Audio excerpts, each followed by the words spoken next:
maybe we can put it on credit. Don't you think you can think it's someone I don't did it? I can stupid boy, I can stupid boy.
This now concludes the O&A Variety Hour. Stay tuned for the Opie and Anthony Show, spreading across America. It's the O&A virus. XM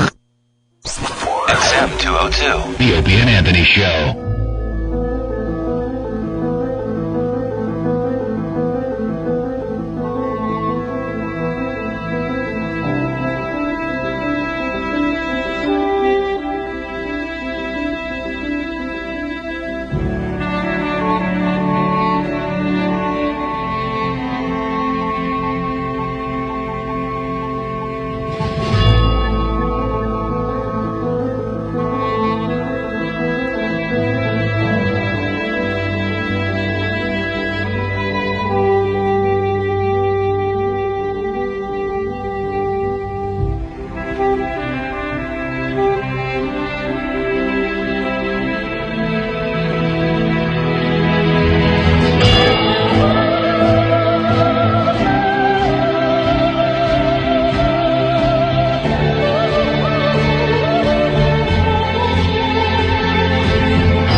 of the morning, while the city sleeps, an uncommon band of heroes unites to fight the forces of evil.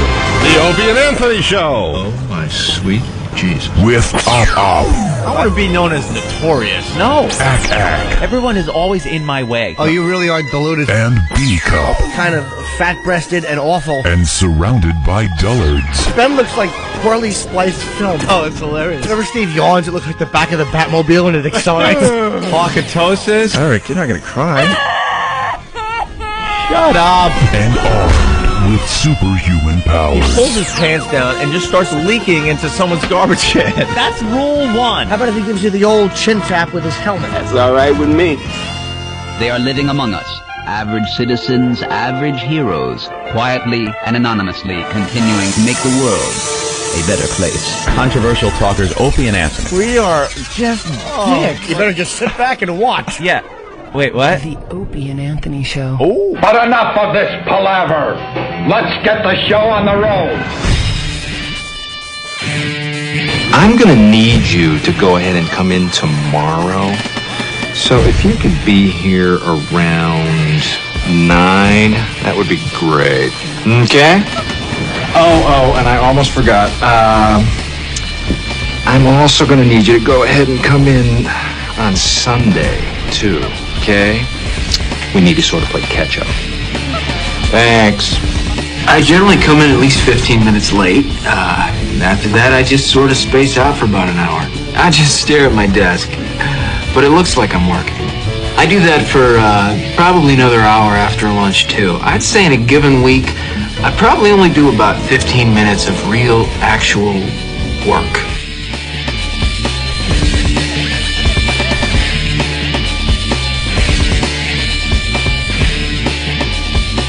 I'm scared of you, sir, and I'm protecting myself. I'm scared of you. I'm scared. I am protecting myself. I am scared of you. Please call the police. I'm protecting myself. I'm protecting myself.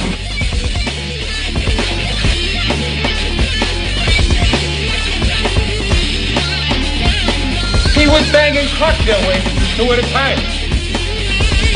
I don't care how many Dago, Guinea, what greaseball goombas come out of the woodwork.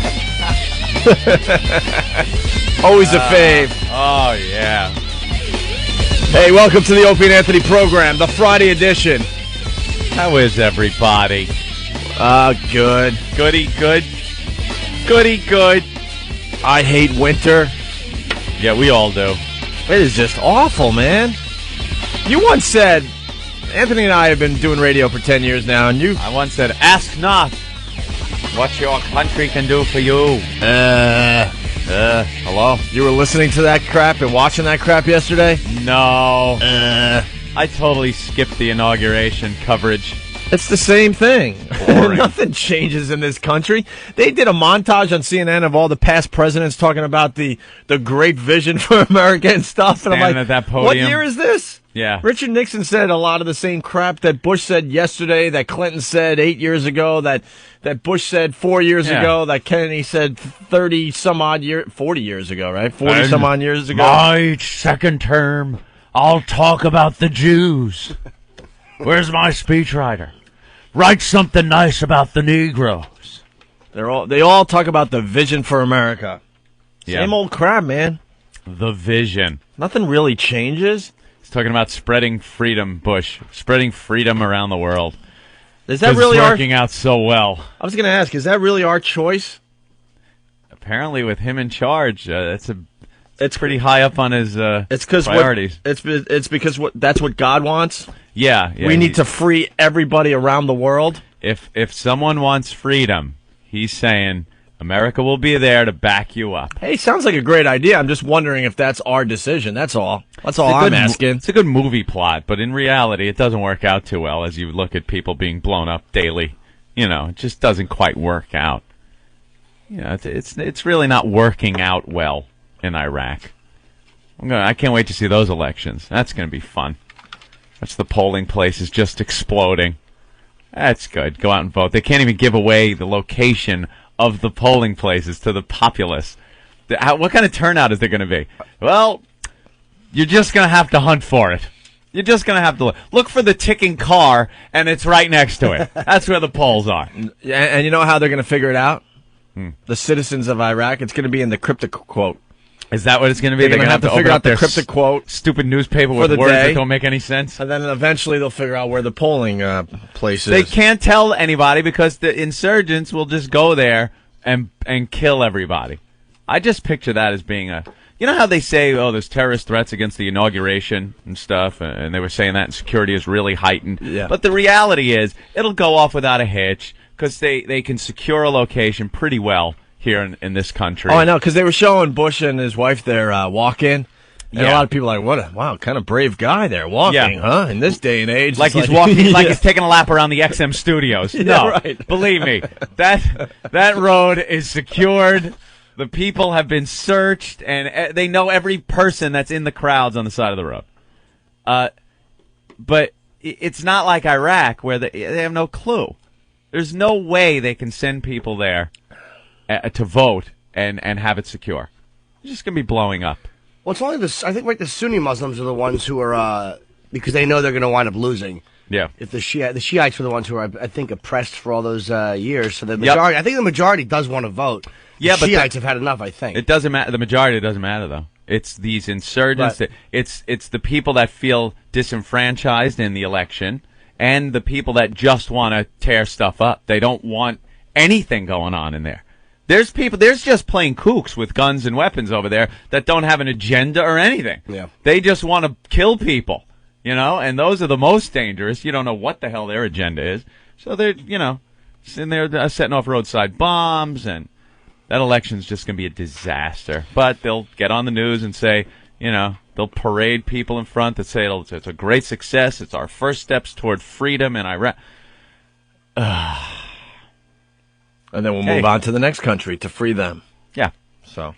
Yeah. Good morning. But I know, right? I don't know where we're at. To you. What I was going to say, though, real simple. You've said in years past that the older you get, the worse you hate winter or whatever, right? Yeah. As a kid, it was kind of cool. There's a snowstorm is barreling down. It's going to hit us here on the East Coast. Yep. And now they're saying, I don't know, it could be up to like some ridiculous a foot to 18 inches of snow in our area. We're not going to Washington. That's obvious. Yeah. When are we calling that off? It's supposed to be Sunday, but I don't know. What time were we leaving Sunday? That's where the storm's going to hit the worst, they're saying. They said Saturday night into Sunday. When are we leaving? Sunday? Sunday morning? We're not going to Washington. Would there be a problem with the train, though?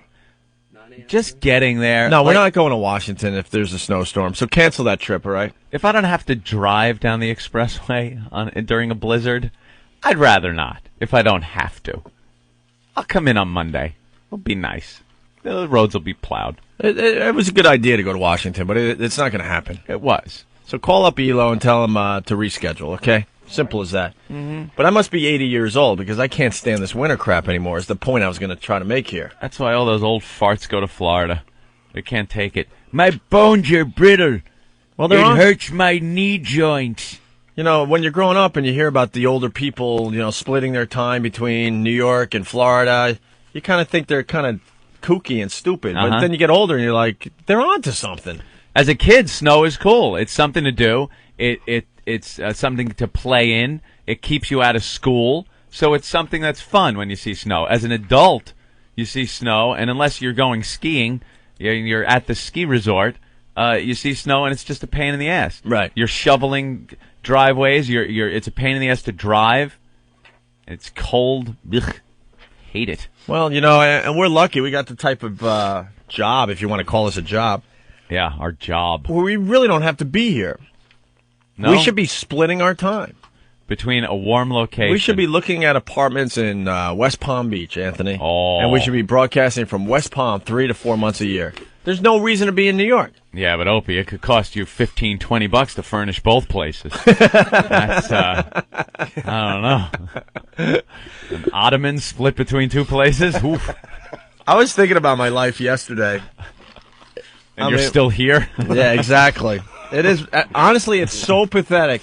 You know, a lot of people admire Anthony and I and what we do. I know that. I understand that. Tens of people, yeah. And we try to downplay it, but a lot of people do admire the fact that we have these really cool jobs, and in a way, I dare say we're looked at as as rock stars. Oof. That's not me, thinking high of myself. It's just the email I read and stuff. People really admire what we do. Okay. I see a few stalkers checking in, and I'm sitting in Starbucks, realizing how pathetic my life really is. I mean, from 4 in the morning when I wake up to about 10:30 when we leave this joint, it's a pretty cool life. You know, we get to hang out with a bunch of guys that we like to hang with and laugh with, and we get to meet big time celebrities, and we get to goof on people. It's a dream come true. Sure.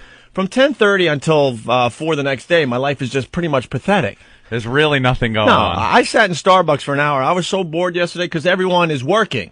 After we leave here, everyone else that is cool is working. The only people that aren't working from, 10 in the morning to let's say 5 in the late afternoon are losers.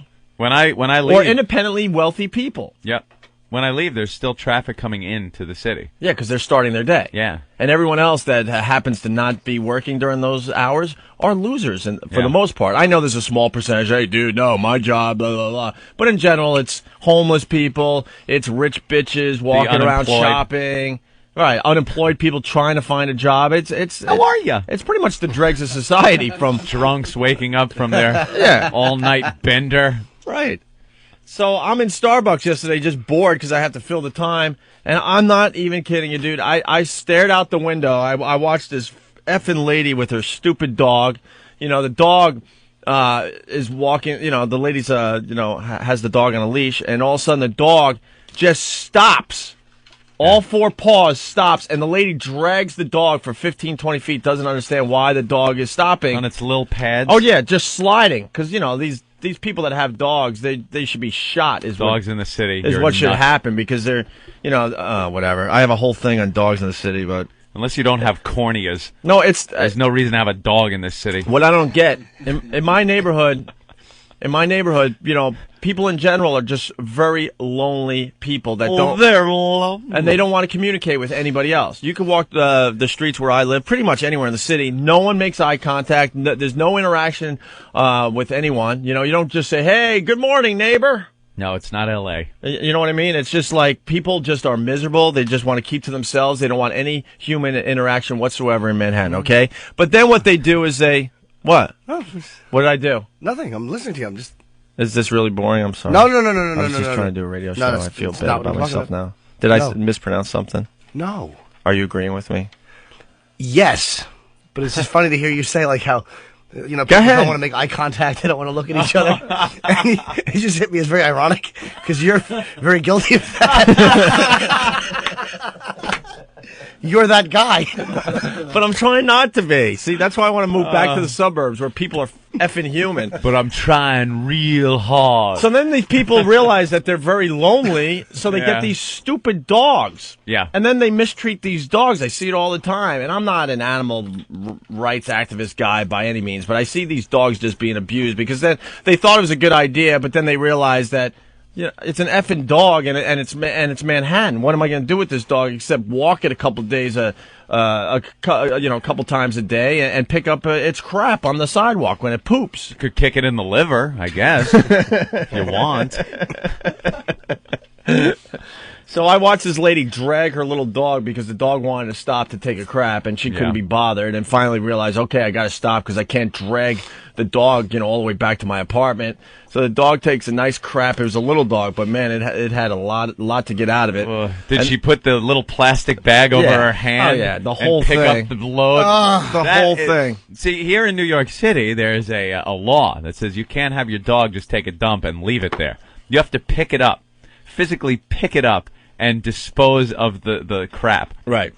So people have different techniques. Some people you see walking around with a big piece of newspaper, and they pick it up with the newspaper and throw it in the garbage pail. Others have like this technique where they use a baggie over their hand, like a glove, inside out kind of thing, and then they It's a sandwich. pick up. It's a sandwich It's bag. just a sandwich bag. Yeah, but they have the Ziploc thing, and they do it inside out with their hands, so when they pick up the load of crap, they could pull it over their hand and the crap, and then Ziploc it. Right, but the problem is you're not touching the crap, but you can feel how warm A it is, warm and you can load feel of crap. You can feel the texture of it. There's just this really thin sheet of plastic between you and the crap. Drives me nuts when I see it. I could never do that. Disgusting. If you want to have some dignity, just if you got logs, just take them off your chest and throw them out like a decent human being.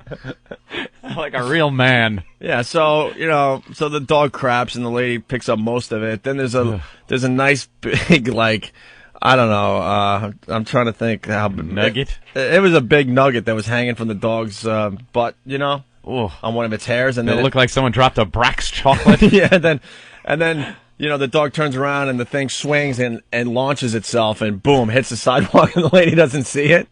So now, dude, I'm such a bore and such an ass that I sat there looking out the window, rooting on people to step in it for I'm going to exaggerate, but at least, honestly, at least 20 minutes. That's pretty good, though. That's at least. fun. What's wrong with that? And then at one point, this old lady kicks it and has no idea, she kicked it. And it just starts rolling You sure to it another was, location on the sidewalk. You sure she kicked it, or maybe she had done it and it went down her pant leg, and as she walked, it flung out. And then, like our own little Jimmy. And then every time someone stepped in it, because this thing had some hard consistency, it didn't really smush too good, Wow. But people were stepping on it. I was laughing my ass off in the middle of Starbucks because I don't really care. Yeah. And people looking at me like I'm out of my mind because they have no idea what I'm doing. They just see me staring out the window laughing really hard. That sounds fun, though. I would sit there and watch that. Absolutely. Well, I'm a major people watcher, so that's one thing I like about living in Manhattan. I could watch people all day long. So then I got bored with that, and I'm thinking to myself, man, only a few hours earlier we were laughing our asses off, having a good time, making fun of Noah, the new intern, and making fun of corporate and just goofing on each other. And now I'm just watching people kick dog crap on the sidewalk. And then I proceeded over to Pottery Barn to buy rocks. Wait a minute. And that's when I thought, my life really stinks. Wait a minute. And I need to find new friends. I need to find some new hobbies. I got to get a life, is what I'm saying. Why were you buying rocks? Well, because I've been to Jimmy's apartment. Don't look at me, stupid. I got the idea from you. Are you ripping off some of Jimmy's house design techniques? Jimmy's looking at me like he wants to make fun of me and smash me in the face. And the fact is, I got this idea from you. I'm not saying it's bad to buy rocks, but I don't look at people stepping dog dump for 20 minutes before I do it. I'm not saying it's wrong to purchase rocks. Now, you're doing what Jimmy did in his little hallway? I was bored. You guys been making fun of me about my empty apartment. So I was walking by Pottery Barn after Tower Records. And then I bought Open Water, by the way. I can't wait to see that flick. And then went into Pottery Barn going, maybe I'll get a little something for the apartment. Oh my God, you were bored. Really bored. And you go to Pottery Barn to get something for your apartment, and you decided on rocks? Well, then all of a sudden they had a really nice display on one of the tables. This is the problem with Pottery Barn, and kind of makes you look faggy. I'm not gonna lie, it makes you look faggy. But I saw this little display on one of the tables. I'm like, you know what? That would look good in my apartment. And it was just a little candle display with rocks in a what could only be described as a canoe type wooden vessel thing. I've seen these before. All right, so it's like a canoe wooden vessel thing on top of a table with rocks in it. Oh, you like that, don't you, faggot? Easy. Easy. You will be molested. Easy. So it was like a canoe wooden dugout thing on a table with rocks in it and candles. I'm like, you know what?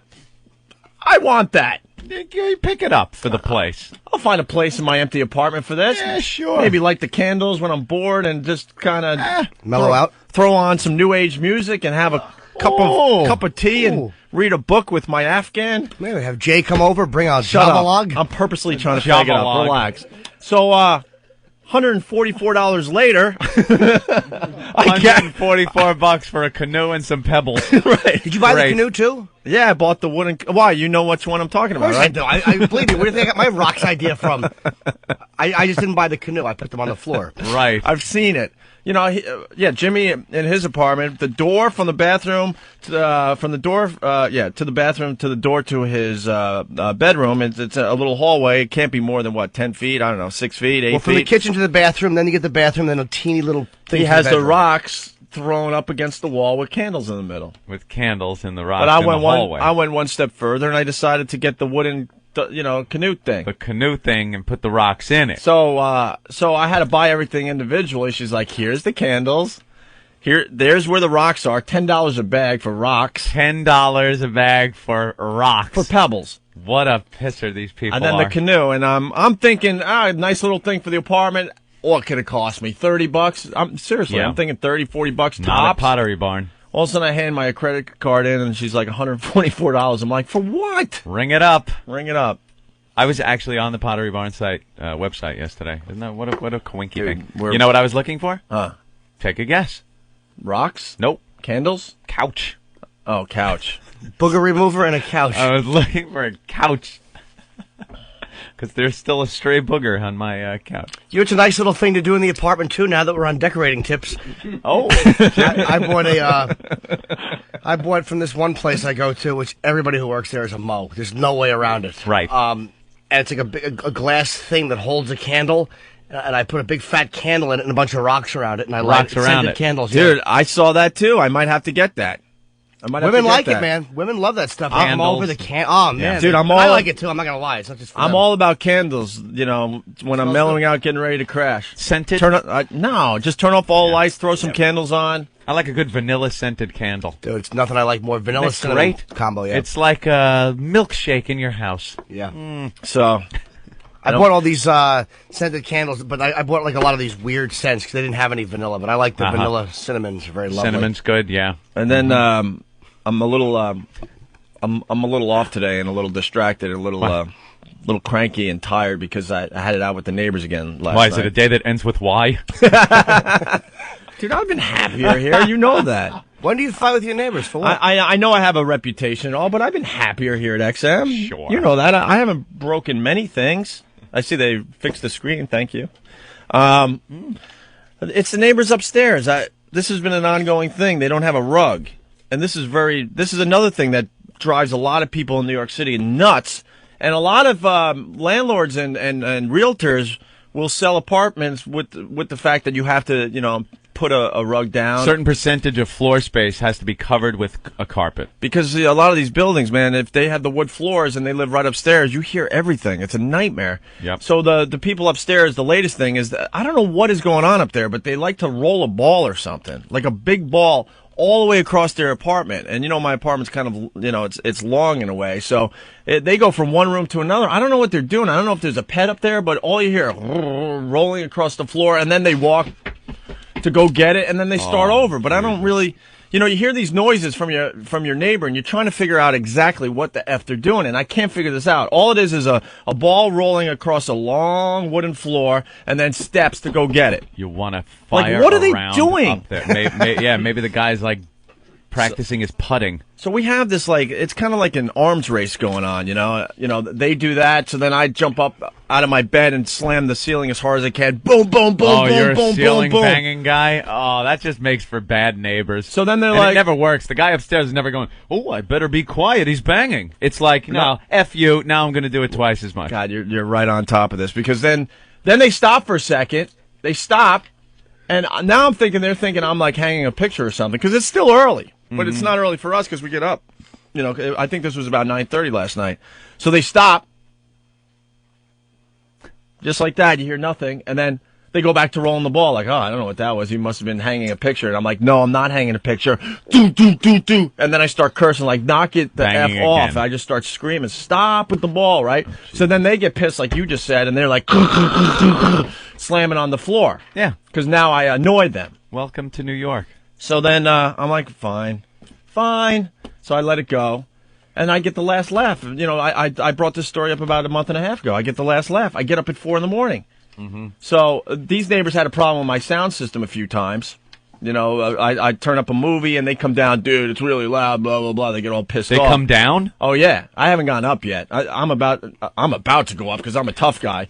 I think by next week I'm going to have it where I'm going to go up there. Don't make me come up there. So I was going to throw in a movie like Braveheart or something this morning at 4 a.m. Just crank up the volume while I got ready. That would be a good choice. But I didn't feel like being a complete dick, so I turn on all the news stations. I got Wins in the bedroom. I turn on whatever local news is. I think it's usually Channel 7 at that hour, and news all over the place as I'm getting ready. So I just cranked the volume on the TV as loud as I could, knowing it's going to leak through up to there. I'm like, you want to play? Fine. You're going to lose because I get up earlier than you. Something tells me you were cranking it loud before they were even making noise upstairs. Nah, not really. Were you a loud guy? No, because when you just wake up, you don't want to hear loud. Yeah. I have all my lights all just on dimmers, really soft, because I'm still trying to wake up, and I have everything at normal volumes. So then I'm leaving the apartment, 4:45. You lose again.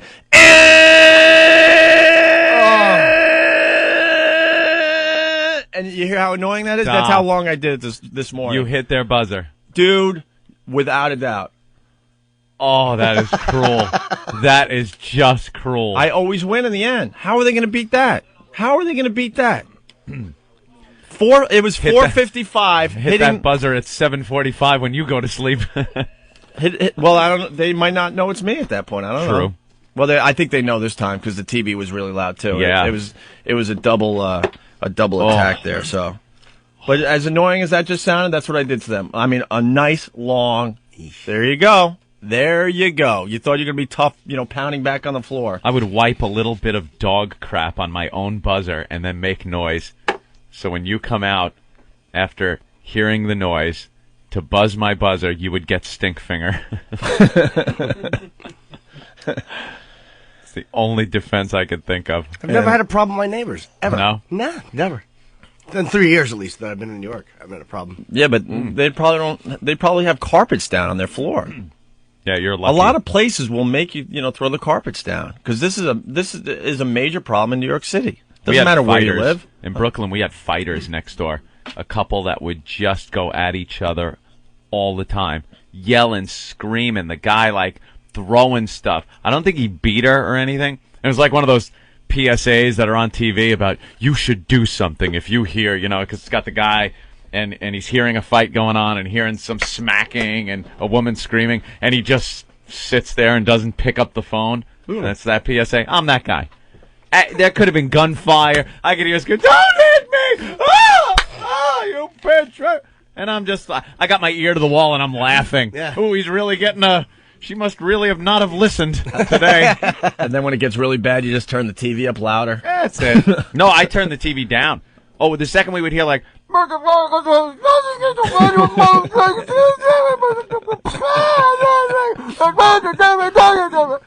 would turn the volume down on the TV and we would both run to the wall, put our ears to the wall, looking at each other me and my girlfriend have opposite ears to the wall, so we're looking at each other, go, "Oh, this is a good one. This is a good one. I think he's gonna hit her this time." That's actually a law in New York about the carpet. And there's nothing more enjoyable than having somebody call the police to come over and, bitch and complain about the neighbor's carpet. And I think you're about 2 steps away from doing that. Some of the. Well, what happens if you show up though at someone's place? You show up and maybe you get a nice scent of Java log or something like that, and they're bitching and complaining, and you just kind of look at them like, you have nothing better to do with your time. The only reason I pound on the ceiling and hit their buzzer, I'll be completely honest, because I know I could take the guy. There you go. You always size up people, and if you know you could take them, then you're a little tougher. That's just human nature. I know I could take him. He's a foreign guy with a little faggoty girlfriend, and I'd have no problem with this situation. When I went on the ride-along with Keith, we got a call to go to this house where the guy was upset that his housekeeper or somebody was flushing stuff down the toilet and clogging it. Remember that guy in the basement? He was in the basement cleaning out. He had buckets full of crap and toilet paper and cigarette butts that were in his trap for his sewage. And he calls up and goes, "If this person does this again, I want them arrested." And Keith's trying to say this is a civil matter. It has nothing to do with the cops. We go out on other calls, and the address comes in again. The guy calls the cops again. We go down there, and Keith's like, "I'm going to arrest you if you call us one more time." This is not a matter for the police. People call the cops for, they will call for not enough carpeting on the person's upstairs apartment. It's amazing what these idiots call for. It is total horseshit, and they think like you're going to go there and do something. What am I going to do? Yeah, they call for people hiding their wine on Christmas Eve, let's say. They call up and complain. What would happen if you got a call from someone and they said, look, I paid this girl to do something to me, and I realized that she wasn't a girl halfway through it, and she won't give my money back. Would the police help? The only thing at that point I think I could offer is maybe a hug. Consoling. All right, we got to take a break. We'll get the radio show started. But, yes, sir. We have Colin Quinn coming in today, and Keith Robinson and Ralphie May stopping by again. Keith's not coming. Oh, Keith can't make it? His son to school today in Philly. Oh, that's too bad. I want to say hi to Keith. And also... high school? Why does it say on the... Wow. Why does it say on the guest sheet that Stalker Patty's coming in? She never gave her gift to you. I have a gift that I never gave to you. This might be the wrong day to give me a gift. Oh, boy. This may be the wrong day. Oh, boy. This might be the wrong day. Also, Steve made a new sweeper about Jim that's really good. We should play that. Oh, thank you, Where is it? sir. It's over the... Where is it? Oh, the handbook one? Yeah. That is really funny. Yeah. We'll play that when we get back, but Anthony was talking about the abuse PSAs and stuff, so why don't we play the famous restaurant one here? I love this one. A Canadian PSA. Never aired. They deemed it too violent. This guy sitting in a restaurant with his kids, and the waitress comes over to pour some coffee. She spills it, and the guy overreacts a bit. She spilled my coffee. I'm sorry, sir. You fucking bitch. I'll bring a little coffee. How do you like that? You wouldn't get away with it here. You shouldn't get away with it at home. Coming up next on Opie and Anthony, Jim Norton sings Forget Me Not, you sightless twat. Your dog just shit on my rug. Thought that was pretty fucking funny, didn't you? How's that for a sketch? The Opie and Anthony Show. You don't do sketches, stupid. Discover the secrets to better sex with your free Better Sex Kit. Better Sex is the world's best-selling sex education video series with over 4 million copies sold.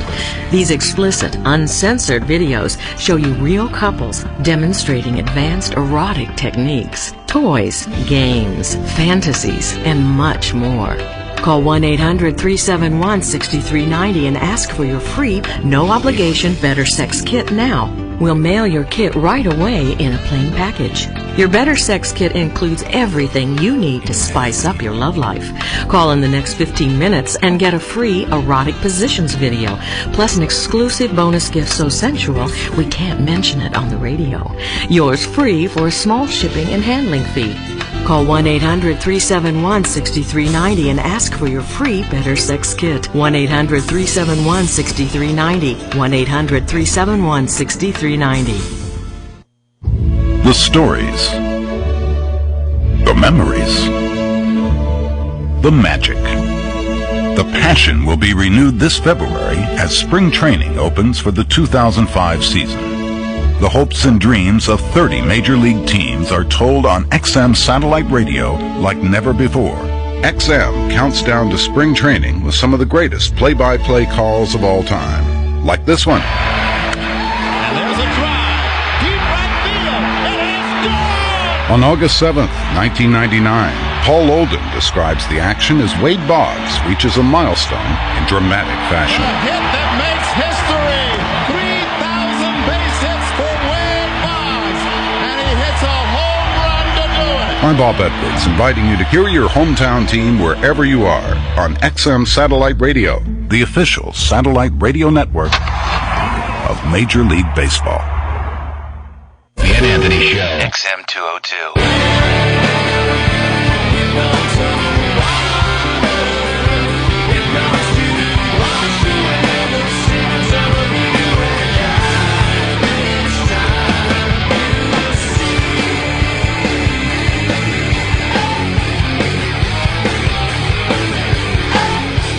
And we're back with the Opie and Anthony program.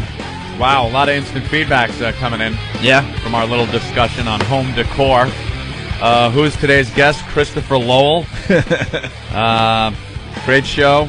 Great way to keep the gay out. Does Opie's doorman make sure that the hallways are cleared before he enters the building? No eye contact, no good morning neighbor. Sounds like Opie found the perfect place to live. Big time celebrities. Wait, I've been listening to the wrong channel for the past 3 months. And Jimmy has rocks at his place on the floor, so it's easy to reach when he smashes some whore in the face. Also on the instant feedback, it's Jess Fowl from D.C. checking in. He writes, badass Opie, bullying someone smaller. You know, that's just honesty. That is just honesty and human nature. People will size up the person that they're pissed off with, and if they know they could take them, then they're a little tougher. That's the reality of it. It's not bullying if they're bigger than you. I was just going to say that, yeah. It's amazing and heroic. And dumb. And stupid, incredibly stupid. Most people get a lot tougher when they think they could take the person. That's just human nature. I mean, when you have like road rage and you see some kind of soccer mom in a minivan, you're pretty damn tough on the highway, aren't you? You're cutting her off, you're jamming on your brakes, you're beeping your horn, you're giving her the finger. But if it's a bunch of black dudes from Compton that have rap music cranking, are you doing the same thing? Are you doing the same thing? Yes, I am. Yeah, right. Under my breath, not looking.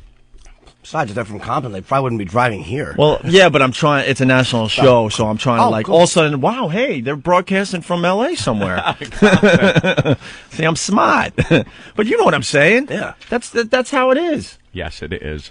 You want me to act like, oh no, I take on all comers, man. The bigger the better. Yeah, if you're 6'4", 300, I'm not scared of you. No, the reality is you take on people you could take. It's just how much smaller than you they are that makes you a pussy. If it's pretty evenly matched, then you're not a pussy or anything, or a bully. If he's slightly weaker, that's a great advantage for you, and you'll probably do some damage. But if they're really pathetically geeky, weak, and a lot smaller than you, then I don't know. And in a wheelchair. A great example. It's a story that then maybe you should walk away from the situation. Great example comes up on the show from time to time. The time I hit that dude when we were driving home from work. Okay. Mm-hmm. Anthony and I used to have road rage like no one's business, especially Anthony. I mean, he was ridiculous. I've seen you. You do get tougher depending on who's pissing you off. I'm so much more relaxed now. And so when I hit the guy in the crosswalk with my car, he turned out to be a big, tough mother effer. Yeah, he was a tough guy. And when he took out my side view mirror with one punch, emasculated you right then and there. And it wasn't a small side view. We've talked about it. It's one of those very involved ones with the cords and stuff. Yeah. As soon as he knocked that off my car with one punch, I'm like, hey, sorry, neighbor. Okay, let me just. You have a good day. Let me get out of your way. But if it was like some fat bitch from Idaho or something that was in Manhattan. And she hit the side of my, and she punched out my side view, and it was just a lucky shot. Right. Am I jumping out of the vehicle at that point? Of course I am. Hey. But Anthony and I couldn't get out of that situation fast enough. We locked the doors. We didn't make eye contact. We're like, oh my God, oh my God, oh my God. Please please get out of my way so we can continue. I don't like being hit. It hurts. That's another thing about makes you feel funny. That's another thing about getting older. Yeah, getting hit in the face really does suck. No. When you know something, getting hit in the face is for your 20s. That's for guys in their 20s. The second you hit 30, is no more getting hit in the face. And once you really get into the late 30s, there should be no situation ever where you are being hit in the face, because it like I said, it does hurt. And it makes you feel really funny right after it happens. You're all woozy. Perhaps you fall down. Yeah. Hurting yourself even further. Last time I got punched in the face, I was 19. 19? Yeah. The last time I was punched in the face, 15 years old. 15 years old. I'd been in fights after that, but never got hit in the face again. Yeah, and it was in California. I believe it was Compton. And I was hanging. No, it was California though. San Juan Capistrano.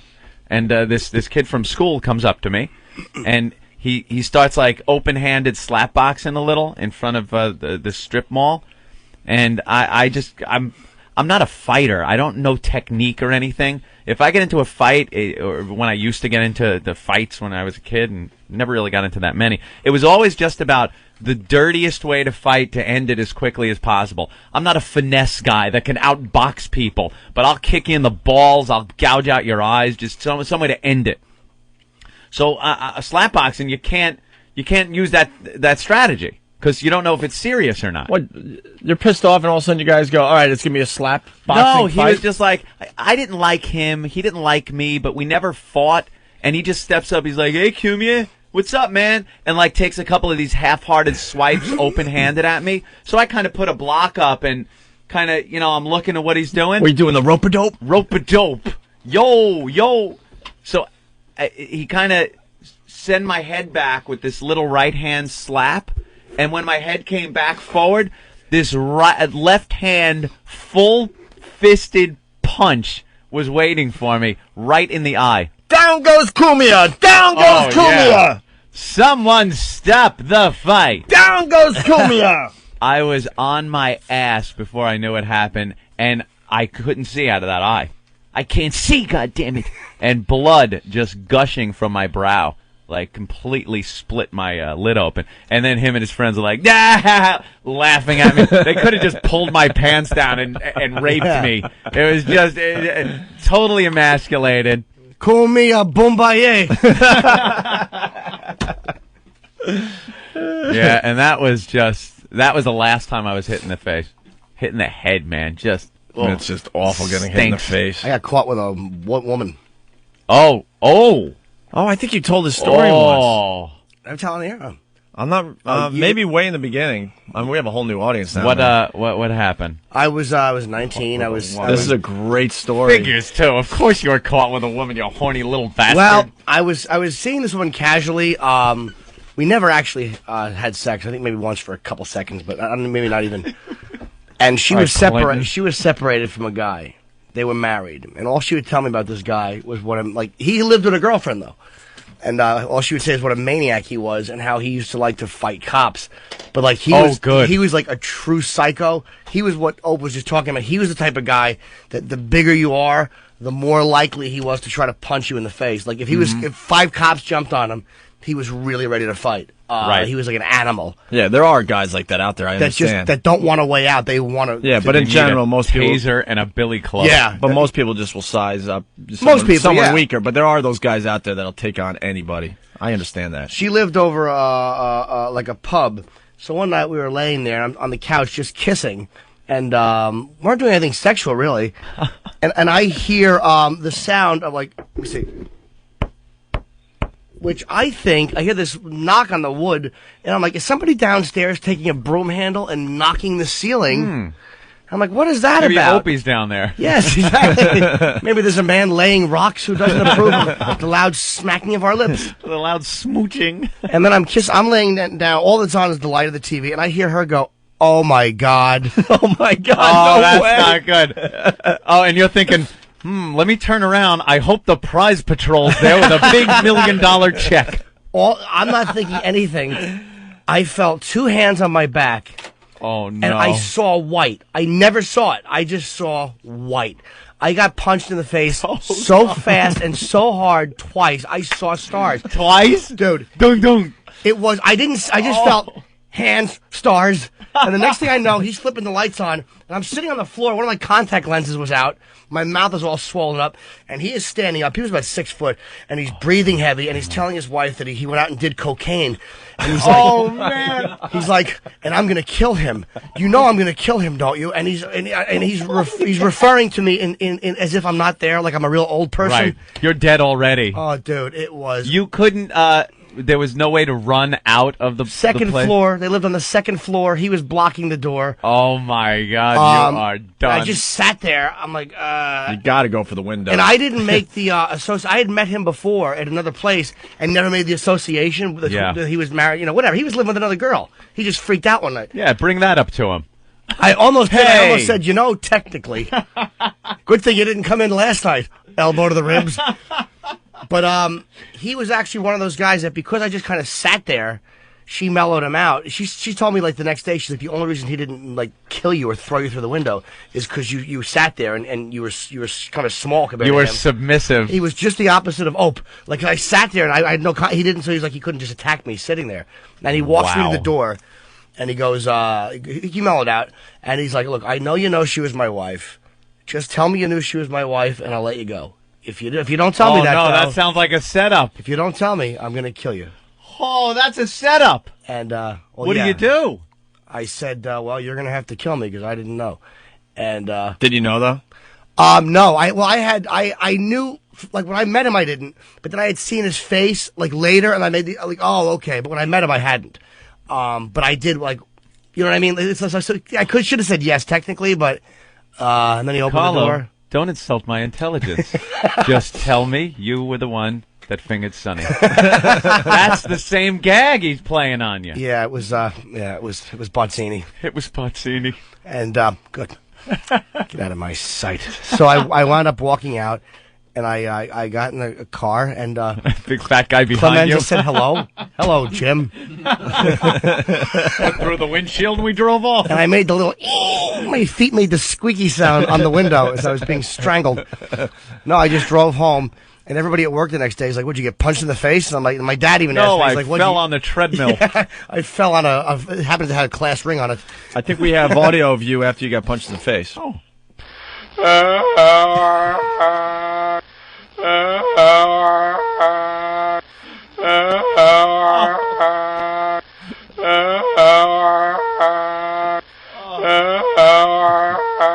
Wow, that is really annoying.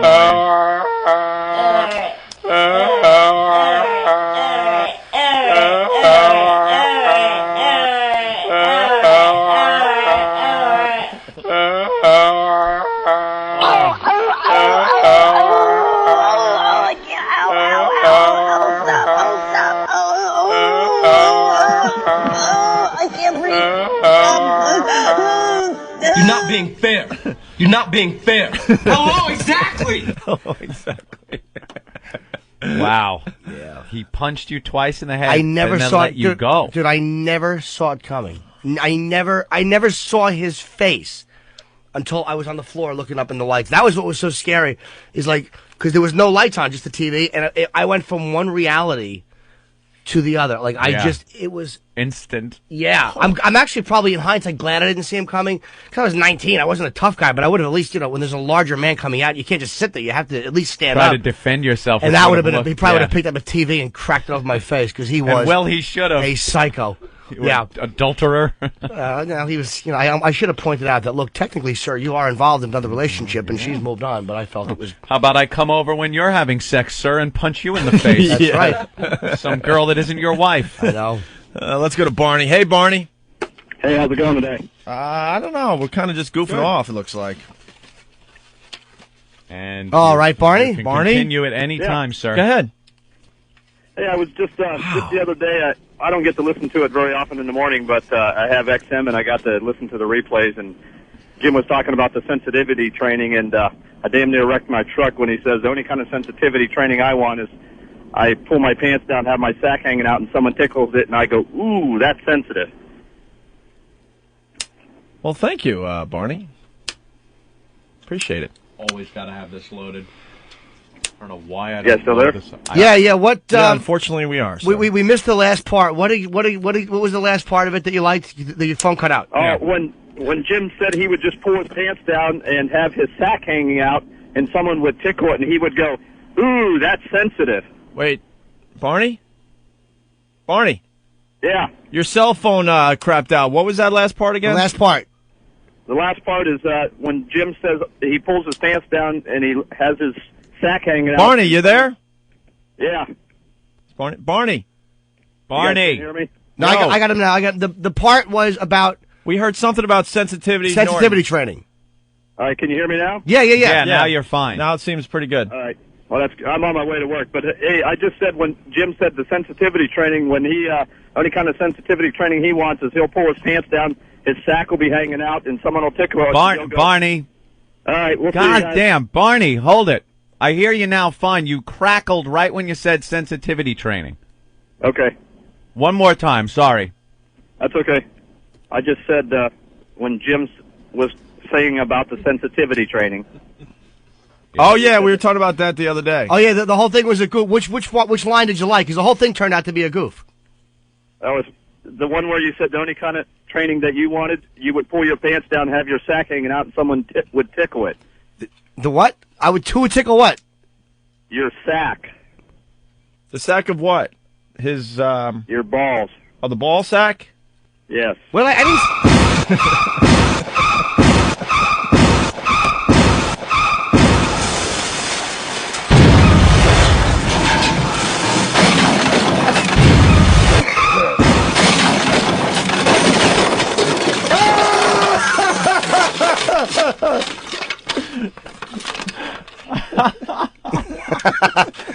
We heard you every time, stupid. You see how bummed he got the more he had to repeat it? Like he's even hearing, oh, this sucks. Just was Jim's. This story stinks. Yeah, well, what I said was, oh. Speaking of the sensitivity training, Steve put this together. Life in corporate America can be a grind. All they do is they remove the humor from everything. And you don't want to worry about your behavior around the office becoming a problem. I'm standing here with this erection feeling silly. You're gonna need some sound advice. Talk less and suck more. From a qualified professional. I'm a stand-up comic who hates his own guts. New from the HIV Corporation. It's the Jim Norton Sensitivity Handbook. Sensitivity training.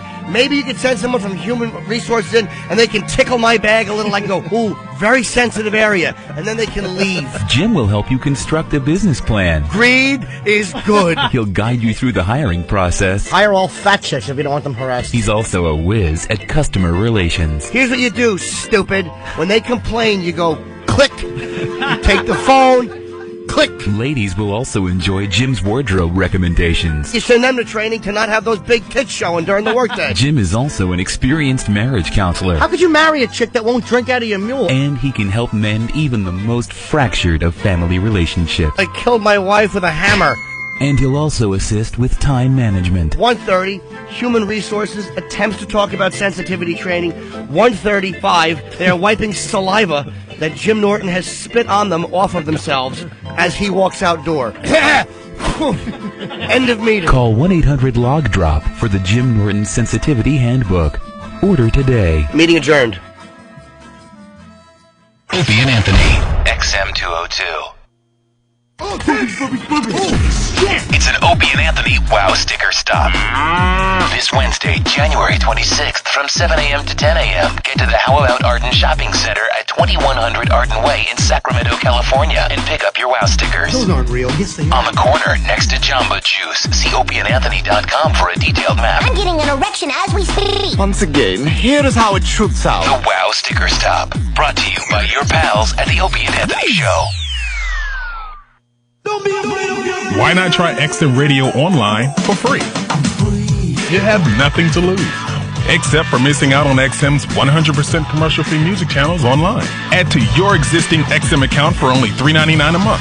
Sign up for your 3-day trial of XM Radio online at listen.xmradio.com. Know a friend who hasn't heard XM yet? You can send them to listen.xmradio.com for their 3 free days of XM Radio online. Have you ever been listening to your favorite song on XM when someone starts yapping during the best part? Hey, Julie, where you at? What can you do? Well, with the new Delphi Sky-Fi 2, you can replay the song. It's the first satellite radio with replay and pause features. Listen to your favorite songs over again. Sky-Fi 2 for the car, home, and on the go. Add it to your family plan or give it as a gift. Go to xmradio.com to learn all the cool features about the Sky-Fi 2. Now available in stores. It's everything 24/7 XM202. The O&A virus. It's everything all the time. XM202. The Opie and Anthony Show. Everything you say to me. And I'm about to break. I need a little room to break. 'Cause I'm one step closer to the edge. And I'm about to break.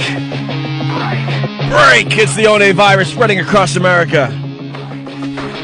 Hope you're enjoying this mess we call the Opie and Anthony program. On the instant feedback, Chris from Boston. Hey, Ope, speaking of PSAs in the Herald this morning, some guy threw scalding hot coffee in a meter maid's face when she wrote a ticket for his Hummer. He double parked while he was in Starbucks and his girlfriend was sitting in the passenger seat. Starbucks has to be the biggest reason for parking tickets ever. I know I've gotten a few. When there's a Starbucks in Brooklyn on a 3rd, I believe, where I used to just pull up. You pull up in front of Starbucks, and the whole front of Starbucks is a bus stop. So you pull in there, you run in, and for the couple of minutes it takes you to get your cup of coffee in there, you come out, it's a $110 ticket. $110 cup of coffee. Great. I know we probably have some fans that are, meter maids. I hate you all. Yep. Screw them. I think you're a bunch of losers that couldn't get into the NYPD. Cop wannabes. I've seen crap in my neighborhood that just makes me sick. They literally will stand at meters and wait for it to be expired so they can write up the tickets.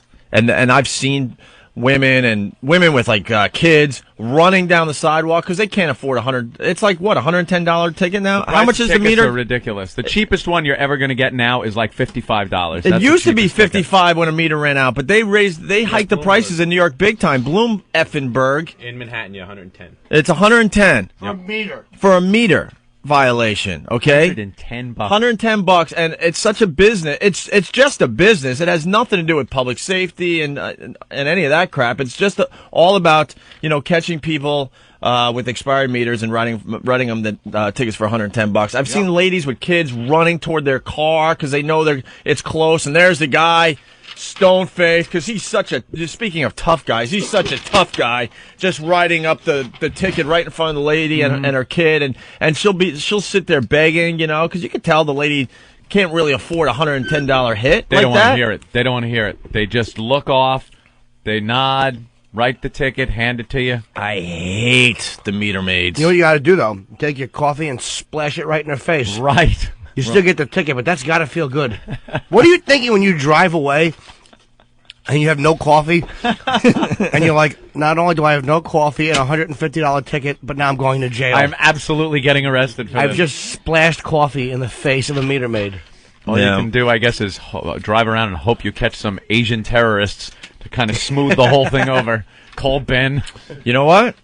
Fair is fair, though. I'm reading the story about the meter maid, okay? A hulking Boston bodyguard was arrested yesterday, accused of hurling a scalding Starbucks coffee at a meter maid who slapped a ticket on his illegally parked Hummer in the Back Bay, Anthony. We've been in the Back Bay many times in Boston.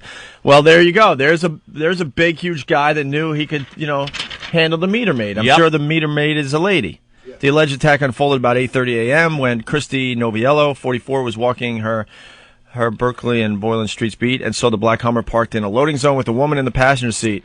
Now I might have to be on the meter maid side. I'll tell you why. I'm a nice meter maid, Noviella told the Herald yesterday in an exclusive interview. As a courtesy, and this never happens in New York. This is the difference. They don't give you any courtesy in New York because it's all about giving tickets, and I'm sure they get a percentage of the amount of money they collect, I'm assuming. No? No. So then why don't these meter maids give anyone a break in New York City then? I've never seen anyone get a break from a meter maid. Piece of shit. All right. There's quotas, I think, right? All right. Well, that's what I thought, but Keith's saying no? No, they don't get money from it. They don't get a kickback off of every ticket they write, but I believe there's quotas that they have to hit in order to, keep their job. It's such a big business in New York City. I mean, in my neighborhood, there's literally a meter maid for every block of the city. It's crazy. And they just circle the block all day long just waiting for meters to expire. Anyway, this lady, the meter maid, she says, as a courtesy, I gave the lady a chance to move because, the dude's girlfriend or whatever was in the passenger seat. So as a courtesy, I gave the lady a chance to move, but she pointed at the Starbucks and refused. Yeah, I'm all for the meter maid on this one. I have to take it back. I assumed, here's an opportunity, ran right up there and gave a ticket, but she gave him the courtesy, like, look, I'm going to give you a ticket unless you move this Hummer. Maybe the guy told her, bitch, you don't ever move my Humvee. Well, maybe she was in coffee. Well, she wrote up, in Boston, it's $55, Anthony. Well, this was double parking. This is a little different.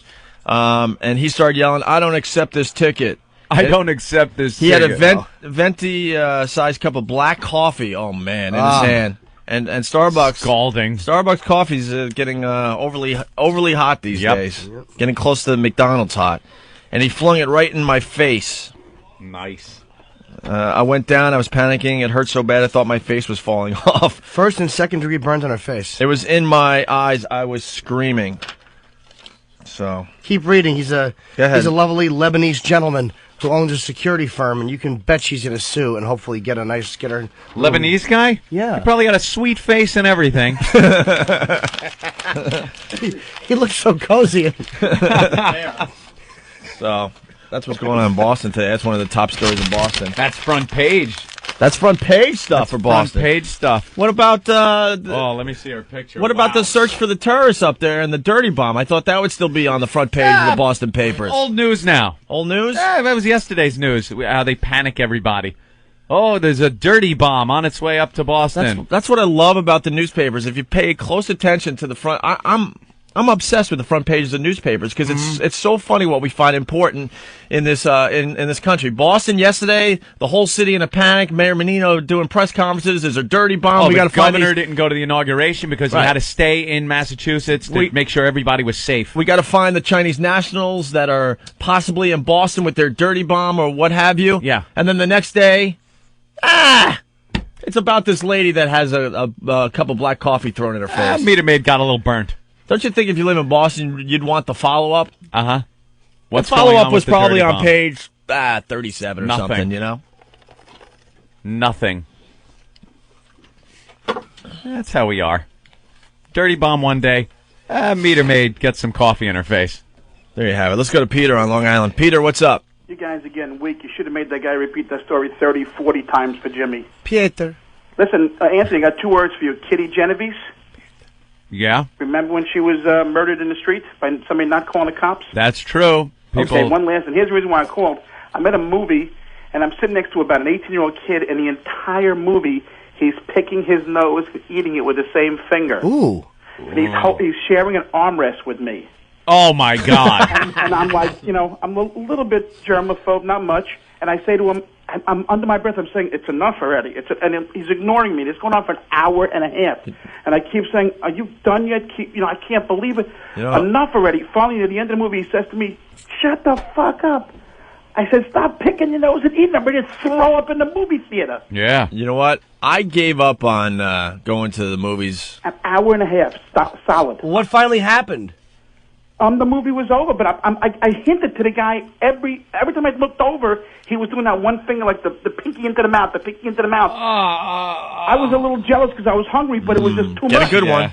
Get a good one. It never ended for the entire movie. And at one point, my kids thought I was going to fight the guy, but it was like, he was younger than me. I could have probably taken him. That's why I picked on him. People are too inconsiderate in this day and age. Anthony, to sit within a room and watch a movie with. Like I was about to say, I gave up going to the movies on weekends during the prime time. Don't anyway. bother. I mean, we're lucky enough we have these hours. I go see my movies Tuesday around noon. There's no one there. All the kids with their cell phones are in school. When I watch a movie, I want it to be a nice environment like it is in my living room. Just sitting, watching a movie. And you can't do it anymore because people are just inconsiderate, Anthony, self-centered what would you have done sharing an jackasses. armrest with him? I wouldn't have. I would have moved. I would have gotten up and moved. He was doing both hands. He was a switch hitter. You know what? Never ended. Maybe that boy didn't have money for snacks, sir. Should have bought him some popcorn. That's right. Or shared yours with him. Oh, yeah. Here, get a good handful with your booger fingers. Thank Peter. Maybe I should have given him a Purell. All right. Thanks, Peter. Take it easy. Good job. Peter from Long Island. Peter. Yeah. I was gonna a little suggestion to the movie industry. Yeah. They should, these new releases, what have you. They should make them available on pay-per-view immediately. Ooh. And charge, maybe movie prices? Or double the movie prices. Ooh. Just as a luxury for people that just have had it with these animals in the movie theaters. And you really want to go and see some of these new releases, but you just can't sit through the crap. I think because then you're not getting the money that you would get if 5 people are watching the movie in your house. Yes. That's well, not then, enough money. hike it up to, I don't know, $50. Or ask people. And then get a few of your friends like, hey, let's all chip in and watch whatever the latest movie is out there, People would burn it on this DVD. And or you could just ask them, look, just please pay $7 for every person. Ask them to be honest. The honor system. Yeah, that'll happen. There you go, the honor system. Eric, what are you doing? Who's this? Rob from Long Island. What's up? What's going on, guys? Hey. How you doing, Golden Buns? I'm good, thank you. How are you? No problem. Yeah, for a second it took me a while to realize this was a live show today. All I'm hearing is the same old stories. I'm hearing Opie telling his story about his rearview mirror getting knocked off. I'm hearing... well, I set that up by saying, this is a story that we refer to a lot. And it was tied into bullying. It was tied into bullying, how we always size up the person we want to, confront and see if we can take them. That's all. What's wrong with you? Well, Rob, that's all I got, guys. Rob, we will give you 7 cents of entertainment today. I guarantee it. Best of. Mention one thing. Mark? What a dickbag. Why don't you shove it out your ass? What an idiot. Don't make us talk about American Idol for the next hour and a half. What are you... Don't you make us go there. Don't. What a complete ass. Go ahead, Mark. Turn it off then. Mark? Yeah, I just want to tell you about meter maids. I hear with the meters, but for people at Double Park, they should write them $500 tickets, never give them a chance to move the friggin' car. That's the most annoying thing. I had to drive down Comm Ave in Boston every day for work, and the whole right lane is just stopped. Mm-hmm. Like, when it's just the most friggin' annoying thing in the world, and I wish meter maids would write them $500 tickets and stand outside that Starbucks. I'm with you, and they are doing a service at that point, but to sit next to a meter and wait for it to expire, and that car is really in no one's way. Yeah, there are certain situations I'm just saying about the double parking. We used to key cars if they were double parked, just because it was the most fucked up thing. It would just kill traffic. There are some places you can double park and some you can't. When people double park in the right lane right at an intersection, where now the people are waiting to make they're waiting to make a left turn, and now you can't get around them because someone's double parked in the right lane, they should be just dragged out on the street and like Reginald Denny and just pummeled. Yep. Pummeled. Exactly. I'm punching out. All right, very good. Although, yeah, I don't know if violence is the answer. No, it is. Because he'll never do that again. Good point. I'm sure Reginald Denny will never stop in South Central again. Not without his doors locked. That's it. Old toilet to the head Reggie. Old porcelain skull. Oh, watch me dance after I clock you with that this guy. thing. And they hug each other at the trial. What a disgrace. Oh, I know. Oh. Stupid white trucker. Got his head kicked in on TV, and then he hugs the guy. Hugs him. I'm sorry, my white face and head were intimidating, sir.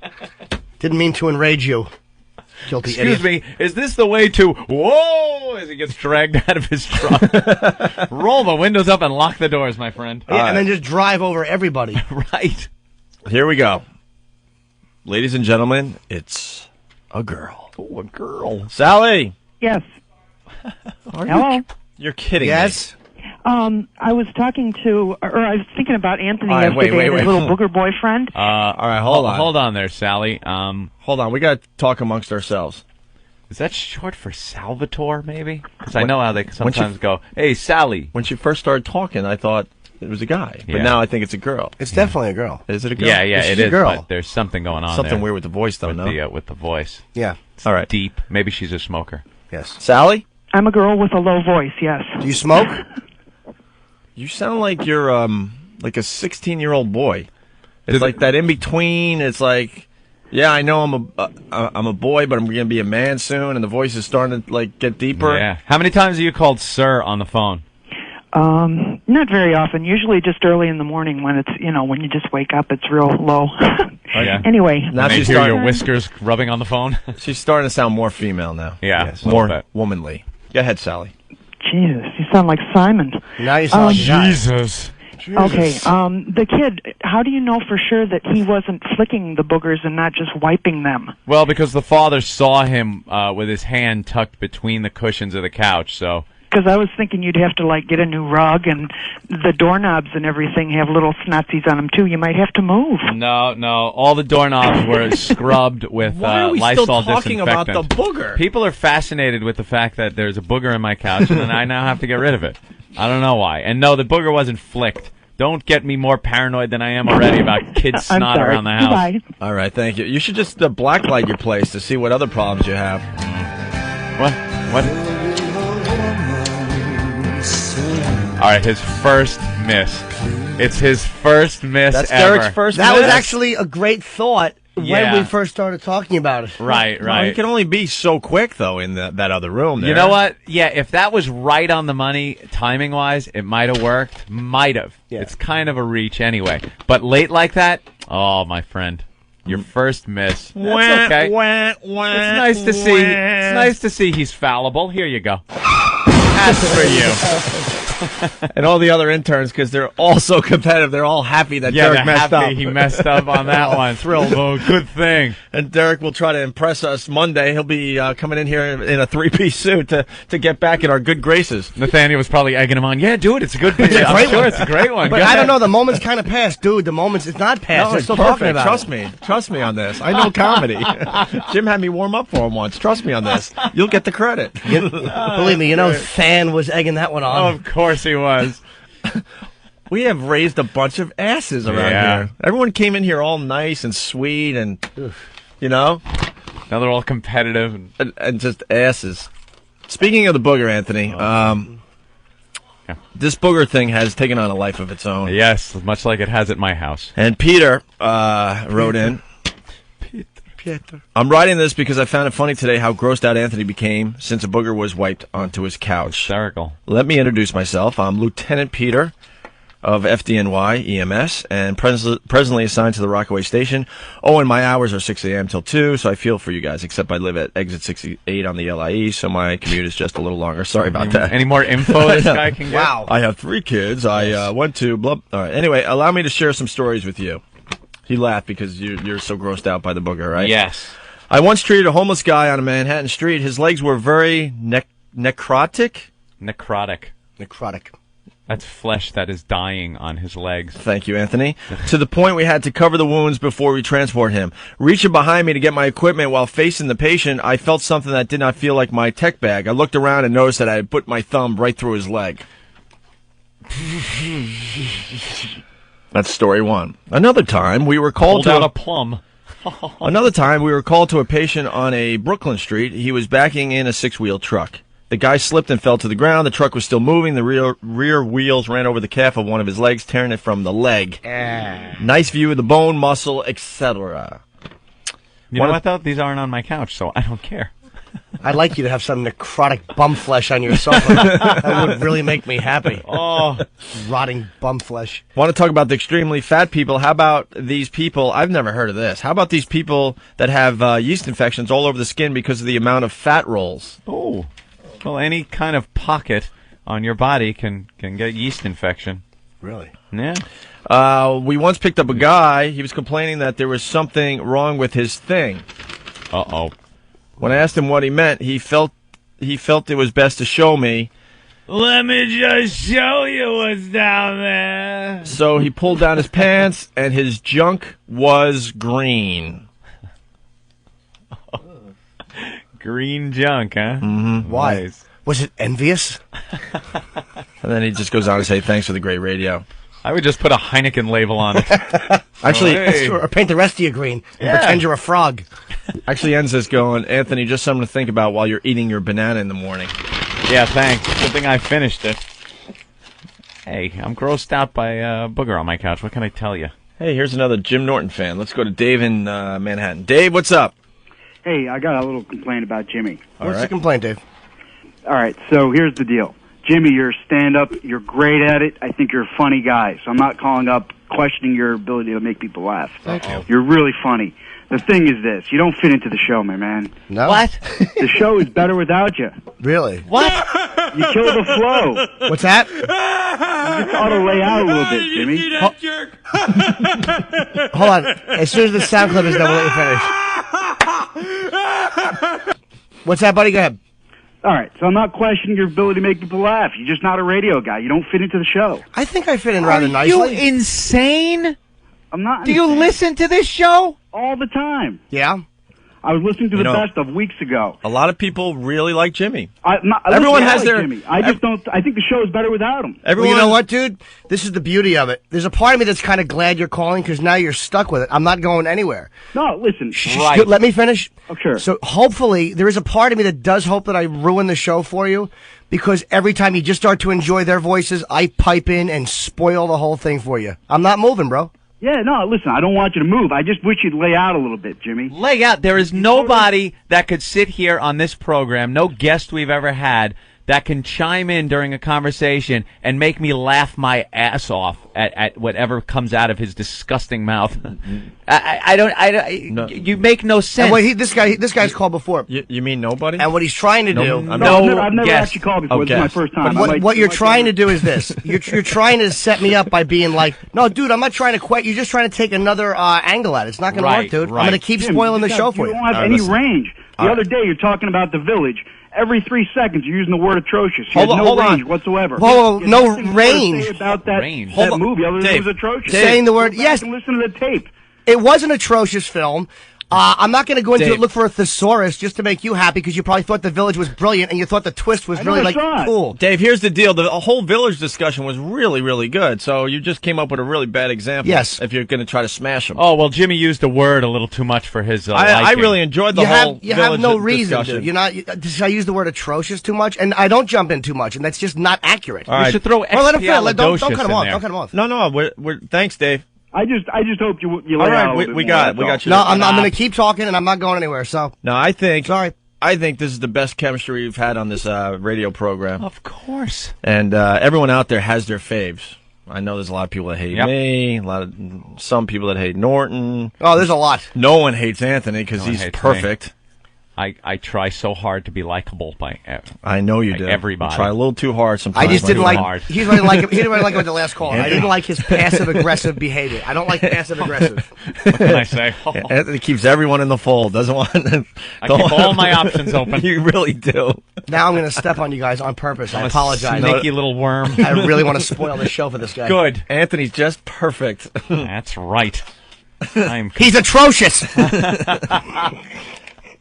Everyone enjoys Anthony. I got Anthony. I got to plug something. It's not for me though. I'm not involved with this. I don't think it's a tsunami benefit. I got to plug. It's at the comic strip. It's Tuesday, January 25th at 8:00. It's David Tell, Jim Gaffigan, Judy Gold, Florentine. They're trying to get Colin for it. And if I'm back in town from Washington, I'm going to do it. I just don't know if I'm back from Washington yet. But that's Tuesday the 25th, 8:00. 212-861-9386. It's all money's all going obviously for tsunami victims. That's great. Yeah. I want to go to that. You should. It's a phenomenal. We should be lineup. back from Washington Tuesday. I don't even think we're going to be going to Washington with the snowstorm coming in. Okay, well then that would be Tuesday, great. January 25th. Okay, if you don't come, you're atrocious. All right, really fast, Anthony. We're not going to spend too much time on American Idol today. No. I think we might have spent too much time on that yesterday or the day before, whatever. But, we try things. Sometimes it works, sometimes it doesn't, or sometimes we go a little too long. Oh, were people complaining? Some, they complain about everything. Well, you notice you guys don't have any range. I mean, you just let the American Idol thing go and go and go. And you I don't think talk the anything show's with it. atrocious. It's atrocious. There are times we purposely even punish our listeners, quite frankly. Yep. We'll Deal sit with there it. and purposely punish you guys. Purposely. Purposely? Did I say the word wrong? I don't know. Oh, okay. The triplets, Anthony, really fast because we missed them yesterday. Yep, 3 sisters, triplets, all dressed the same. Simon has taken some heat for this one. They're all over the news and those entertainment shows. Yeah, because he when they walked out, he told them they were overweight. And they're wearing these dresses that really showed that they were overweight. That's the point, right? By the way, because there are fat people and they go out there sing their lungs out, and no one cares that they're fat because they're not trying to present themselves as quote a sex symbol or sex symbols or a Britney Spears wannabe or a Jessica Simpson type of these triplets came out looking like Britney Spears and Jessica Simpson, but the fat versions. Yeah, that's what he said too. That's what Simon said. Right, it was a perfect, I agreed with him on this one. Yep, and now people are like, oh, you shouldn't criticize their looks. And I love girls that just they just cannot believe you call them fat. Not because you shouldn't say that. They truly think in their minds they're thin. Yeah, girls don't like hearing that. Hey, I'm breaking some new ground here. Girls don't like hearing that they're fat. So they never hear it. Guys are so conditioned to not tell girls that they are fat, overweight, chunky, nothing. That I think they get delusional and don't know it because no one's telling them. And then if someone does tell them, it's, oh, screw you. No, I'm not. You shouldn't say that. Right. So we don't. We're pussies, a bunch of guys. We wouldn't say anything. Real fast. I see the look on Jimmy's face. He needs a little love here. Why are we being? Hold on. You need a little love here. Tom in Allentown, go ahead. What's that? Go ahead, Tom. Hey guys, how are you? Good. Hi, Tom. Make it fast. Hey Jimmy, I just wanted to give you some kudos. You're getting beat up way too much today. Well, how am I getting beat up by one guy? Well, you know what I mean. No, it's fine. I just want to give you. I wanted to call earlier, a couple days ago when you were talking to Al Franken. All right. Hello. Yeah, we're right here, dude. No, we're not anymore. Freak Show, the trucker, real fast. Hey, Jimmy, you know, the show wouldn't be the same without you. We're all glad you're here. Oh, dude, thank you. You don't. Right, you never. go. I appreciate it, but you don't have to say that. It doesn't affect you me just at all. look like you need a little love. No, I really and don't. it's here all the time. David from Orlando, because I purposely try to I get know. under your skin. Go ahead, David. Hey, Jimmy. Jimmy's great on the show, and his range is even better. He likes men, he likes women, he likes trannies. I don't like men, sir, but a tranny every once in a while is only a good gentleman's fault. See, that guy says trainee, too. Yeah, you guys made fun of me. It's easier to say it that way. Tranny. Trainee. Maggie from Syracuse. Hey guys, I just wanted to say I listened to you before Norton joined the show, and I listen now, and he does bring a lot to the show. He's fucking hysterical. Thank you, Maggie. See, I mean, you know, everyone has their favorites. After the break, you could kiss my ass, please. Thanks, Maggie. That was nice. Anyway, so the triplets, Anthony. Yes, so they step out, and Simon says they're fat. And then they sing. Their singing wasn't bad. They had 3-part harmony, and I guess if you grow up together and you do sing, you could work that out. Mm-hmm. But the trouble is, what are you going to do? Only one of them can move on. They're doing these 3-part harmony songs. Only one can move ahead. Is that the deal? So then they would have to compete against each other. Oh, not with each so other. So all three would make it, and then they were just they can't compete as a group. No. So why the hell were they out? They were out there just so they can make fun of them. Exactly. Yeah. Let's go to the audio. Reality check here. That's the truth. He called us fat. I don't even care that I didn't make it because I know I have the talent, but I don't want him on TV calling me fat. Is that out of order? This is how they gave it to me. See, the first track should be him calling them fat, not the girls reacting to being called fat. Oh, brother. For some reason, they don't, I don't know. They don't put him in chronological order? Well, I think they might not even have Simon's comments. The message that Simon is sending to girls is such a unrealistic view. And I want all those girls out there to know that, you know, we're confident in whatever Simon said to us, it's not the truth. And that's what matters. What matters is, you know, what you think about yourself. No, it is the truth. You are overweight for a pop star, blonde white girl pop star. Because a black woman that's fat is a diva like that. And you can say, you know, I don't know, you're a diva. Steve, what's going on with these clips? A guy, it doesn't matter. Nobody would mind, by the way, if he complimented on her appearance and said, "Wow, you have the great look." She wouldn't have minded then. No. But because it's people only want to hear positive about themselves. Right. They don't want to hear the truth, only if it's a positive truth. Yes. So what? Hey, sorry, fatso. Nobody wants to pay and see you because you're atrocious. Steve, where's all day? I'm going to say that now. You douchebag. Where's Simon? It's either 4 or 5. I apologize. I think what happened was when I burned him to disk, it lined him up alphabetically. Oh, that doesn't work. God. Is that why your jacket is half the length of your shirt? Yeah, I know. Jesus, that stinks. I know, doesn't it? I was cold as hell. I was just reaching for something warm. I don't like your collared vest. It's really annoying me. Do you trim your eyebrows on the side? No. Oh.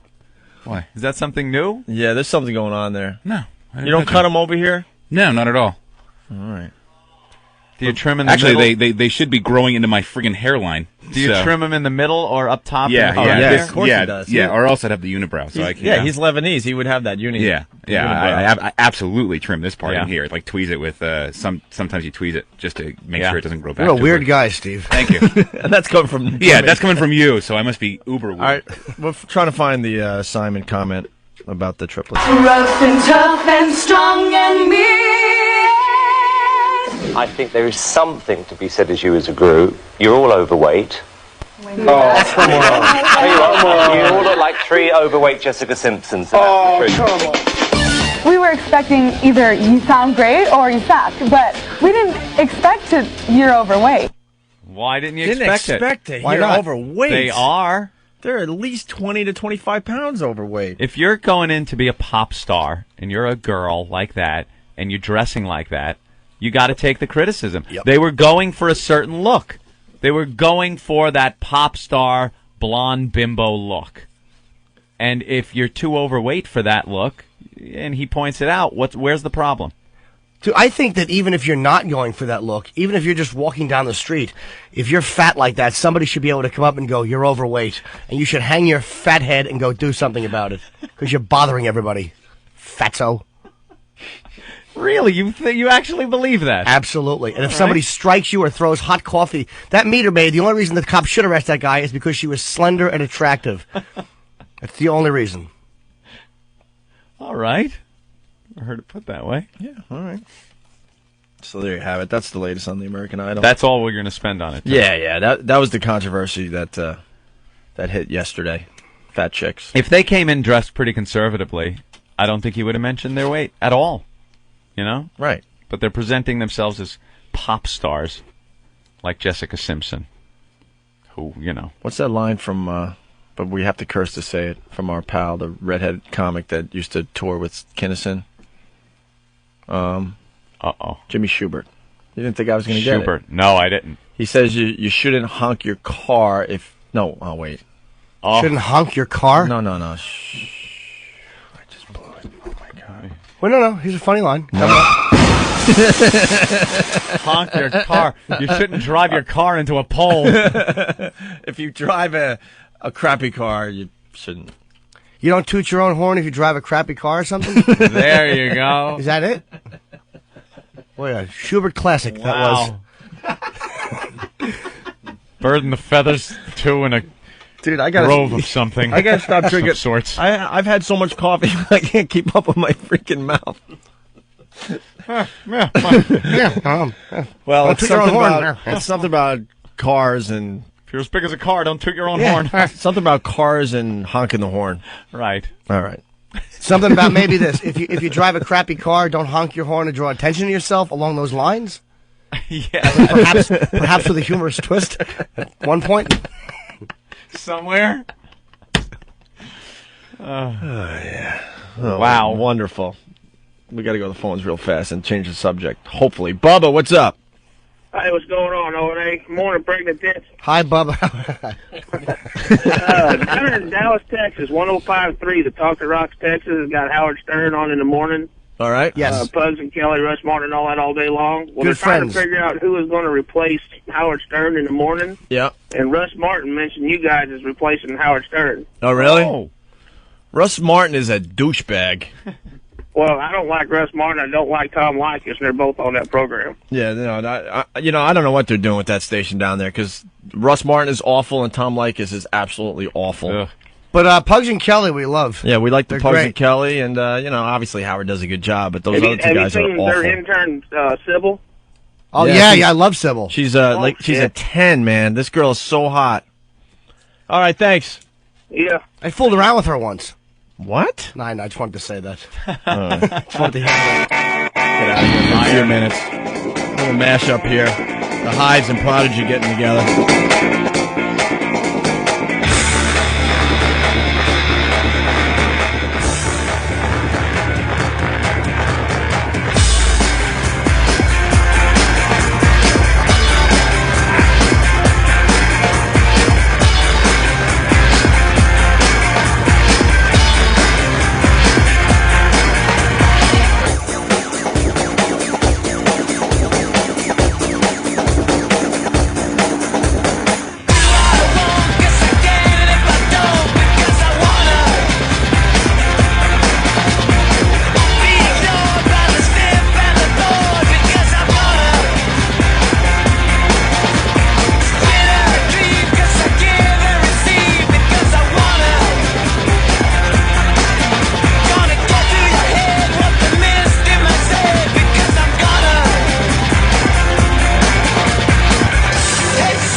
Discover the secrets to better sex with your free Better Sex Kit. Better Sex is the world's best-selling sex education video series with over 4 million copies sold. These explicit, uncensored videos show you real couples demonstrating advanced erotic techniques, toys, games, fantasies, and much more. Call 1-800-371-6390 and ask for your free, no-obligation Better Sex Kit now. We'll mail your kit right away in a plain package. Your Better Sex Kit includes everything you need to spice up your love life. Call in the next 15 minutes and get a free erotic positions video, plus an exclusive bonus gift so sensual we can't mention it on the radio. Yours free for a small shipping and handling fee. Call 1-800-371-6390 and ask for your free Better Sex Kit. 1-800-371-6390. 1-800-371-6390. We've made it even easier for you to give XM. Share the XM experience with your friends and family, especially with XM Service gift cards.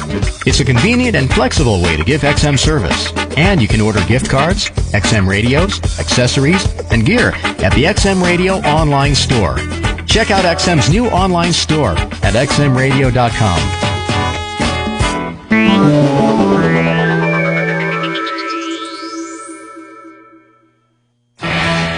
The world's first portable XM satellite radio. The Delphi XM MiFi. The first satellite radio that goes where you go.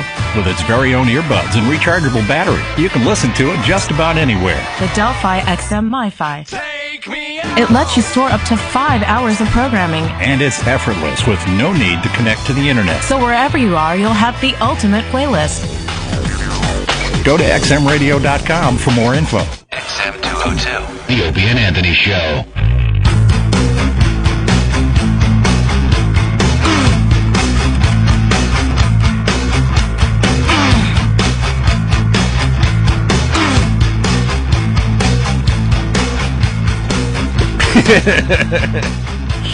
Dude, I was just kidding about kissing my butt. And I don't deserve it after that faux pas before the break. Chris from Long Island, he writes, wants to kiss Opie's butt.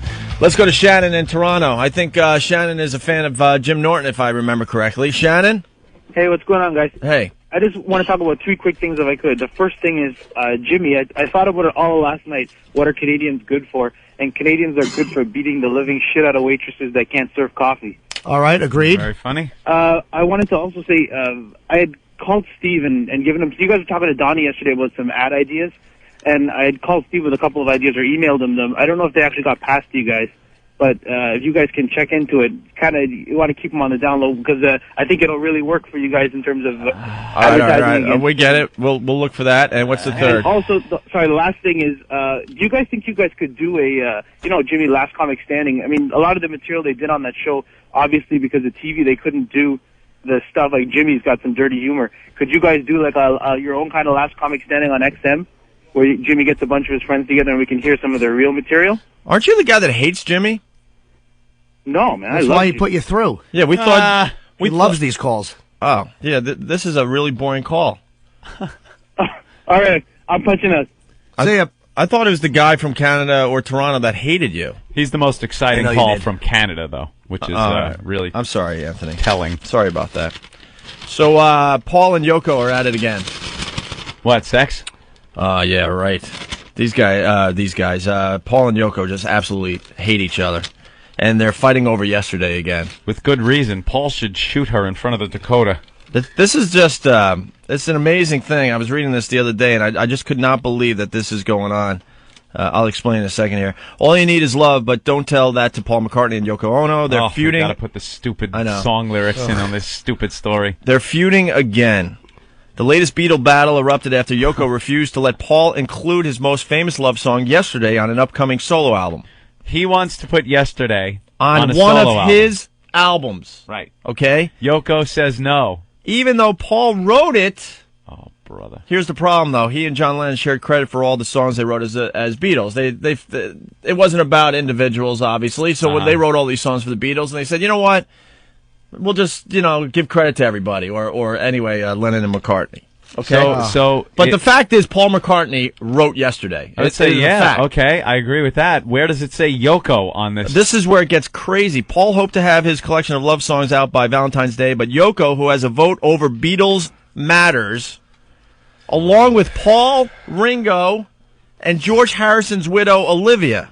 Oh, brother. So these bitches hit the lottery. So Yoko nixed the idea.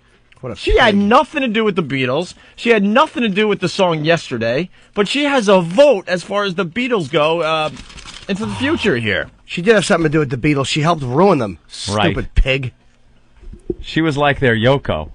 Oh. Yoko insists that because Yesterday is a Beatles song, it's a collaborative effort. Even though everyone admits that Paul wrote Yesterday. You know something? She could be absolutely right. A collaborative effort of the Beatles, not the Beatles' wives. What's her reason for saying no? Does he not want to pay into let? What's the problem? Yeah, where's the problem? God, sure, it comes down to money. A talentless leech is what she was. She just latched on to a rich, gifted guy and got her stupid. She's an artist. That's what she is. She's good for nothing. She's on her way to Boston with a dirty bomb. Last I saw in the paper. She really should be standing on someone's back and then yanking on them and then cleaning stuff off her hands and nodding politely. That's what she should have done. Paul can't believe she's being so petty. The song Snafu is just the latest blow up in a feud that's simmered for years, as we all know by now, right? Since Lennon's death, it has bugged McCartney that he doesn't get more credit for his compositions, and Paul's wife Heather has been fanning the fire since they started dating. Heather's been whispering in Paul's ear. Don't fan it too close to that wooden leg. She told him he had the right to claim the credit for his own songs, whatever his agreement with Lennon was. In 2000, Paul asked Yoko if he could change the credit for Yesterday on the Beatles' One album. Yoko said no. He was furious because it's many people's favorite song, and he wants the world to know he wrote it. Now he's being petty. So McCartney hit back by flip-flopping the traditional Beatles writing credit of Lennon and McCartney to McCartney and Lennon in the liner notes of a live album of his 2002 U.S. tour. Yoko then retaliated by removing McCartney's name from the credits for Give Peace a Chance on the Lennon Legend DVD. It's getting very petty, obviously. Like babies. Yeah. I like the order this way better. I like the order that way better. Like anyone notices. Like anyone notices when they go to put one of these songs on whose name is first. McCartney, Lennon. But the point I'm trying to make, the point I want to make here, it's crazy that these guys are dying off, and then the wives are having a say as far as what they're going to do with the Beatles songs and the Beatle catalogs, and it's just amazing. And the living Beatles, she has a vote, and Harrison's wife now has a vote. The living Beatles have to deal with what's going on with ex-wives. Oh, how are they equal to Paul and Ringo? Right. How is that possible? Eventually, they're all going to die, and what? It's going to be up to the wives to decide what to do with the Beatles catalog and the Beatles song and the Beatles legacy? Just picture if I leave this mortal coil, Opie having to talk to my ex-wife if he could play butt plug.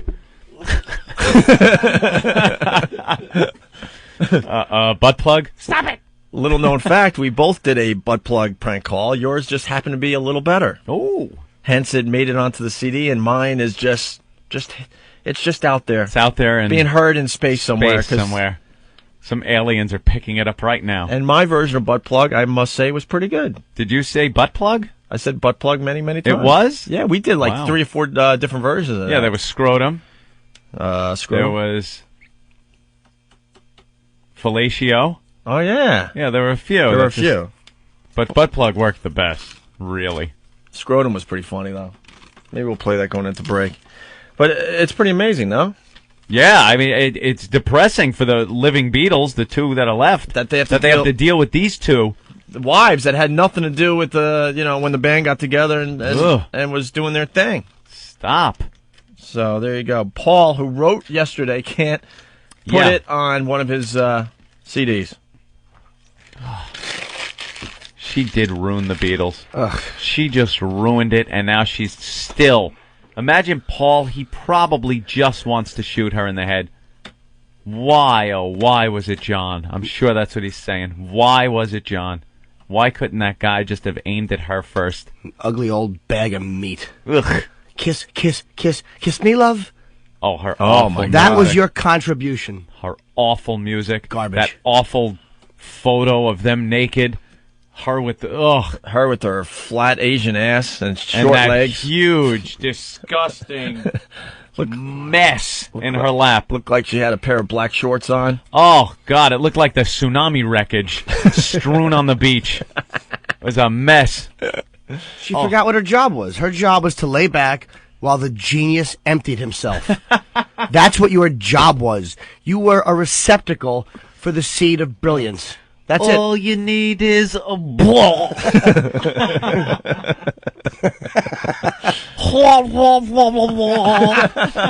right. I like to dump all over this yellow submarine. I'm filling a hole. Oh.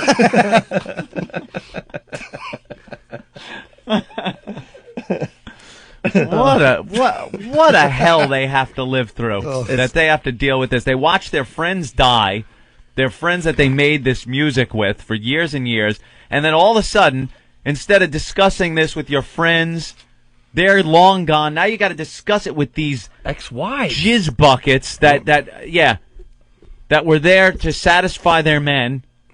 Now they got to discuss business matters with them. That's just amazing. Oof. It's amazing. If the captain and Tennille have a problem, maybe they should both have equal say, because they both contributed to the music. There you go. When your job was to lay there, and then while the genius slept, to get a washcloth and clean off your stomach, and that is your job, baby carrier, you gave nothing to the Beatles. Nothing. Oh, Jeremy? Hated by Beatle fans. Hey, what's up, guys? Hey, Jeremy. Doesn't Michael Jackson own the rights to all the Beatles songs anyway? No. Some, right? Well, he did for a while, and then. Oh, they finally got him back? I don't bought know. some of the catalog. It was some of McCartney sold him some. We need a Beatles expert. Where's Lady Di? Oh, hi. Yeah. I'm a Beatles expert. Get Lady Di on the phone and talk about the Beatles, because I think that was a problem, too. Michael Jackson had some of the songs, and then Paul or somebody wanted to use the songs, and Michael's now telling him, no, you can't. No, you can't. And they never wanted the songs to be used in commercials. And well, that's his problem for selling them. Why did he sell them? Yeah. You know? Like McCartney needed money? Why is he selling to Michael Jackson? McCarthy's worth $2-3 million. I mean, there's no way he's not worth that much. $3.5 maybe. The story goes, I can't remember exactly, but when Michael Jackson and Paul McCartney did that duet, that stupid song, they became kind of friends. And say what you want. Where they're on the back of the truck, selling like the elixir or whatever. Right. With the thing that makes young boys forget what happened to them. Selling Jesus juice off the back of his truck. Say what you want to the judge and prosecuting attorneys. Faggot pedophile. Make me nauseous.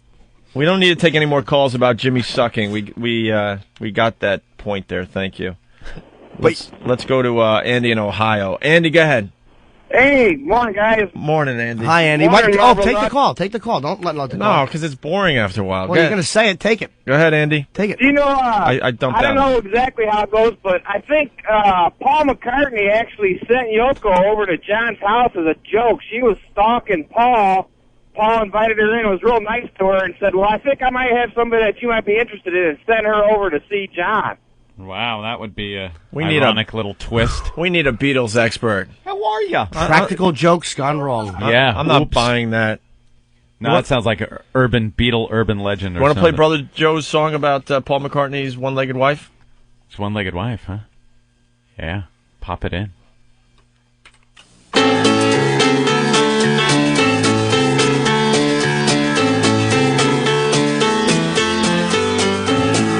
Lady McCartney used to have 2 feet. Plain to see your lower half's incomplete. Saved lots of money, got a great excuse. Get half price on pedicures, boots and shoes. Every night she takes off her prosthetics. Hops in circles when she tries to run. Yes, she only has to tie one shoelace. She has a stub. Lady McCartney always has a pet. Woodpeckers, they gather beneath her dress.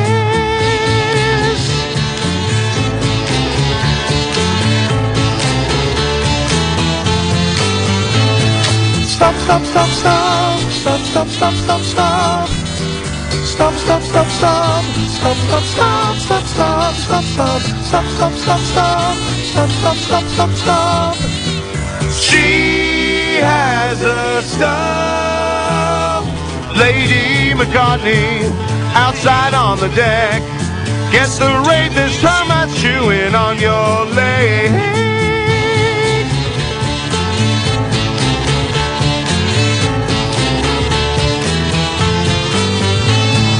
Tuesday afternoon, she's looking sexy. Then I lift her skirt and see that stump. Close my eyes and fantasize while effing. She has a stub. Lady McCartney, or should I say Eileen? How you gonna curtsy when you meet the Queen?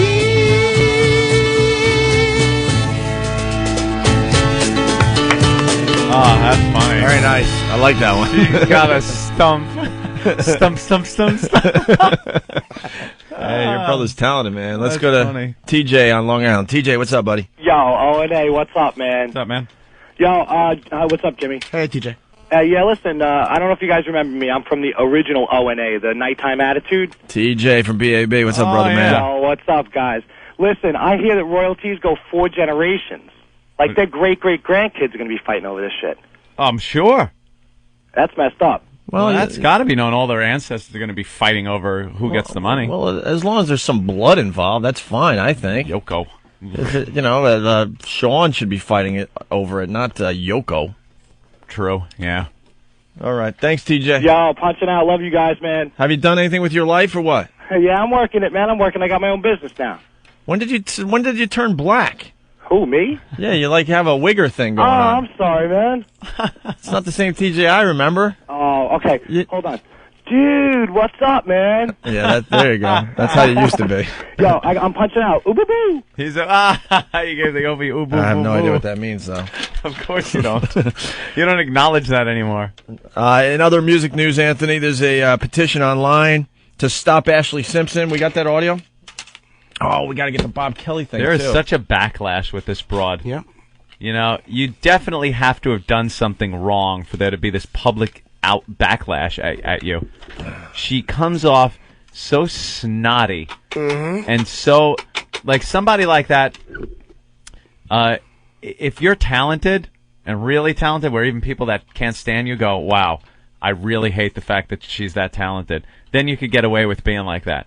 Like someone like Christina Aguilera could say whatever the hell she wants. She could get on stage and sing, and it's amazing, and she's a performer, you know? But this just sister of somebody that's going to be famous for 15 minutes, awful. And people hate her.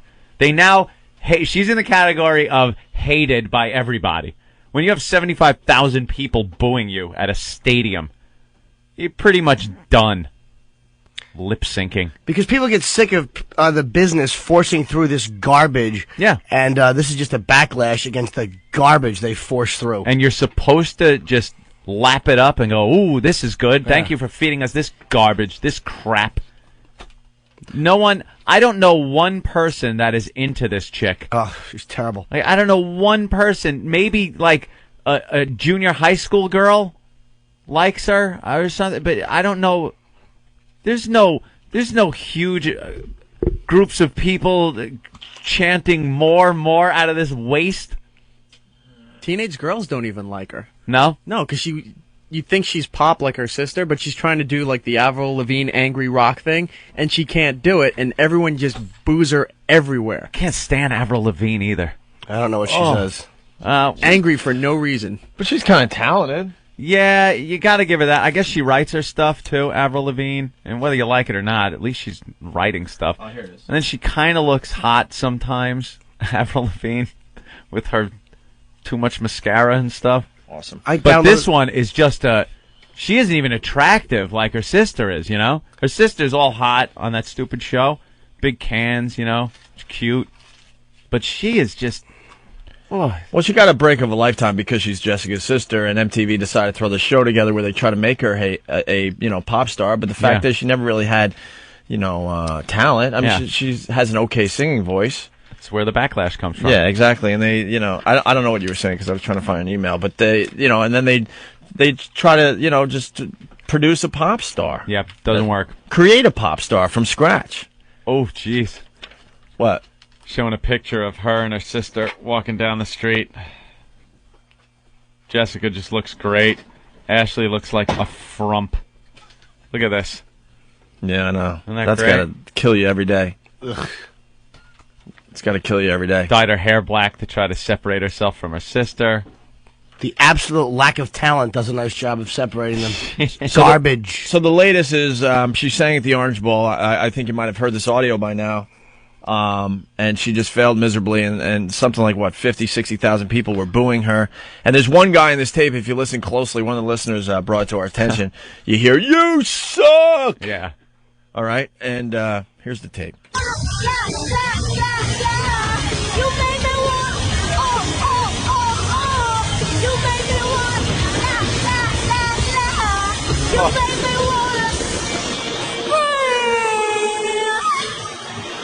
Oh.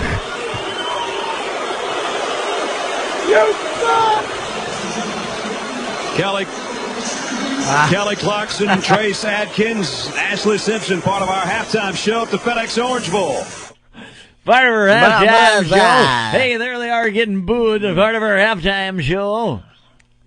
Ugh. So obviously she was getting booed, and if you listen closely, you heard the guy say, "You suck," right? Okay. Yeah. So Bob Kelly helped us out. He got a clipping from a newspaper where Ashley is quoted.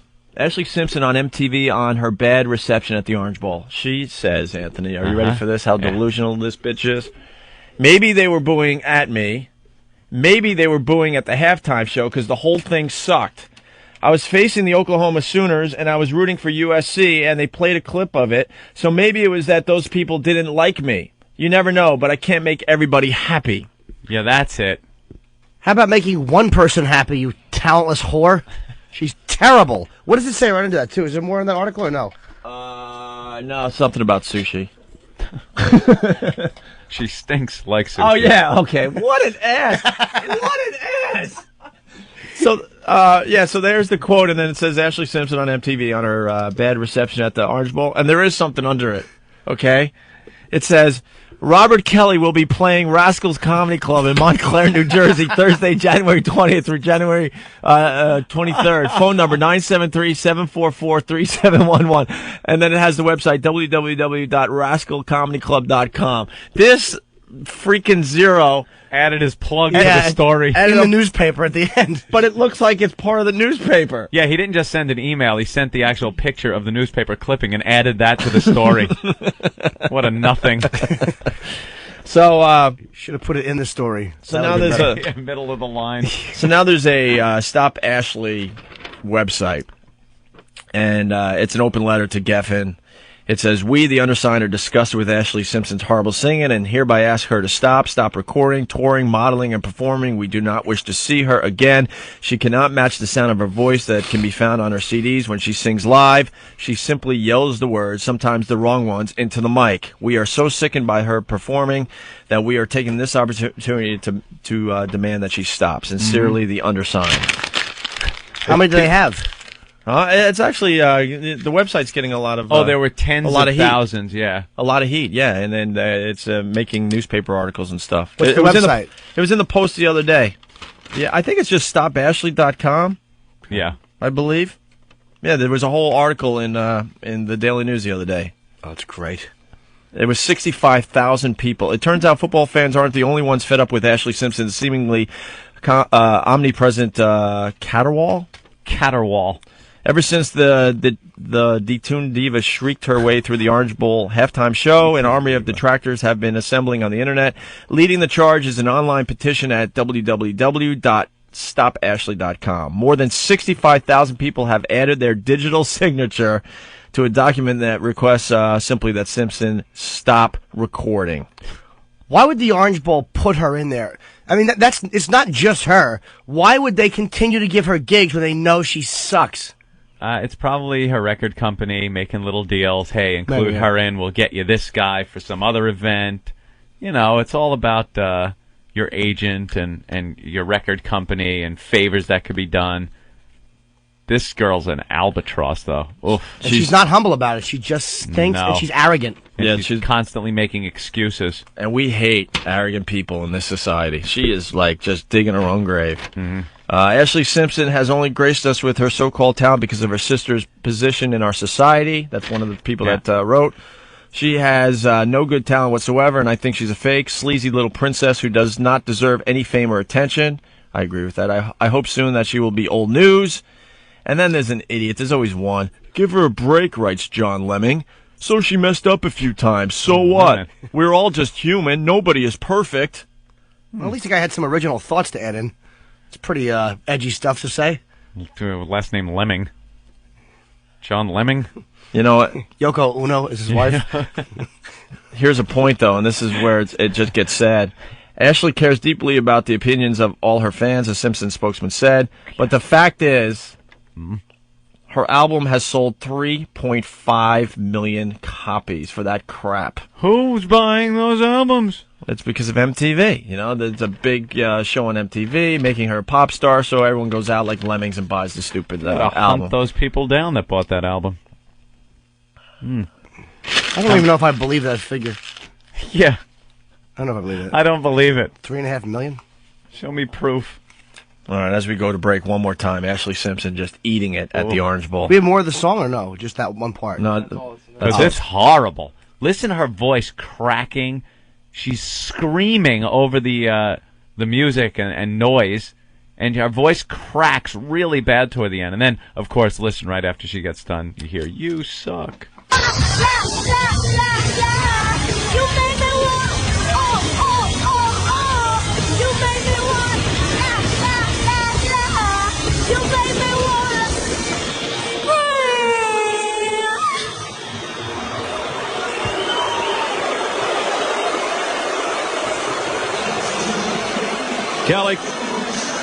Kelly Clarkson, Trace Adkins, Ashley Simpson, part of our halftime show at the FedEx Orange Bowl. How you doing? This is Club Soda Kenny, and let me remind you how handsome and talented Opie and Anthony are. Ain't they cute?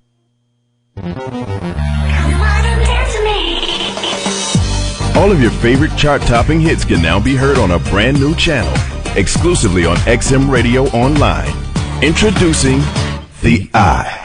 The biggest dance hits, dance remixes of pop hits, and chart-topping urban hits. Find The Eye. Only on XM Radio Online. Take a free listen at listen.xmradio.com.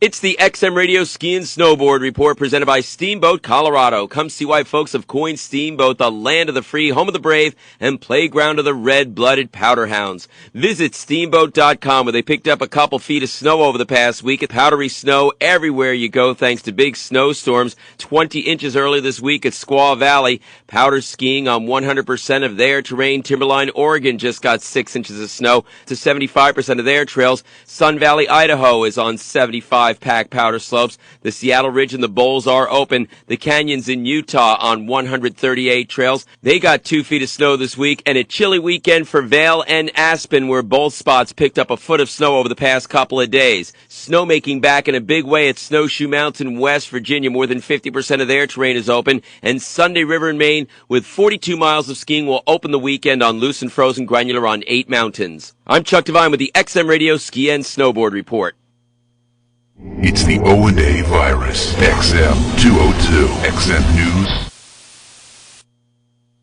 It's everything all the time. XM202. The Opie and Anthony Show. Yeah! Seek and destroy!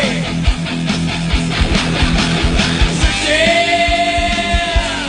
Seek and destroy! Yeah! Did you nap during that break? Did you take a little nap? We're back? How are we back? Oh, I got a nice sleep during that break. That was so long. That was a non-break. That's insane. Opie walks out of the studio, and I look in the control room, and they're waving their hands. Oh, we're on. I just went to take a leak. That's all you really have time for. And what are you they really selling? 10-second spots? This is stupid. Washington wants us to break twice an hour for a minute and a half at a time. It's ridiculous. Minute and a half. Throw the breaks together. That's nuts. What do we do with ourselves for 3 minutes? Are you insane? Dude, you need to regroup when you do a radio show. You just can't just, go, all right, we'll break and then come back a minute and a half later. I was going to drive home for that break and come back. That's insane. And everyone's panicking. We're back. I'm like, I think Anthony can handle it. Relax. Yeah. What's wrong? What's going on? Nothing. I'm just totally fucking with Steve. I'm like pointing and he's looking around like, what are you doing? Pointing at the floor, at the ceiling. Steve's like, what? You just do that naturally. Yeah. His arms are waving all over. Ben just loves messing with Steve. I know. It's great. Ben loves when anyone is getting screwed with except him.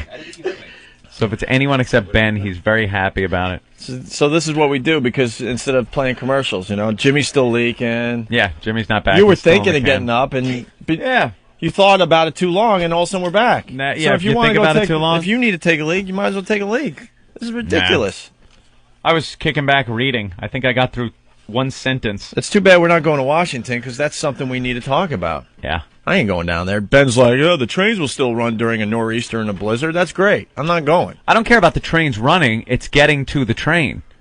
I'm going to have to drive from Long Island into Manhattan during a blizzard. I really don't feel like doing that. It takes hours in New York. Hours during a blizzard to get from Long Island into New York City. It's amazing how long it takes. All right, well, we're back. What are we doing now? How you doing? How's everybody? Oh, God. I need a little longer break there. I was going to go see if there was milk for some granola. Did you get milk today, Jimmy? Best you didn't. No? That You want to get some milk? Eat some cereal? No. You're not eating cereal today? No, coffee. Just coffee? Get milk. I don't want it. I have too much coffee in my veins, so I need to, simmer down a little bit? Simmer down. I need some milk and some granola. And does that relax you? Blueberries! All right, well, there's not much going on in the news, so what we can do is we could talk about the top 10 songs of the 90s, which is kind of interesting. They're doing a whole redo on... We could play a really bad song about George W. Oh, that is awful. You want to hear it really fast as we try to figure it out? VH1 is doing a whole brand new I Love the 90s thing. Yeah. Have you seen it? Any of it? I love those shows. They're like potato chips. You just pop them on and, I remember that. Why is that entertaining? I know. To watch something and go, oh yeah. Yeah, that was great. Oh, that sucked. Yeah. Well, why is that entertaining? I don't know. Oh, I forgot about that. That's right. Oh, I had that. Yeah, right. Oh, yeah, that's... Oh, my God, did I look just as stupid as that? That's good. Hey, look at that. Yeah. That was the guy, I remember that did that. Yeah. Oh, I remember. Yeah, exactly. And we suck it right up. It's like, I remember when he was famous. I forgot all about him. That's right. Hey, isn't that the guy from that show? Right. And now he's, I remember watching that show. And I sit there and watch every one of these. 1995. Ooh. Hey, I can't wait to see 95. I was alive in 1995. Yeah, I remember. All right, we could do a little top 10 thing really fast here. Mm-hmm. Top 10 songs of the 90s. You want to do that? Songs of the 90s. Are they all grunge, or do we cross genres? No, that's the problem. These are like more pop songs. Awful. Huh? Are they awful? Who made this list? Where's the list from? It's not a Rolling Stones list or something? No, it's Nirvana, whatever it's called. I don't know. Courtesy of Nirvana. Anthony, your favorite decade of music would be? Favorite decade of music? Mm-hmm. Wow. Let's see. For casual, guilty pleasure listening, the 80s. Really? Yeah, but for real, like, rock music that I completely enjoyed, the 90s, yeah. My favorite decade of music was the 90s. Yeah. Followed by the 70s. 70s. Followed by the 80s, and then the 60s. Ooh. 70s were just amazing for rock music. Absolutely amazing. There was some real crap in the 70s, too. But I really got into the whole grunge thing when that hit. You liked things like, Afternoon Delight in the 70s? No, dude. I'm talking like the Stones put out their best stuff, obviously, in the 70s. Zeppelin, that type of thing. Yeah. I mean, the 80s was just all over the ball field, man, with the new wave and the hair bands. Yeah, disco at the end of the 70s, though. That kind of tainted the 70s for music, man. I think I'm talking more rock, though. Yeah. I mean, rock didn't have much to offer in the 80s. Really didn't. I mean, yeah, you could say Metallica, things like that, sure. That's the late 80s, too. Right, but most of the 80s was, most of radio was playing all that hairband crap. New wave. New wave at the beginning. New wave in the beginning, and then guys that look like chicks. New wave freaked out the rock guys in the beginning of the 80s, but we completely accepted it by the end of the 80s. Mm-hmm. Like, you accepted new wave. Right. But at the beginning, it was just like, fags. Play some Zeppelin. Yeah. Faggots. Yeah. This guy hates me today. Hold on a second. Why is that? I don't know. We'll listen to the show. You mean Pappy from Jersey? Pappy? I thought you liked me, Pappy. Oh, Pappy. No, I love you guys, but sometimes you get stuck on something. When you were saying, oh, I remember that, you sounded like Lady Di talking about Lost in Space. No, but that was the bit. That was the whole bit, like, I remember. Well, then why you guys keep saying, are you insane? I say, yeah, well, my crutch is holy S. I say holy S a lot, which had to be pointed out on all the message boards. Yeah. Okay, I get it. I get it. I'll stop trying to say holy S. Relax. Crazy, insane. Tell me where I can listen nuts. to your radio show. Oh, you showed him. What? You showed him. Which one? That's you. That's a hysterical comeback. Tell me where I can listen to your radio show. Well, that's almost nya. I know. And it was meant that way, dude. It was meant that way. It's funny. I mean, whatever. So, the top 10 songs of the 90s. We could go through this list a little bit. 10th place, Anthony. Oh, I have no clue where to start. Is it rock? Is it everything? It's going to be mostly poppy crap. Mostly poppy crap. With a little West Coast thrown in, a little West Coast rap. Oh, really? Yeah, West Coast rap definitely representing on this list. I'm not too hip on that. I'm not too familiar with that. Do we have all 10 songs? We're not going to play the whole song, so relax. No. 10th place, it's this little ditty. Oh. Top 10 songs of the 90s, in 10th place, RuPaul, Supermodel. RuPaul is going to reach your big hand and pull out a wet to Frankie Blue on KTU, baby. Oh, this is a gimmick song. How could this be top song of the 90s, one of them? It's a stupid gimmick song. It was huge on pop radio, though, I guess. All right, enough of that crap. Is that what it's based on? How many spins it got? Who knows? Who knows? That's horrible. In 9th place, remember these two rappers? Oh.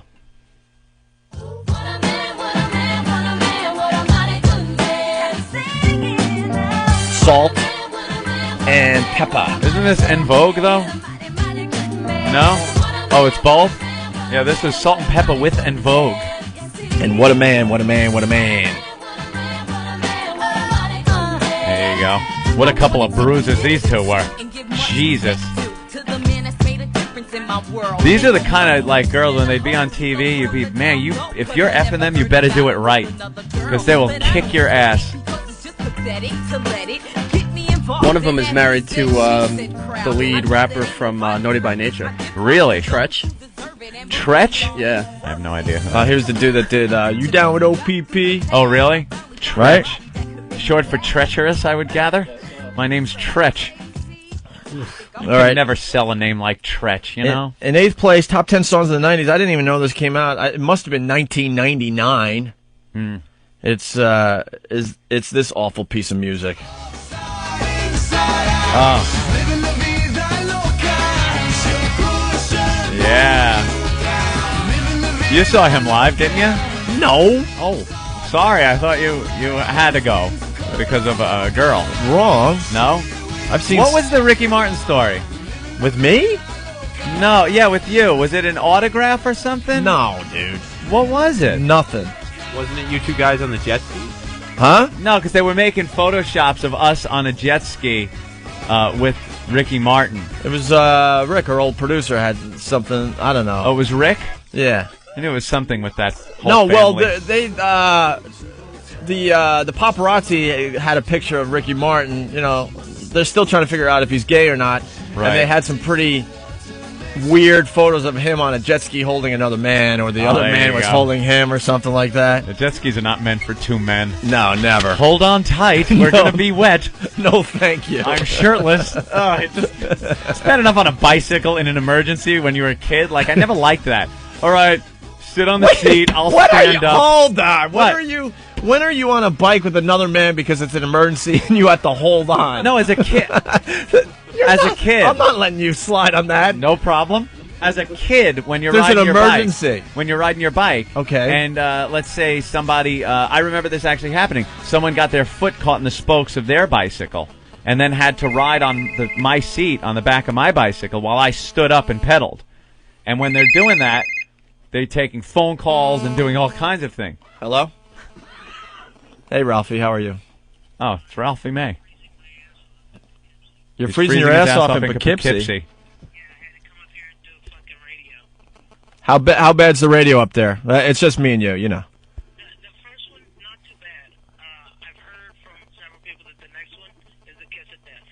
Why is it the kiss of death? Radio in Poughkeepsie. The guy sounds like the boss from Office Space. I'm going to need you to come in tomorrow, but he sounds like that. All right. So why are you calling?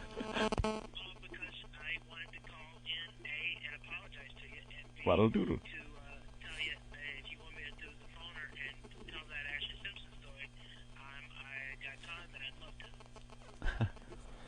You know, you really let us down, dude. We really needed you yesterday, and now it's kind of too late.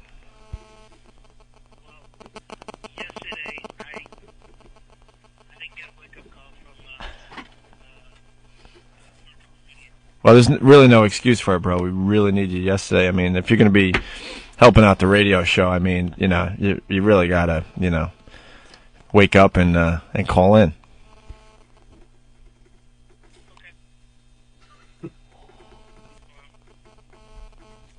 So, how long? My apologies. And we tried to call in, and I called in, and they said that it was too late, and that not even worry about it. It was like at 9:30, and honestly, no problem. You know, he's just thinking, what a dick. Whatever, dude. Whatever. I mean, obviously the show's not that important to you.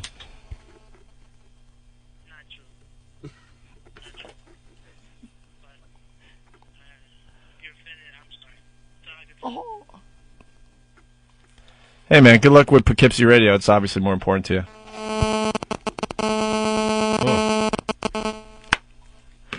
Oh, my God. You hung up on him? You left him hanging? Dude, call him back. Why? What a prick. Did he hear that over the air? I did, over my headphones. I hope the audience heard that. And in a way, I hope they didn't. That was awful. You got to call him back. You hung up, no goodbye, nothing.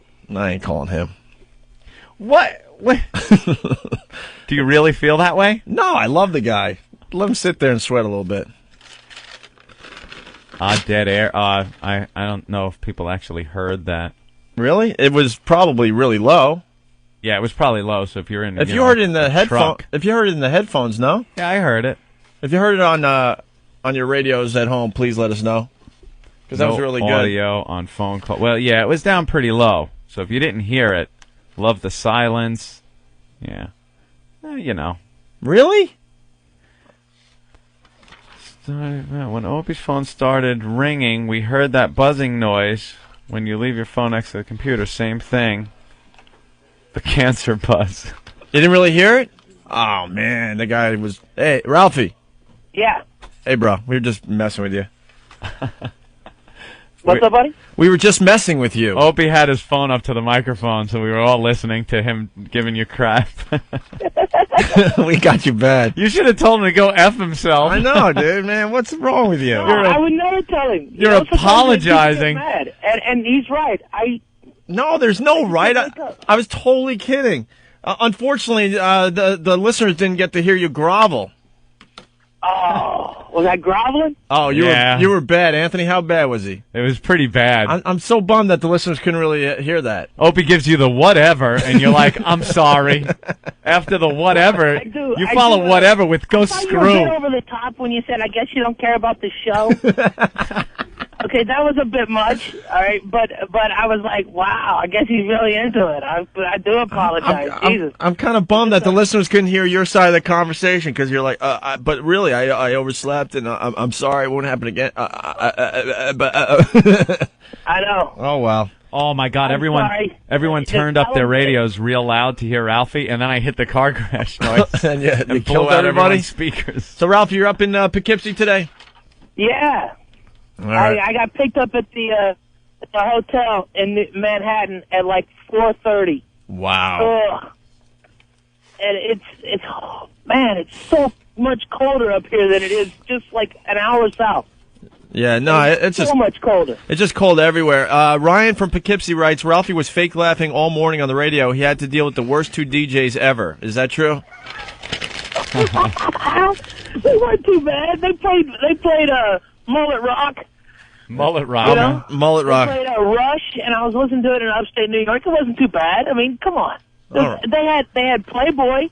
They had that's not too bad. The girls of Fear Factor. All right. Well, you're and the chick from the Fockers. Not too bad. Come on. You're at Bananas in Poughkeepsie tonight? Yeah, Poughkeepsie tonight. 2 shows, 8 o'clock and 10:45. And then somewhere in New Jersey tomorrow. Hasbrook Heights. Yeah, Hasbrook Heights. We just talked about Ashley Simpson. By the way, the online petition is now up to 126,000 names. Anthony. Wow. We just played the audio from the Orange Bowl, and Ralphie, you were saying off air right after the show ended the other day that your girlfriend was backstage at the Orange Bowl. Yeah, a pal of mine, Trace Adkins, who's like a fan of mine, and I've known him for like 3 years before he hit. He was okay. He was the middle guy. It was like the chick from American Idol, and then him, and then Ashley Simpson.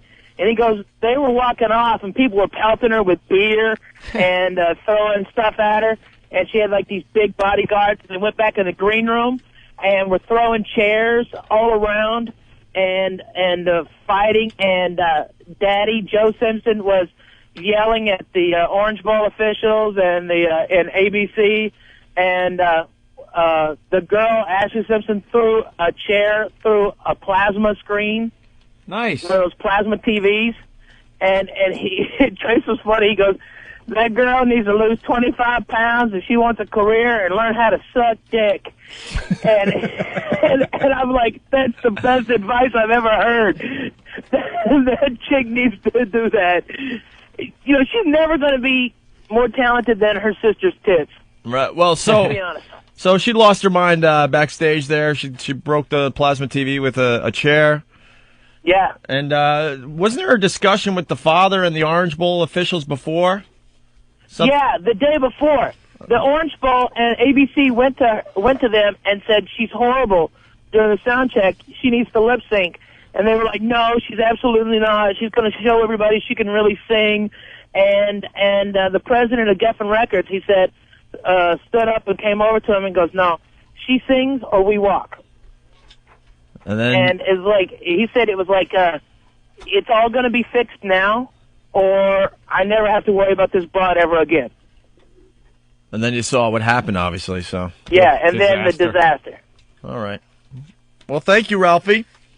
Well, no problem, guys. Sorry to mess with you. Did Colin come in yet? I think Colin's coming in about 10 minutes. Colin Quinn today. Phenomenal. An old friend. It's going to be good to see him. All right, Ralphie. Good luck with the bananas thing. All right, man. Talk to you later, guys. We'll talk to you soon. All right. Bye. Bye, kids. Bananas. Jeff in Jersey. Jeff, what's going on? Yo, guys, I just want to let you know that Ralphie did come through on the radio. It was really low, and man, it was really uncomfortable. Yeah, that was really uncomfortable. Going like, my apologies, my apologies. He's just apologizing to Opie's whatevers. Whatever, dude.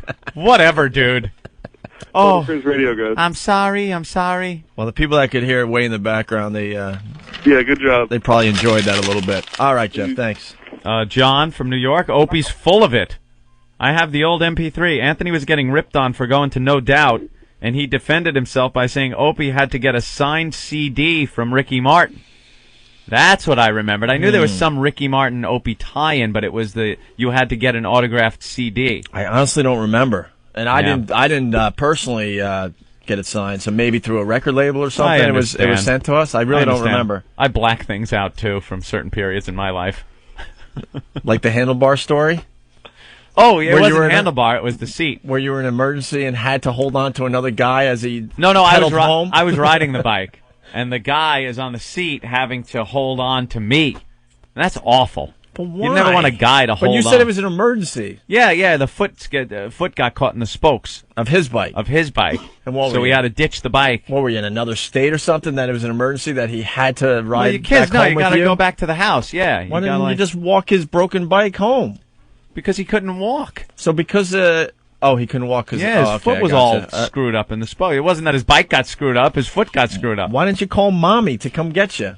On my cell phone in 1975? On my bicycle? Hi, Mom. Hi, Mom. Yeah. No, I'm calling from the street. Yeah. No, it's great. I got it in a time machine. I went forward into the thousands. Yeah, it's cool. It's going to be great. I get into radio. It's fantastic. Yeah, you sing really badly, too, and I play it a lot. You're going to love it. You'll love the show. But right now, I'm calling from a future cell phone. Cells.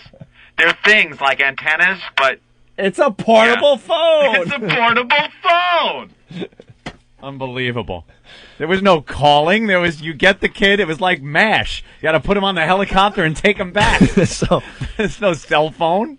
So the guy has his arms wrapped around your waist lovingly as you're pedaling back home. I wouldn't call it lovingly. I think he had to hold on to like my belt loops or something to keep from falling off.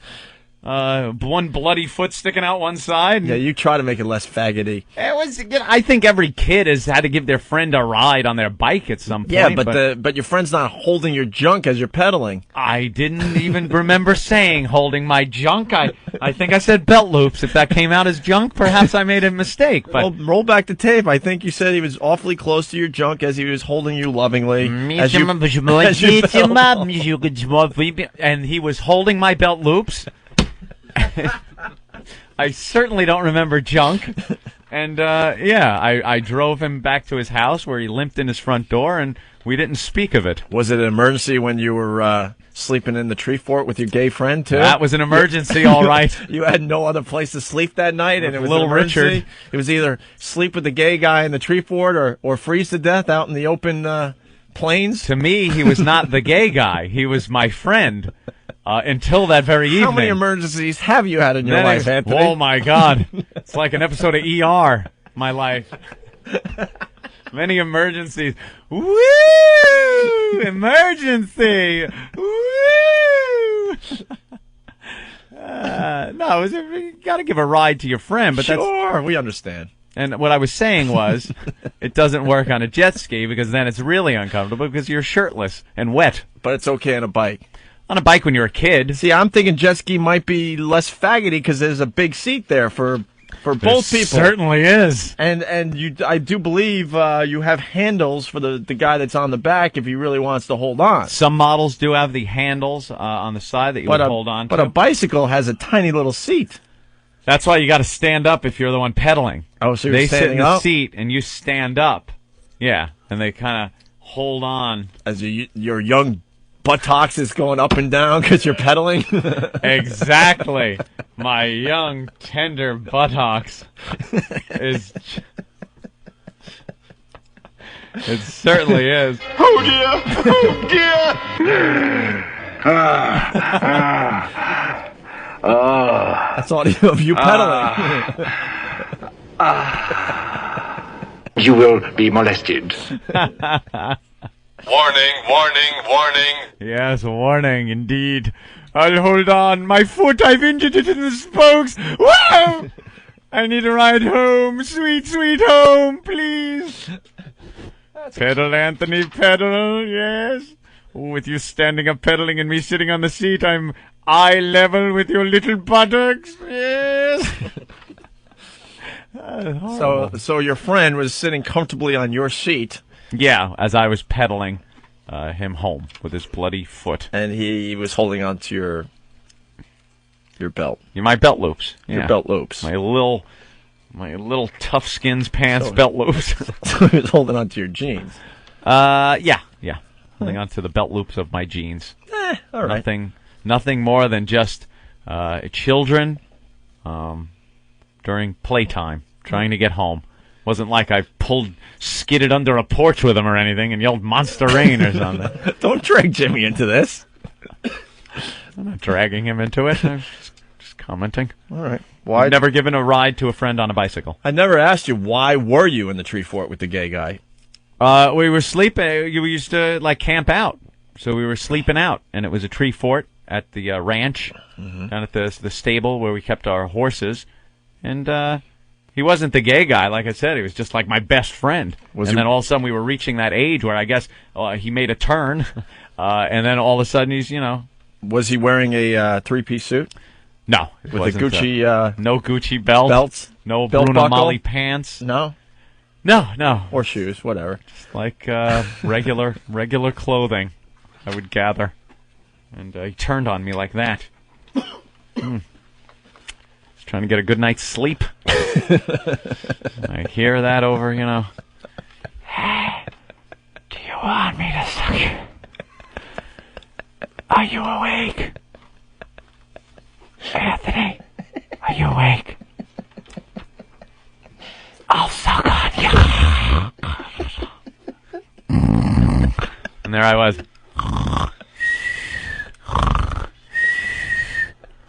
Just sleeping. Fake My sleeping. eyes shut real tight. That wasn't the only thing shut real tight that night. Jeez. I pulled my Gucci belt real tight.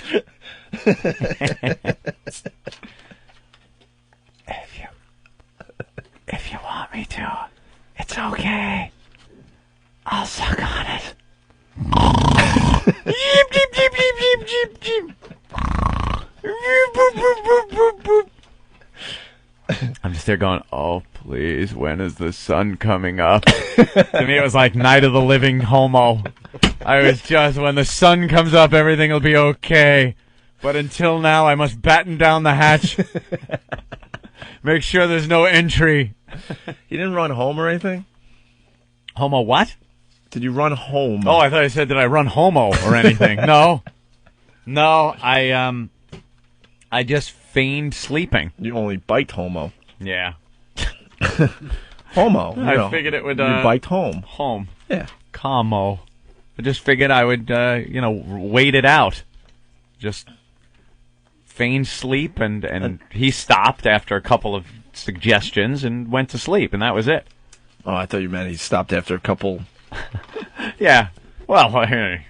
It's not gay if you don't push back, so... Push back. If your hips aren't moving forward, thrusting. Yeah. Oh, that's funny, man. That was odd. Yeah, the friendship just was never the same after that. Yeah. Let's say hi to Tom in Cleveland. Tom? Yeah. What's going on, guys? Hey. Where's my little marmalade spreader? Right here, buddy. Hey, nice to hear you. Jimmy's reading the the paper. reason I was calling, one time I gave a ride to a buddy of mine. We're riding down a steep hill over in my neighborhood, and I got a guy in the handlebars and a guy in the pegs. Well, I started going real fast. The guy in the back jumped off. Then I hit a bump. The guy his head smashed his face right in the concrete. Ooh! I had to give him a ride home on a bike. It was just Where did he sit? Hello? Yeah, I'm here. What's that? Where did he sit on the bike when you gave him a ride? I'm sorry, your volume's cutting out. Is he playing the same joke on me? Never mind. I don't care. All right, guys, I'm punching out. All right, good job. Thank you. Because I think he had written handlebars or something, and I never got that. I was never able to give anyone a ride on the bike on the handlebars. Interfered with the steering and everything. Yeah, it was a little too weird, right? Yeah. All right. Rather have them tightly hanging onto my jeans. Yeah, I see that. We'll continue in a couple minutes. 6 monkeys at a turd throwing party. The Opie and Anthony Show. Discover the secrets to better sex with your free Better Sex Kit. Better Sex is the world's best-selling sex education video series with over 4 million copies sold.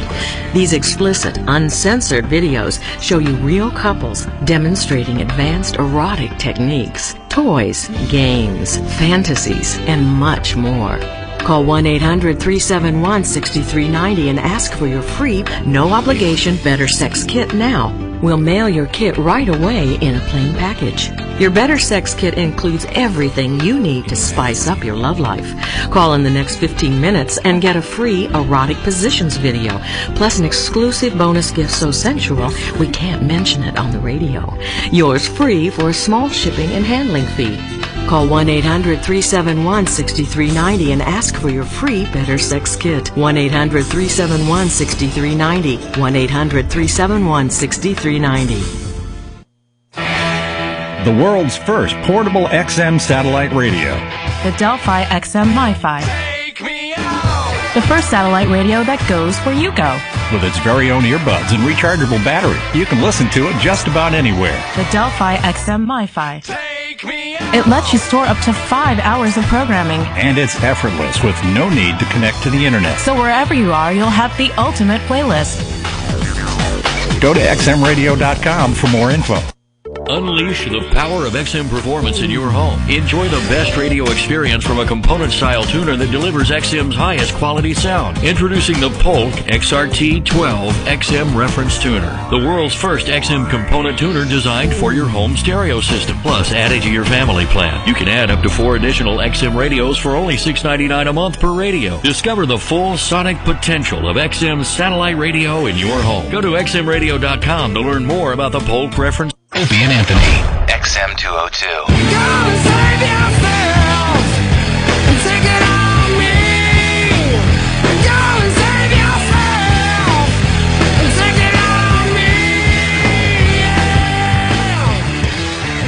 And we're back with the Opie and Anthony program. The O&A virus spreading across America. The rhythm of this show today is all over the place. That's all right. When you do a radio show, you need like a rhythm. And these breaks just seem way too short today. You can't get anything done during the breaks. You can't regroup. You can't take a leak. Jimmy's gone again. He's trying to... You barely got your blueberries into your granola in time. Granola. That stuff is just compacting itself in your duodenum. Yeah, but you told me to add... I listened to my friend. Fruit. You told me to add fruit. That'll help me out. You want to make things move along, as they say, and not bind up. Do blueberries do it? As you chew your gravel blueberries and milk. Here comes Stalker Patty, everyone.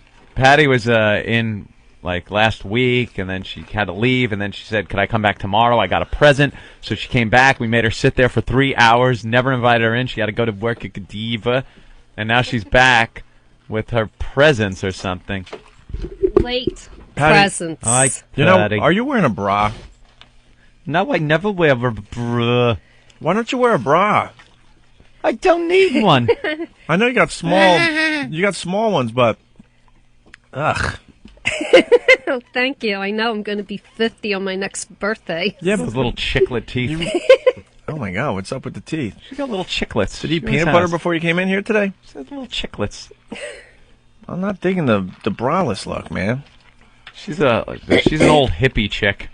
Yeah.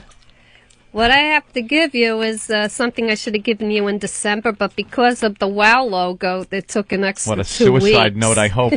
No, the signs for your desk. Remember I gave you the photo and said it's coming in January? What? I wasn't listening. I just tuned her out completely. All right, you have gifts. Yeah, but they're just from Christmas. It's just that the WOW logo made it take an extra 2 weeks at the print shop when I had these done. Print shop. Listen to that voice. Yeah. All right, and you brought them in, and what are they, Patty? What are the gifts that you have for us? They're 2 signs for your desk. They're like desk plaques, like you would see on Mr. White's desk on a Superman episode. Perry White, editor-in-chief. Yes. Things like that. It's like that plaque that when you get fired, it's the thing poking out of the top of the box that you take to the elevator. The little name plaque for the desk. Yes. And they kept the WOW sticker, so the guy that did it must have been a fan or something. I never got the WOW sticker back. Or a thief. All right. Well, let me see. Let me see one of those, Patty. Pass that over to Jimmy. He'll pass it down to Jimmy, or to pass it to Jimmy. Pass it. Oh, good. I want to see my friend.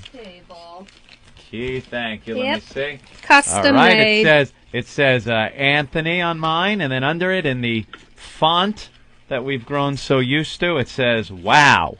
And it's white lettering on a dark greenish background in a gold little frame.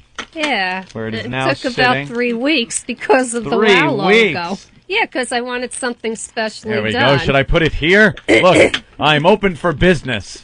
Ha! There we go. Look where you put yours, Anthony. It's so nice. I put mine right in front of me on the console, so now people that come in, they can know I'm Anthony. Wow. Right? Ha ha ha ha. I want to put mine down, too. You want to put yours? You're very Opie. funny, Opie. Opie. They cost a lot of money. What, did you make it? Yeah. Right in the garbage? Mm-hmm. Well, you're pulling down a nice dime these days, Patty. I remember when you used to make your presents for us with a glue gun and gold paint and macaroni.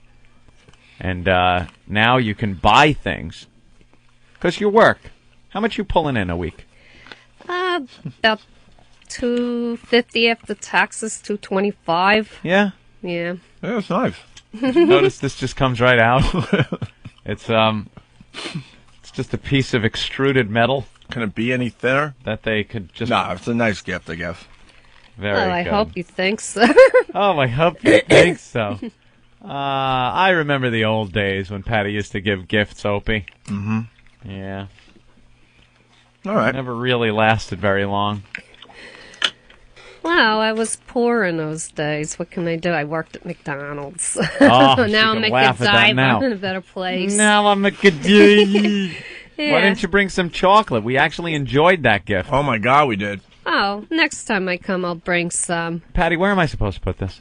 Quite frankly. Don't you each have your desk? To be honest with you, to be completely honest with you, what am I supposed to do with this? Oh, I just thought it would be nice to put on your desk. On or my desk. something. My desk faces a wall. If I had a desk, if I had a big wood desk where people walked in and saw the front of my desk and I could put this on there in front of my humidor and blotter, perhaps then it would be appropriate. But the truth of the matter is, I have nowhere to put this. You know where this is going to go? This is going to go with the pile of stuff I never touch. Right there. I really have no use for it. None. I just thought it was a nice gesture, you know. Nice gesture, awful gift. Oh, I'm sorry. I can't- apologize. I loved What am I my going to gift. do with this? Anthony, wow. Let me put that on my desk. I'll put it next to my computer. So it faces me so I can look at who I am all day. I'm Anthony. And I know this because I have a plaque that says it. Patty, why you waste your money? It's a waste of your money. Now, what did this cost? Be honest. Oh, no. What did this cost? Be honest. You know what it cost. Well, Patty? I'm embarrassed. What? About $18, $19 each with 18 tax. bucks each with tax, $20, Yeah. $40 you spent on these plaques, and they are ridiculous. I'm sorry. Yes, you are. Oh. It's not going to get used. Okay, all right already. I heard you. Do you think these things out? Do you project ahead what's going to happen after you give this to My us? original gift was to get a curtain for that window so that when you do these type things we don't talk about, you when just we clear our close it. throats? You know, hint, whatever. That was my original gift, and then I told Opie in the diner I want to pick up something like that so I could cover that because you were voice. talking about it so much. Patty, and then, do you... Patty, did you save the receipts for these? No, I throw everything away. You threw it away. Yeah. If you took this back, could you get your money back? Not really. No, I don't think it's refundable because it's already made. Patty, take this back. Here, give that to Patty. Oh, my God. I'm not accepting your gift. I would love to. What's wrong with you? I'm being honest with her so she doesn't continue to waste her money. You wasted $20, Patty. Yeah, I'm not going to use that. I didn't know what to do for Christmas. I think next time I'll about just bring a nothing? box of chocolates. That's all. There you go. You work at Godiva. You could pick up the chocolates. We all enjoyed them. We were opening up the boxes and eating our little chocolates. Yeah. Then you go and spend $18 on something that I swear to you is ridiculous. I just figured it would just be like something kind of nice because I felt a little bit embarrassed just bringing chocolates, you know? How did well you as you should. I'm just trying to get through her playing it out in her head. I will give them the plaques. Where could they put it? On their desk. They'll just Yeah, because put you're it on the talking desk. about your office. That's what you were talking about. Yeah, our office, not the head of IBM's office. You know what our office is like. Do you see our office as having name plaques on the desks? No, you're not corporate people. I just thought it'd be... And a big electric... okay, all right. We'll put it next to the Well, electric that's a stapler dumb idea for our that didn't stapling work. paperwork. It was a dumb idea that didn't Yeah. work. I'm sorry. Yeah, Patty, I don't know what's got into Anthony, but I'm really going to enjoy my gift. Thank you. Sure you will. Yeah. Why not? Here I am. I'm Opie. Sorry. Yes, you are, and I could tell you are by the plaque in front of you. Oh, getting off the subject. Last time we were talking about my stress test. Mm-hmm. And Great, I found... Patty. I don't know what they did, but they put an IV in my arm. They made me put my arms like this, and they put me in this chamber to take this huge, like, thing that rotated, like, pictures of my heart. Rotated. I love how she takes Yeah. accents and puts them on words where they just don't belong. Well, anyway, Rotated. I found out that I have mitral valve prolapse. What's which- that? It's a lazy valve in the heart. I was going to tell you to play the laugh track, but you can play the laugh track on this, especially if Stop the yelling! Stop yelling! Sorry, this is the big and bolder Patty. Oh, you're so big and bold. Well, anyway, they told me if the medication doesn't work, there's only one other alternative. To I hate this place. situation. Nothing works here. The medications don't work. It'll be open heart surgery with heart-lung machine. Holy jeez. But I don't know. It may not happen. Maybe the medication will work. They'll know in May when they examine me again. Oofa. You're just a killjoy today. Oh. I just wanted to give you something to laugh at to turn it around. Oh, yeah, that's hysterical. Oh, now I got to take the plaque back. Did you see that jerk?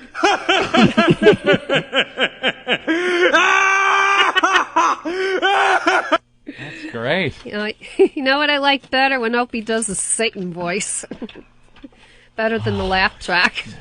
When he acts evil. Yeah. Well, so you'll know in May? Yeah. Oh, well, they'll examine me again. They'll bring me through the stress test and sonogram again. Oh, very good. Oh, what happened there? That's fallen out of the plaque, the one that says Opie. Yeah, can I have that back? Give that back to He's Opie. gonna break it in half. No, because no. that's what you're expecting. I don't do the expected. I know. Great. Oh, jeez. Thanks, Patty. Oh, you're so welcome. Anything else? No, that's all I wanted to do is just drop it great. by. I said it All was right. getting late. Need a haircut or anything? No. Heck no. Did you get your gyno appointment? No, not yet. There's like a 6-month waiting list. You know, so... Wow. But they did find out what my hormone levels were, which was amazing. I'm supposed to be about 25 to 30, and my levels are over 60. They said I have the levels of a 30-year-old. They don't understand why. They said it's hereditary. Yeah, because your mom was a slut, right? I don't know. I Why wouldn't know. Why is she I'd clenching live her with neck as she talks? She's like all weird. She's twitching. She's like Ben. I never knew my mother really, so I don't know what she did. I know. She dropped you off in a diner. Is what happened. Wow, Patty. The belt is very sexy. I like the belt today. What is that, Gucci? No, it's strawberries. I got a gift certificate from a friend to go to Strawberries, and I needed jeans. Just care. All right, thanks, Patty. Patty, thank you so much. You're welcome. Are those the poker chips that went flying? Yeah, those. What would you do? You mean the ones Opie is holding? What would you do with those, unless you play poker? You're saying the poker chips aren't a good gift? No, Jim, can you move that pail? Keith, move the pail. Oh, no, I don't want Thanks, Patty. Don't throw them at me. I'm not going to throw them at you. No. No. I was a very good athlete in Patty, high school. thank you so much. You're welcome. And come on. Let us know how things are going. And we'll talk to you soon. Okay. You off to work now? No, I don't have to work today. I'm off. I switched. Oh. I was supposed to not work yesterday, but Yeah, my care, boss care, had a meeting. care, Couldn't be there. Care. All right.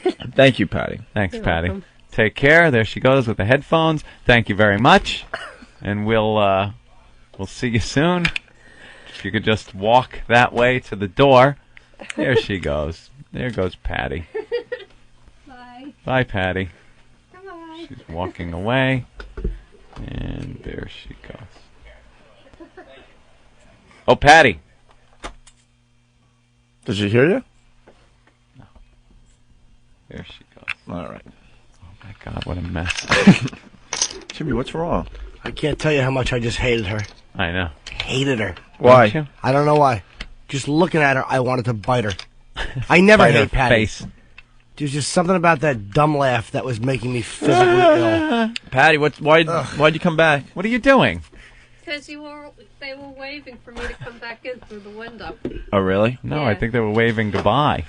No, they were going like this. All right. Come in. They Jimmy say, said he hates you today. Yeah, I don't know why. I never hate you, but today I just... Ugh.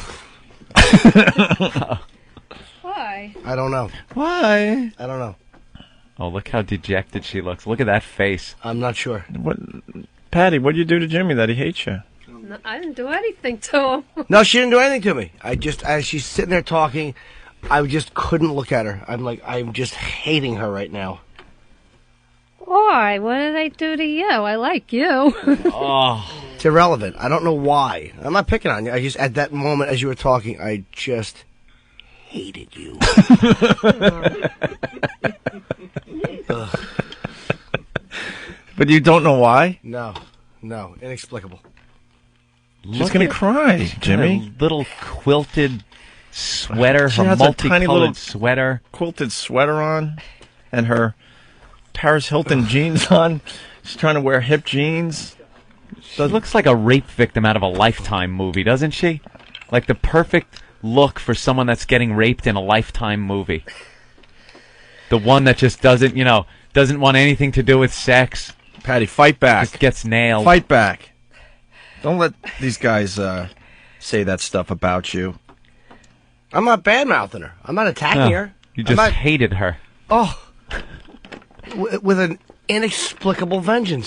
But I'm not attacking her. I'm not knocking her. Right. It was just a loathing. Because she brought the show to a halt? No. It's just something. I think it's that voice and the laugh, and you're loud. You're yelling into that microphone, which is hot anyway. No, not hot like hot. I'm The sorry. mic is I hot. have breathing problems. I try to talk a little louder. I don't know what the problem is, Jimmy. I mean, she's a loner, and You're like an old sick Shih Tzu. And she gets happiness by bringing Anthony and I gifts. Mm-hmm. That's all. She had no one else to give a Christmas gift to this. Yes, I did. This past Christmas. I had a Christmas list of personal friends and things, No, you didn't. And we were on the list? Yeah. Aw. See, we made our list, Anthony. I think that's really nice. Jimmy, do you think that's nice? I think it's terrific. I don't think it's not. I think it's fantastic. Yeah. All right, Patty. I know Jimmy's only playing. Yeah, No, that's it. he really isn't today. Oh. No, he really isn't. Jimmy doesn't really play. Sure he does. That's it. You just look at Jimmy, you know what he's thinking. Unlike Anthony and I. I mean, I was so relieved that you didn't have to do that sensitivity thing. Oh. Yeah. All right. Thank you, Patty. Patty, thanks. You're welcome. You are dismissed. Take Anthony's gift with you. Why? He really doesn't. You can do anything you want with it. I just thought it'd be something nice to do. Anthony, tell her. Oh, I feel You know. bad. He's just sitting there. Take it. Patty, take the gift. Well, I can't do anything with it. I can't even return it because it's custom Keep it in your made. apartment as memorabilia. Sell it on eBay and get your $18 back. No. Why? Anthony No, that's okay. Anthony could sign it, and then you just throw it be on careful eBay, and about the it'll be next worth at one. least $7.50. There we go. $7.50. We'll do that. No, just be careful the next time. That's all. Yeah, you're gonna have to think more about the gifts that you bring us. Yeah. I mean, I thought about We're was the pretty fact much- that you were fixing your office. We're so- pretty much divas at this point, and you really gotta, All right, I'll sign it and put it on eBay, and we'll give you the money. There you go. You don't care? Look at her, how she's changed. All I'm right. just embarrassed. Please leave. Jimmy is going to bite your face. No, I would never. I don't even want to attack Patty. I just can't look at her. Yeah. Is it because you once felt her up? No. Yeah, that's part of it. Yeah. All right, Patty, you really have wrecked the show today. Patty, screeching halt. Thank you, Patty. Bye-bye. Sorry. That's all Bye. right. Bye-bye. See you later. There you go. All right. There she goes. Wow, Jimmy is... You all right, Jimmy? Oh yeah, I can't mess with her. I just couldn't look at her. Yeah. I don't want to attack her. No. Oh, she's putting on her ratty hooded sweatshirt. That's like a jacket or a coat that a kid would wear on a playground. Oh my gosh, she's leaving all rejected. Like Easter egg blue. She's really sad. Oof. We don't She just bent over and showed her ass. We didn't need to see that. She just bent over to pick up her pocketbook. Patty, she doesn't even have a winter coat. Get her in here. No. I just heard the whole audience go, no! Patty, you're going to freeze out there. Where's your hat and gloves? It's like 8 degrees out there. Yeah, Patty, it's I cold have my out. gloves. Oh, I know. I have my hat. I have a hood. See? Do you get cold out there? What? Isn't it cold out? Yeah. Where'd you get that coat from? Salvation Army. No, I bought it from... I forgot the store. Rainbows in the mall. What year? 1978? No, this year. Just, Really? I wore it first in November. All right. Great. Yeah. Please. What? Please leave. Thank you, Patty. There she goes. What? Yeah. Well, bye. Oh, God. Next time I'll bring some Hold on, chocolate. Patty. Before you leave, Anthony, could you play the music for her, please? I didn't even want to do that I just wanted to get her out of here. Yeah. I'm sorry the gifts didn't go over well, Patty. I know I don't know. You should have I know you worked something hard in on it. December when I showed you the photo of what you were getting. You think we gave it any thought whatsoever? I said I even told you I was making nameplates. All right, Patty, it's time to take Anthony's gift, because mine's somewhere deep in the garbage can, and just walk away. There she goes. No, take the gift. Take the gift. All right, there she goes. Thank you, Patty. Please leave. All right, there she goes, and she walks away. What a sad sack.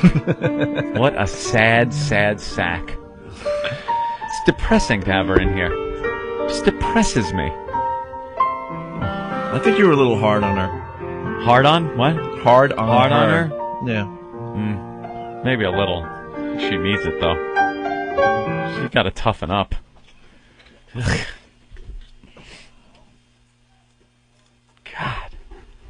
All right, we got to get the energy back in this show. She's depressing. She's depressing to have in the room. Like you need a Xanax with her. Her chest was annoying me. I'm looking at it.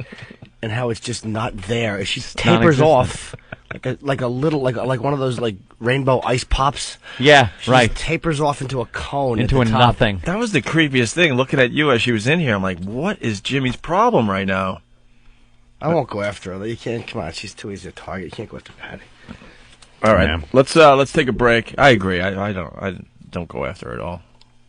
I was just being honest. You know, Anthony. No, that's not. That's I not think going after the her. gift is it's not going to be used. I like put it on eBay. We'll give her money back. I like your new honesty. I like it. I can't. I'm not going to put that on my desk. Why would I? Let me sign it. Bring it over here. I'll sign it. We'll put it on eBay and we'll sell it and give her the money. You know, it'd be great if you sued her for copyright infringement because she used the WOW logo. There you go. Learn to play poker with the Opie and Anthony Show. No. Oh, God. She spilled my chips. I'm sorry, sir. Opie.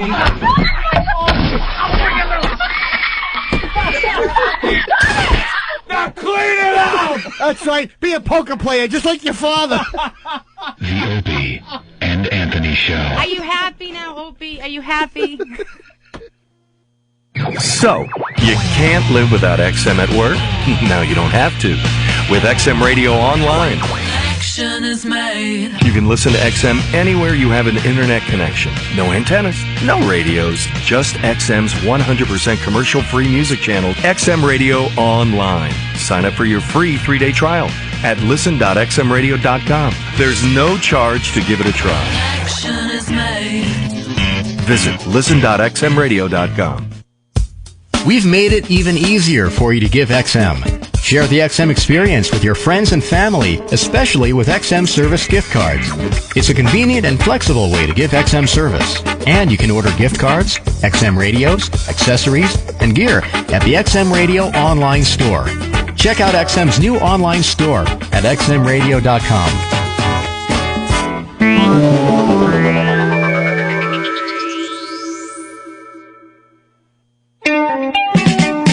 XM in your new car, a complete Sky-Fi 2, the Polk Home Tuner, the portable MiFi. Get XM wherever you and your family go.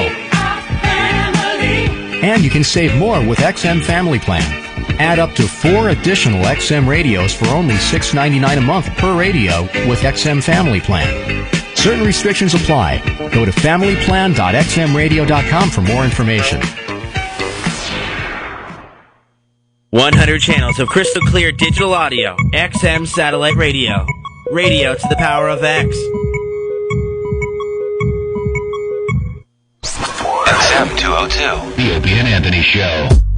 Now this looks like a job for me, so everybody just follow me, cause we need a little controversy, cause it feels so empty without me. I said this looks like a job for me, so everybody just follow me, cause we need a little controversy, cause it feels so empty without me.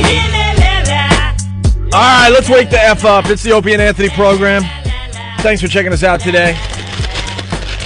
We know that last segment was a train wreck. We understand, trust me. We understand more than anyone. Already know? Is Colin around, Jimmy? Huh. When was he supposed to show up?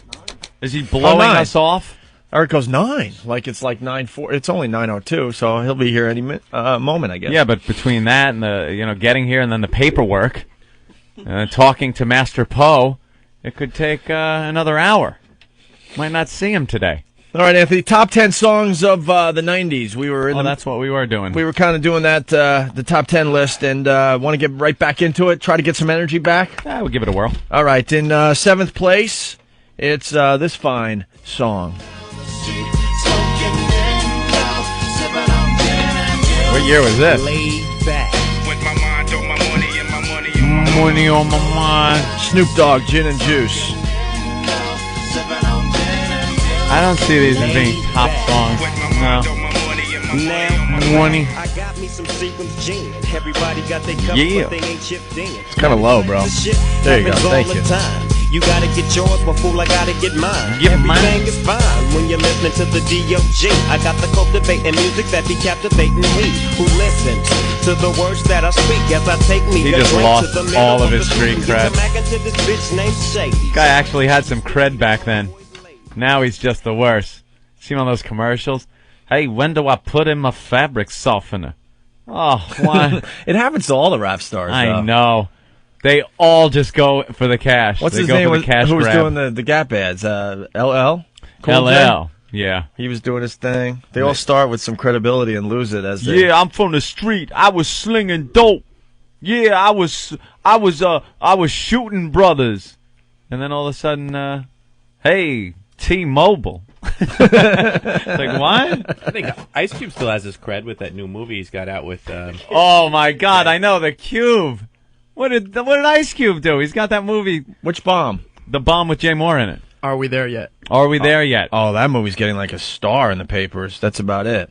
It actually got a star, yeah. Where are we there yet? What's that about? Is that about Jay getting to a phone and calling in a radio show? Jay's had so many excuses why he hasn't called the show yet. It just amazes me. Too early. And then Jay's friends call Ben, and Jay's going to call tomorrow morning, and then tomorrow morning happens, and Never calls. Something came up, he overslept, or this happened, or that happened, or you know. Yep. And we never hear from him, see him, nothing. He was supposed to be in Vegas, wasn't he? Oh, yeah, that was one of the many. Yeah. Where's Herky Jerky? Get the Herky Jerky band. At least I'll say about Cool J. At least LL Cool J was never a gangster. I mean, my radio was his big song, yeah, you're right. I Need Love. Uh-huh. But you look at, like, Ice-T, Ice Cube. Ice Cube, yeah, those guys were gangsters. Snoop.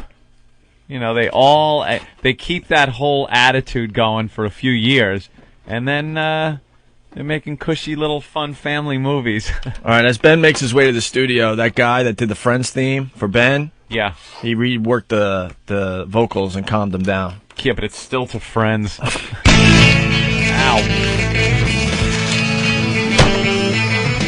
So they all tell you that you need to book some guests. Even little Jimmy mocks you when he's got meaty breasts. Your massive duties always fly through train. As you hurkin', jerkin', gossip, it's all crazy, looks insane.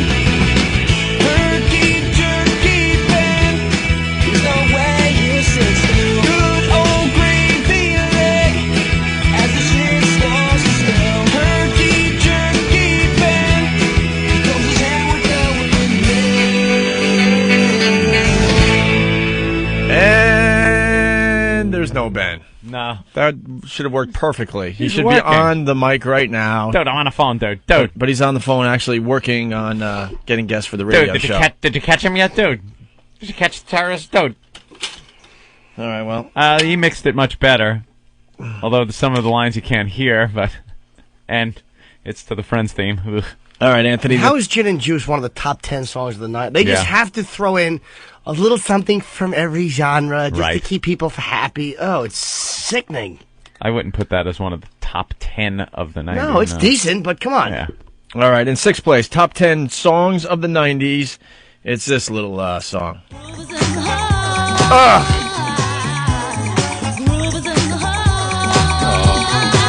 Delight. Groove is in the heart. Dance music.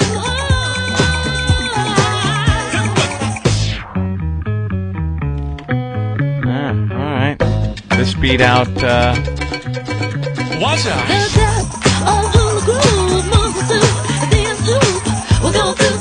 How many rockin' songs did that beat out? There's not many rock songs in this list. Actually, there's only one rock song. And it was the poppiest song this band ever did. Fifth place, Anthony. It's MC Hammer, and You Can't Touch This. Are you kidding? Yeah, that's how we living, and you know you can't touch this. Look in my eyes, man, you can't touch this. Yo, let me bust the funky lyrics.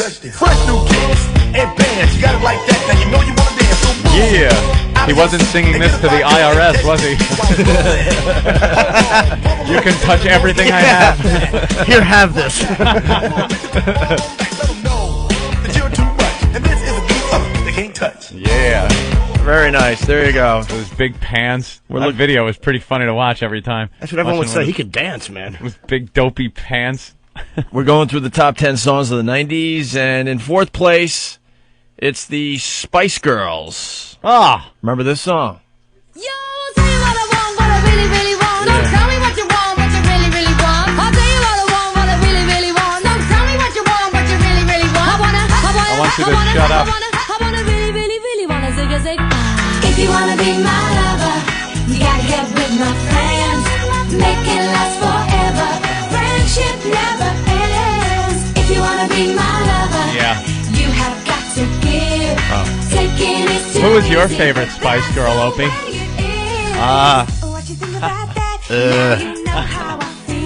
Mine was Dead Spice. Baby Spice? Oh, Baby Spice. I preferred old. All right, enough of that. Actually, I like the next song, Anthony. Probably one of only two songs on the whole list I like. Yeah. Top 10 hits of the 90s. It's the Notorious B.I.G. Oh. Come on. Biggie, biggie, biggie, can't you see? Sometimes your words just hypnotize me. And I just love your flashy ways. I guess that's why they're broken, you're so fake. Biggie, biggie, biggie, can't you see? Sometimes your words just hypnotize me. And I just love your Hypnotized. That's a cool song, though, no? Yeah. Ben's in the Biggie. studio. Hey, Ben. It's Biggie Head. No, we're not abusing you this time. Well, I was just about to say we're not abusing you, but then... Train Diva. Yeah. Sorry, Train Diva. I'm trying to switch your tickets around. Oh, that's funny. Well, Ben, what is going on with Jay Moore? don't know How many what's going on. excuses are we going to get why he hasn't called the program? How many times has his buddies called saying that he's going to call on the show? And why are you going to throw stuff at Jimmy? He didn't do anything to you. He's gearing up. I don't like Got it. a handful of poker chips. Huh? Oh. Yeah, what's up with Jay Moore? I don't know what's up with Jay Moore. Jay can't wake up, I guess. I don't know. He keeps calling. Like, Wasn't he supposed to be with us in Vegas? Yeah, but he went to the Jets game instead. Wasn't he supposed to call in a few times, too? Yeah. But he's never up at 3 in the morning, because L.A., it's 3:30 in the morning. It's already 6:30 here. You think he's got to be up sometimes. I mean, granted, on the set of that last Kubrick film, I'm sure they were very busy. So we giving up on Jay? I don't know. I thought you were going to call Jay. Why do I have to call him? He should just call the show. I don't know. He called once, and Danny hung up on him. Really? Well, we didn't know. He didn't call the hotline, even though he had the hotline number. So Danny didn't believe him, so we hung up on him. And you know. Who's that Don't look bad. girl? It's one of Jim's friends. Oh, yeah? He's here to meet Jim, yeah. Okay. She's a fan of Jim's. Come on, who is it? They're with Colin.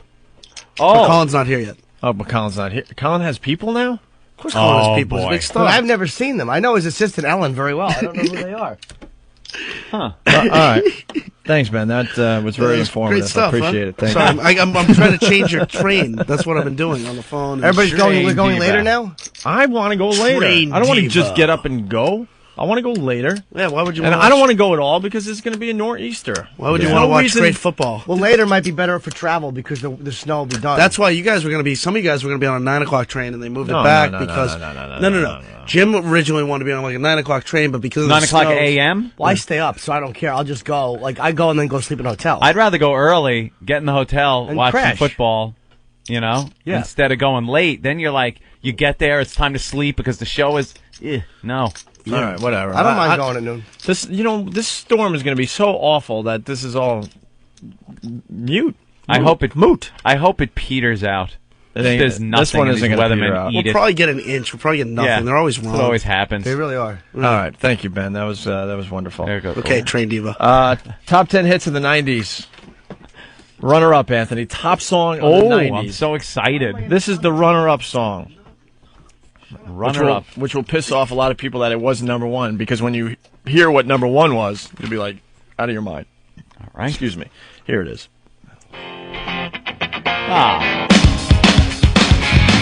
The song of a generation. The only song that belongs on the list. This Nirvana song Smells Like actually- Teen Spirit. Song actually was history making. You know, the '90s. You think about this song. Not that stupid En Vogue Salt and Pepper song. The throwaway. All right, you want to hear the top song of the 90s? 90s, courtesy of Nirvana. Listen to Kurt. Okay. It's good stuff. Very good stuff. Okay, thank you. You ready for this? Yeah. The top song of the 90s, a little band called Ace of Base. Oh, no. All That She Wants. Remember this awful thing? Of course.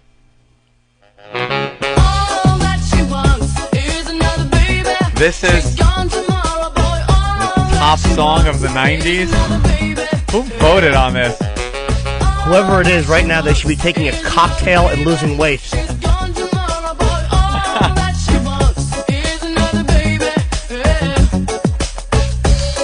This is awful.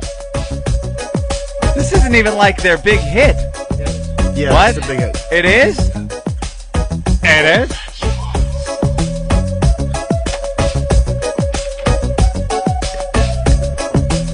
No, this is horrible. Ben has given me a note, and it says, Derek found a song that should be on the list. Oh, he's trying. He's trying for a comeback. Is our interns trying to do bits today? All right, Derek. Should we put on our laughing hats? Brush your your teeth. Top, back, front, bottom, in the between. Now brush your teeth. That's a good one. Wow. Your teeth. Eric, comment? Dissension in the ranks. Eric, you're going to allow the interns to make fun of you? This was an intern request here. Comment, Eric? No, he was trying for a job here. Oh. Oof.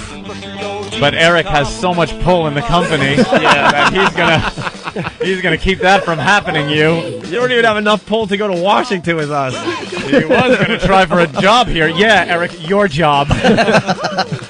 But I'm gonna put my foot down and tell Washington not to hire him. Call him up, just tell him you have the first same name as Logan.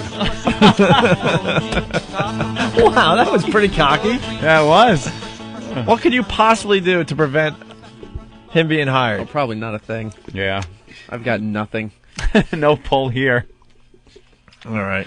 Oh, my goodness. You're not maybe going to... Maybe we could have Eric's blow his breath on Derek's nose and see how Eric's breath is today, and that could be some sort of payback. Car crash.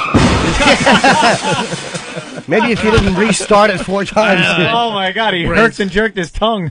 He was too busy making sure he didn't say I got something funny. At least I didn't say that. How long has Mel Tillis been the producer of this radio show?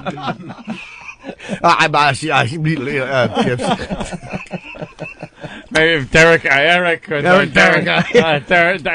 could blow his horn like Dinah. All right, very good. Thank you. Love the Ben. I love the Ben. Who just doesn't love Ben? You have to. He's the best.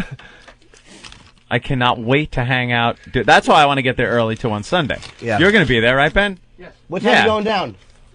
He's not answering you. No, I don't blame him. But how cool is it, though, to hang out in a bar with Ben when football game's on? It's great. All right, I'll go down early. Jesus. You gotta. All right, I'll go down early. We have the bad Bush song that you liked, hated, whatever. Oh, this is awful. This is like typical hack type radio, like the safe radio. Look, it's topical. Dude, I know the show's bad today, but Jesus, relax. Oh, hate this. Listen to a little bit of it earlier. Oh, the song. Yeah, the song. Okay. Not like this. Is this a parody? The song? I don't know what it is. Yeah, it's one of those. Listen how safe it is, and. Do you swear to preserve, protect, and defend the Constitution? You betcha. Yes, I'm coming back to serve a second term. This time I won the national election. Oh, thanks to you, Ohio, and dear brother Jebediah. We get 4 more years to rule in Washington. Good God, he's coming back to serve a second term. Wacky sound effect. We were hoping in 04 we'd get a turn. But we lost the vicious this battle. Now they're stuck without a paddle. Who will save us from conservatism? I will stabilize Iraqi my second term. Everybody. And I will amend the Constitution. Then I'll eliminate the taxes that are breaking all our taxes and push for more privatization. We cannot believe he won a second term. He destroyed the transatlantic alliance. Heck, I'll extend a friendly offer. Barbecue and beers and Crawford. Mending fences broken by preemption. He wants peace on earth throughout his second term. Oh my God, we want more. Iraqis to have free elections. There's a beef here, let's dispatch it and bury that old hatchet. Yes, we've been through stormy weather, now it's time to walk together. Gather round the old chuck wagon, it's a grand time we'll be having in the 4 years I have left in Washington. Yeah! The guy that sang that should be assassinated. Yeah. That is horrid. And he should, talk about the war in Iraq, he should try to rhyme the fact that the real radical Islamic hatred of the United States started in late 70s when Jimmy Carter gave sanction to the Shah of Iran. Why don't you mention that, you liberal douchebag? God, I it's hate not like the you left. needed to find something that rhymed with it. Yeah, You did exactly. for the rest of the song. Mini sensation. That's horrible. Where'd that come from? This Anyone? website, jibjab.com. Oh, yeah. Funny name. Jib Jab? They had like one big thing that got very popular when the election was going on. When the election was going on. Well, then we got the John Ashcroft song. A John Ashcroft song? Oh, you haven't heard That's this relevant. thing? Topical. Would have been light another match. Yeah. Why? Smell that? Does Ben just go around lighting matches? Yeah, Ben's thing today is just lighting matches. Because I go, why? And he's like, because I had them in my pocket. I was in the office and I was like, is something burning? And Ben's like, ah! He starts laughing.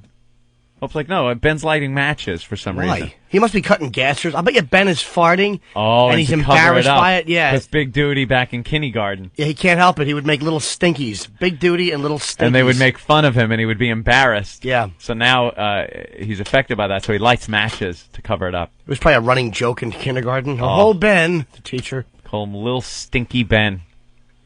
Let the eagle soar. Oh, that is John Ashcroft.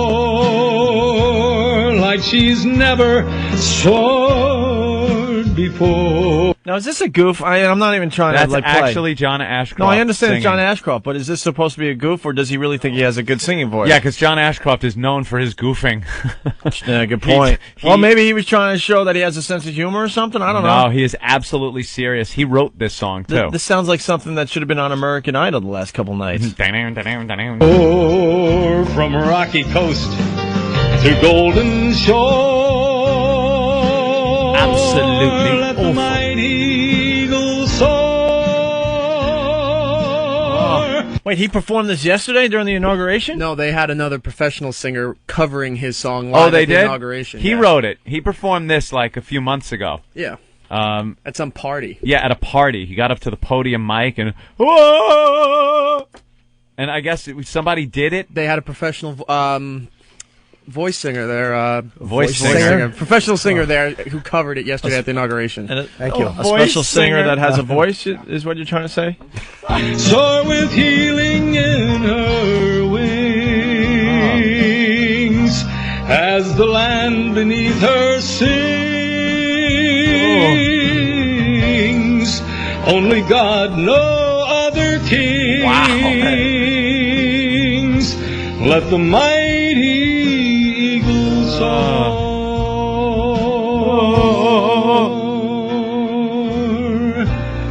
And he goose stepped off stage. Hey, Eric, who's the hand pianist in that? Do you know? And then here's a professional singing the same song yesterday at the inauguration. Just a piece.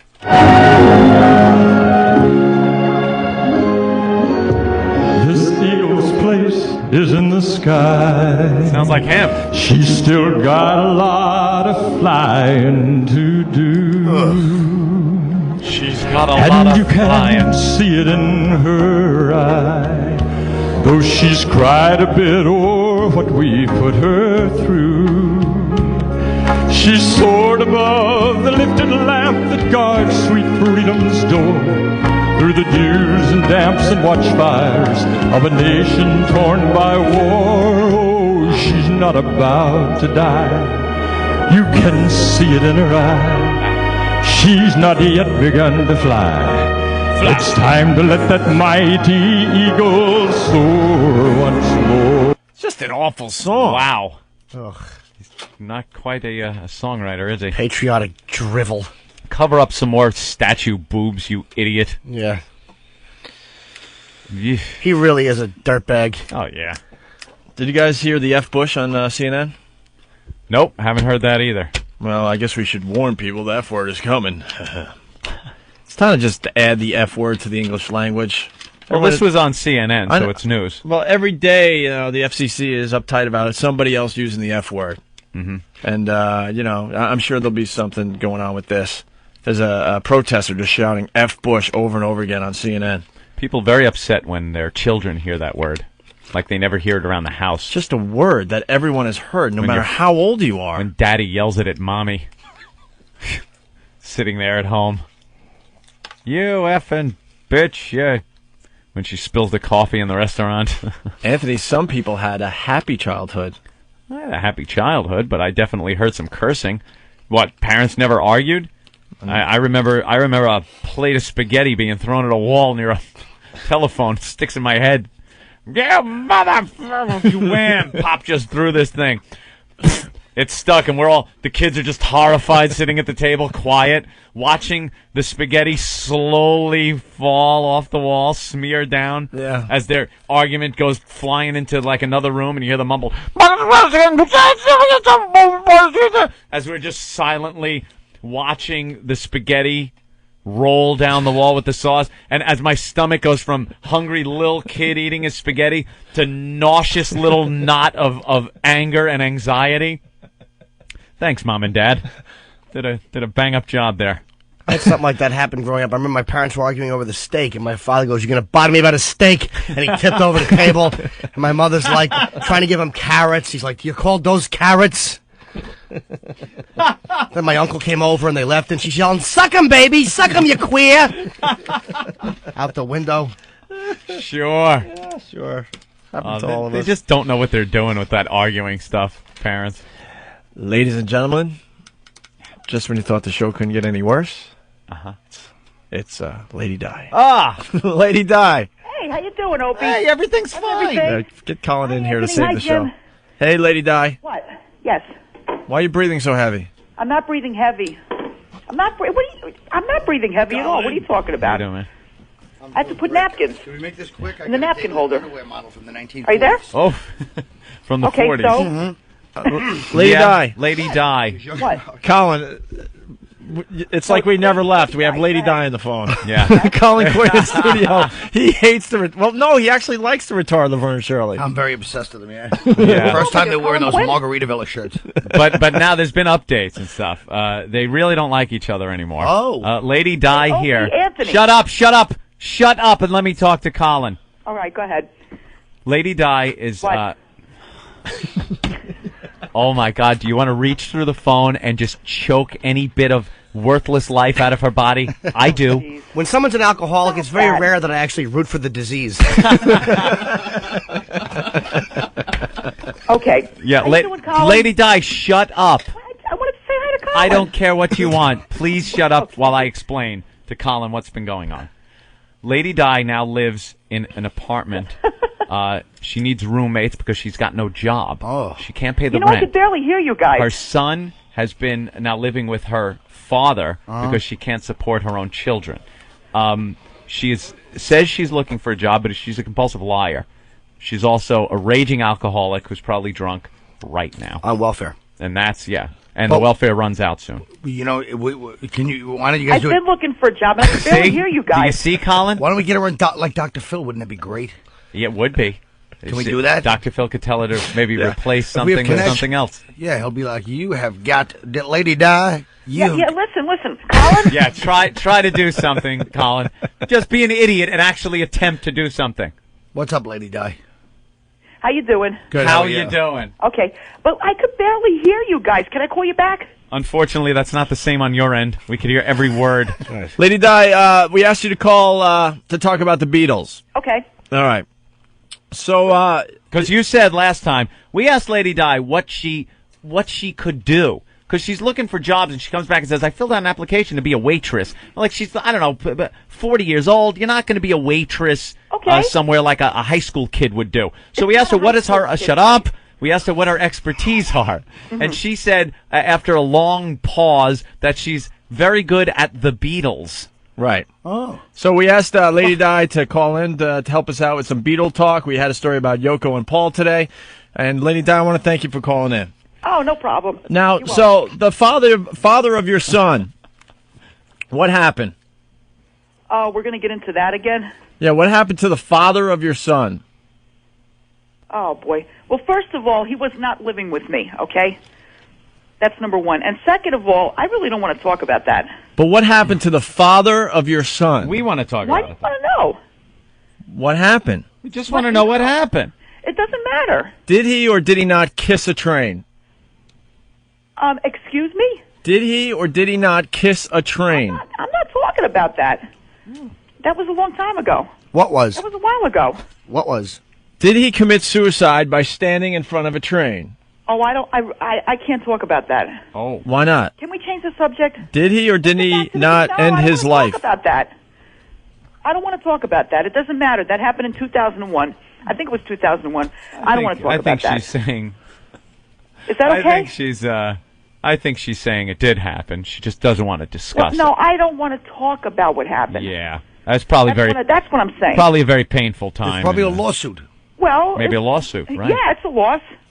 Of course it's a loss. lawsuit. Teach you about laws. And I don't want to talk about it. Teach you about Change the subject, please. Oh. Let's go to the Beatles. So he definitely killed himself, huh?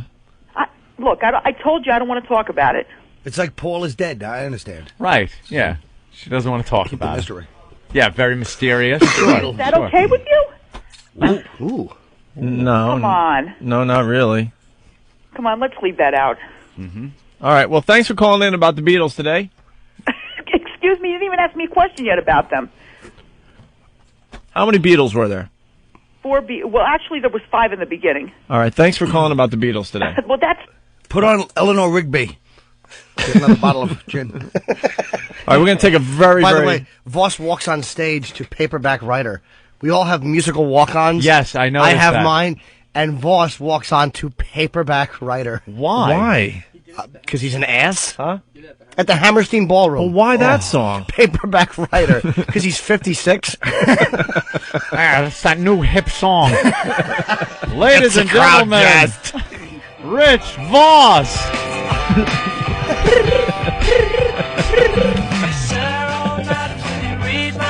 Oh, it means nothing. It's really odd that an illiterate walks onto a song about a book.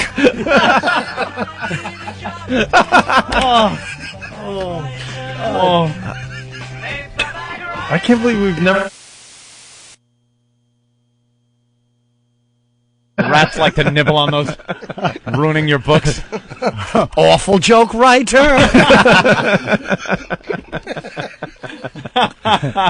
All right, Colin Quinn in the studio. He's going to save the show. Save our show. I think we want to break. That's what I'm just. I'm giving the setup. Opie, we're bringing Colin in to save the show. Have you seen his track record? Yeah. Perhaps it should have been someone else. Maybe Chappelle could come in. Oh. Opie, Anthony, Dance Party Weekend. Wait. Nah. The Opie and Anthony Show. Comedy gone too far. Discover the secrets to better sex with your free Better Sex Kit. Better Sex is the world's best-selling sex education video series with over 4 million copies sold. These explicit, uncensored videos show you real couples demonstrating advanced erotic techniques, toys, games, fantasies, and much more. Call 1-800-371-6390 and ask for your free, no-obligation Better Sex Kit now. We'll mail your kit right away in a plain package. Your Better Sex Kit includes everything you need to spice up your love life. Call in the next 15 minutes and get a free erotic positions video, plus an exclusive bonus gift so sensual we can't mention it on the radio. Yours free for a small shipping and handling fee. Call 1-800-371-6390 and ask for your free Better Sex Kit. 1-800-371-6390. 1-800-371-6390. Have you ever been listening to your favorite song on XM when someone starts yapping during the best part? Hey, Julie, where you at? What can you do? Well, with the new Delphi Sky-Fi 2, you can replay the song. It's the first satellite radio with replay and pause features. Listen to your favorite songs over again. Sky-Fi 2 for the car, home, and on the go. Add it to your family plan or give it as a gift. Go to xmradio.com to learn all the cool features about the Sky-Fi 2. Now available in stores. The world's first portable XM satellite radio. The Delphi XM MiFi. The first satellite radio that goes where you go.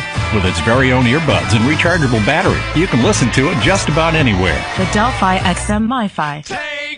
It lets you store up to 5 hours of programming. And it's effortless with no need to connect to the internet. So wherever you are, you'll have the ultimate playlist. Go to xmradio.com for more info. Opie and Anthony Show. XM 202.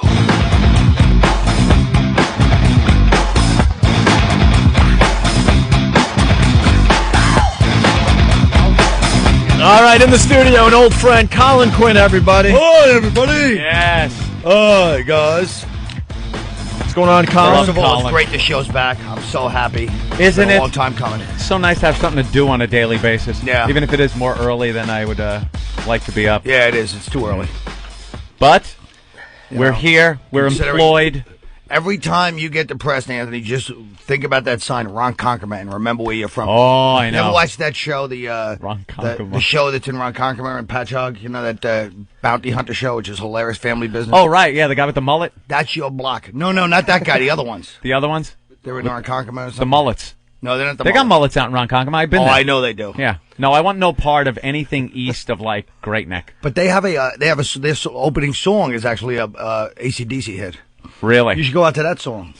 You sure it's not the Ozzy song? One of them has Ozzy, too. No, but that Black Sabbath song you come out to, boy, like you said, we all have our opening music that we come out to, except for me and all the other pros who just kind of... He was smashing you so bad. Shut I know face, he is. Stupid. Well, if you were going to have an opening song, it would be Taps.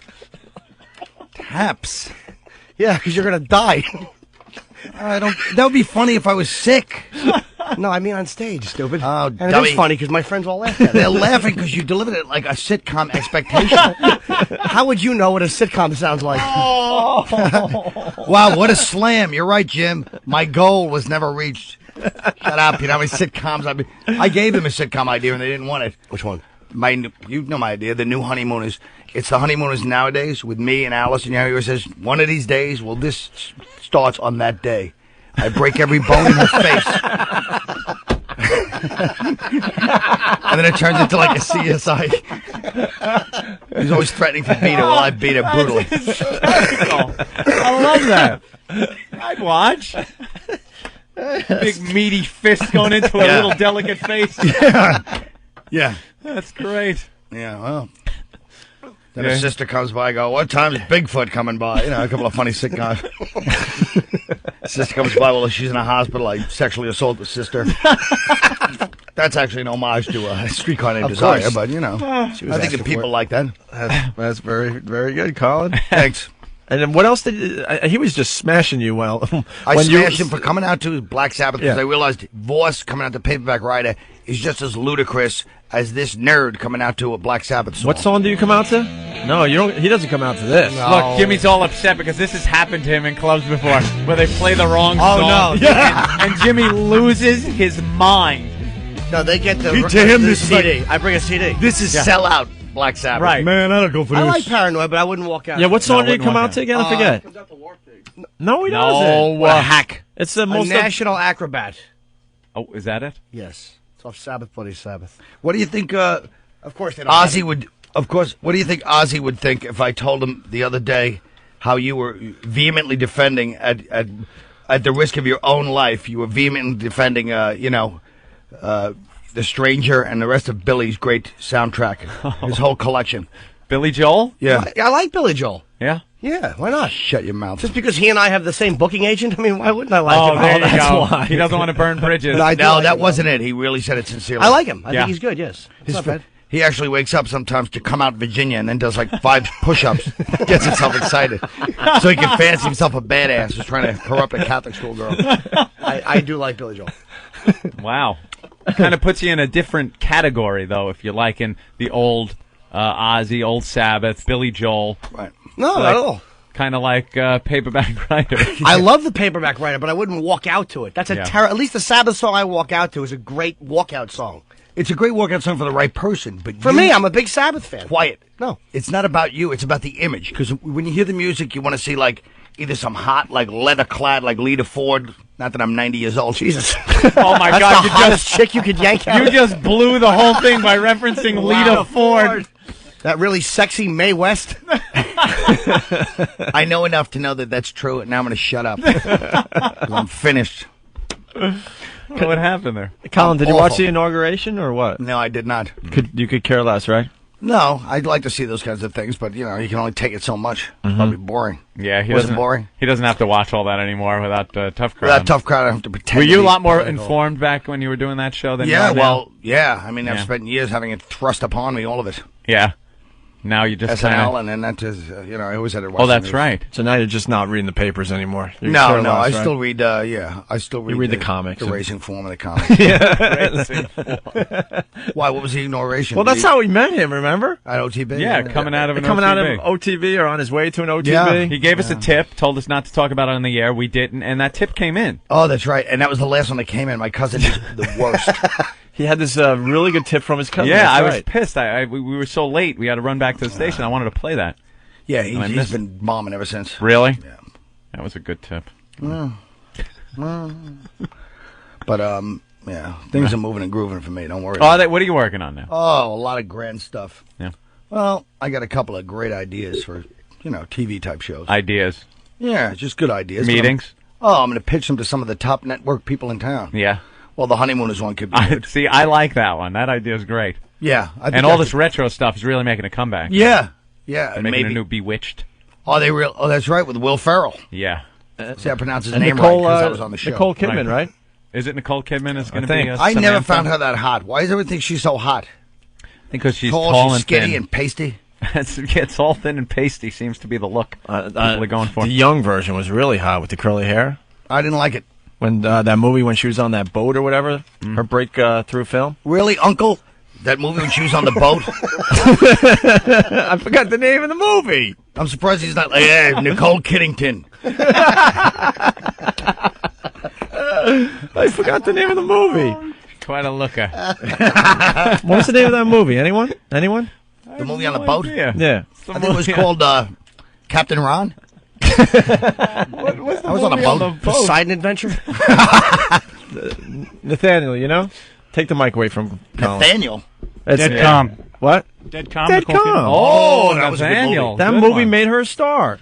Yeah, but it was also, she was hot because it was like a whole undercurrent of rape and murder on that thing, right? That makes There's a girls lot of crazy hotter. stuff going on the boat. Yes. Where'd you get Nathaniel from, you know, a technical institute in Austria in the 1500s? Why doesn't he call himself Nate and join the crowd? No, actually, his parents call him Than. His They went the nickname. other way. Fan. And call him Dat Fan. Dat Than. What music does he come out to, Jimmy? I don't know. I've never done a gig with him on the road. But with Voss, I did one with No, Opie you Anthony. had him warm up for you. That fan? Oh no, I Nathaniel. thought it was Nathaniel. Oh, he didn't come out to any Nathaniel. music. Is he an aspiring comic? Yeah. Yes, he is. He does I wish pretty him the well. best. He does pretty well. He did. Another one joins the group. Yeah. Speaking of the honeymooners, the Black Honeymooners. What do you think of that? What do you mean? Is that coming out? Yeah, Yep. with Mike Epps and Cedric the Entertainer. What is it, a movie or a TV show? Movie. It's going to be a movie, right? The Black Honeymooners. Yeah. That's a good one. I think I don't it's know. odd that they're remaking some of these shows and casting black guys as He's also doing Back to School. yeah, he's doing Back to School. Back to school, but they're going to call it to school for the first time. Back to community college. back to DeVry. Anybody there? Huh? What? Hello. I said, is anybody there? Oh God. She's really getting a good call. I could barely hear you guys. Hello? Yeah, hello. Saying I can barely hear you 20 times is Wait, not good die radio. again. I'm not a pro, but... Whatever happened? All right. Dan in Ohio. Dan, what's up? Hey, not much, guys. What's going on? We're hanging with Colin Quinn. Hey, he's hilarious, isn't he? Yes. He's not Jim Norton, but he's funny. Oh. Hey, I was just... Attaboy, Dan. Sir. hey, sweet tits.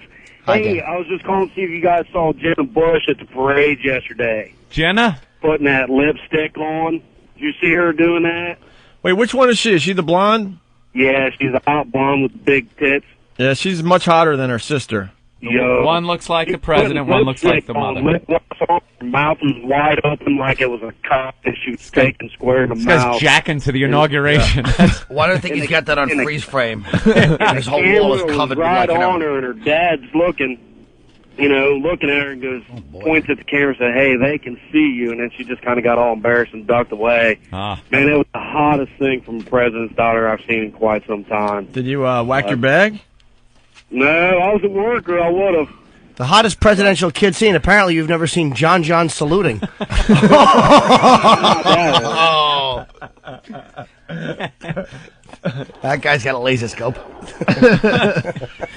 All right, we're going to play the CNN footage. Footage? Well, not, the audio of the protester. This went out over the air on CNN. Yeah. All right. Take a listen to this. If the president looks out his window, this is what he will see. These are some of the pictures, some of the images you see. You can read those signs. Worst ever, a picture of George W. Bush guilty of war crimes. These are some of the pictures that the president is about to see if he hasn't seen them yet. If he looks out of his window, that's what he will see. And I would venture to say this is not, if he's thinking at all of getting out of the limo, and this would not be the right place to do that. Bob Franken, you're there. Tell us what's going on. Crowds are being faced off with police who are 3 and 4 deep, and several hundred, probably close to 1,000, to say nothing of all those who are in the parade going past.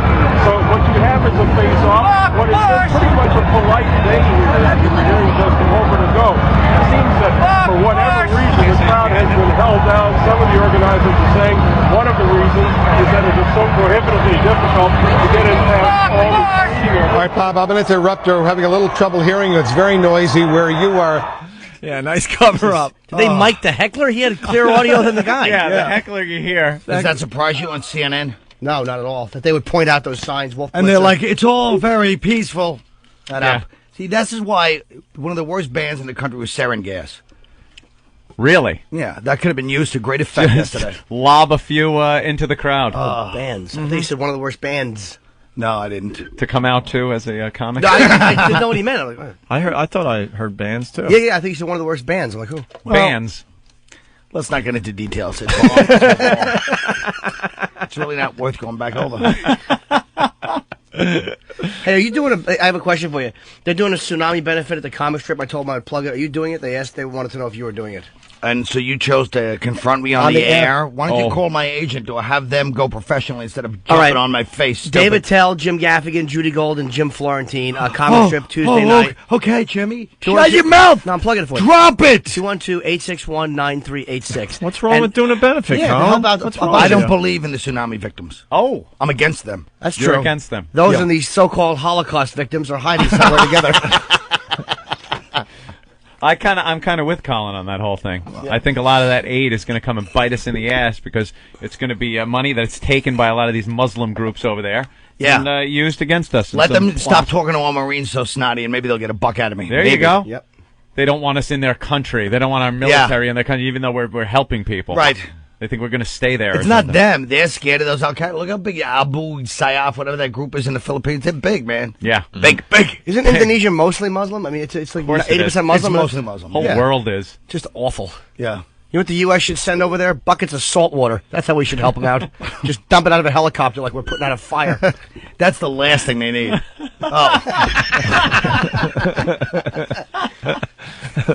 Well, Jim's going to do the benefit, though, right? I don't know. If we get back from Washington? Oh, now it's I don't know. If I'm back from D.C. Shut up, front runner. I was always up in the air about that. Is it appropriate to do tsunami jokes at a tsunami? Who cares? Do them anyway. Yeah. Like, what do you do if you have a whole bunch of good tsunami? If you have a tsunami hunk. a hunk. Yeah, I haven't done anything on it. No? You haven't done any tsunami jokes? Why not?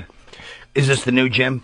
No, I'm not clever enough to write anything. Yeah, I know. It is kind of a weird one. It's no way to tie in pedophile sex with the tsunami. Yeah, it's like, how do you take the hotness out and make it funny?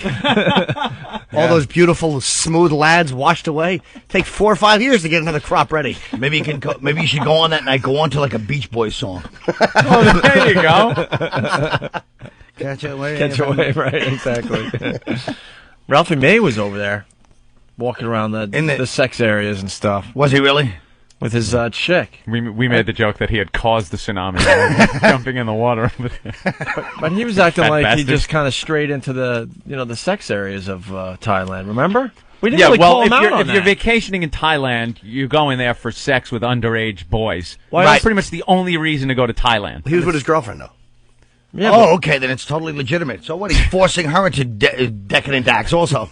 And then I respect that, actually. Maybe he wants, a young boy and a girl with him. Yeah. You know, there's no other reason. People go, oh, no, you should see the beaches there. Like, there aren't 50,000 other beaches you can go to. And if you're Leonardo DiCaprio and Jessica Alba and you go, oh, you should see the beaches there, you might buy they're in some, like, wild beach ecstasy sex party.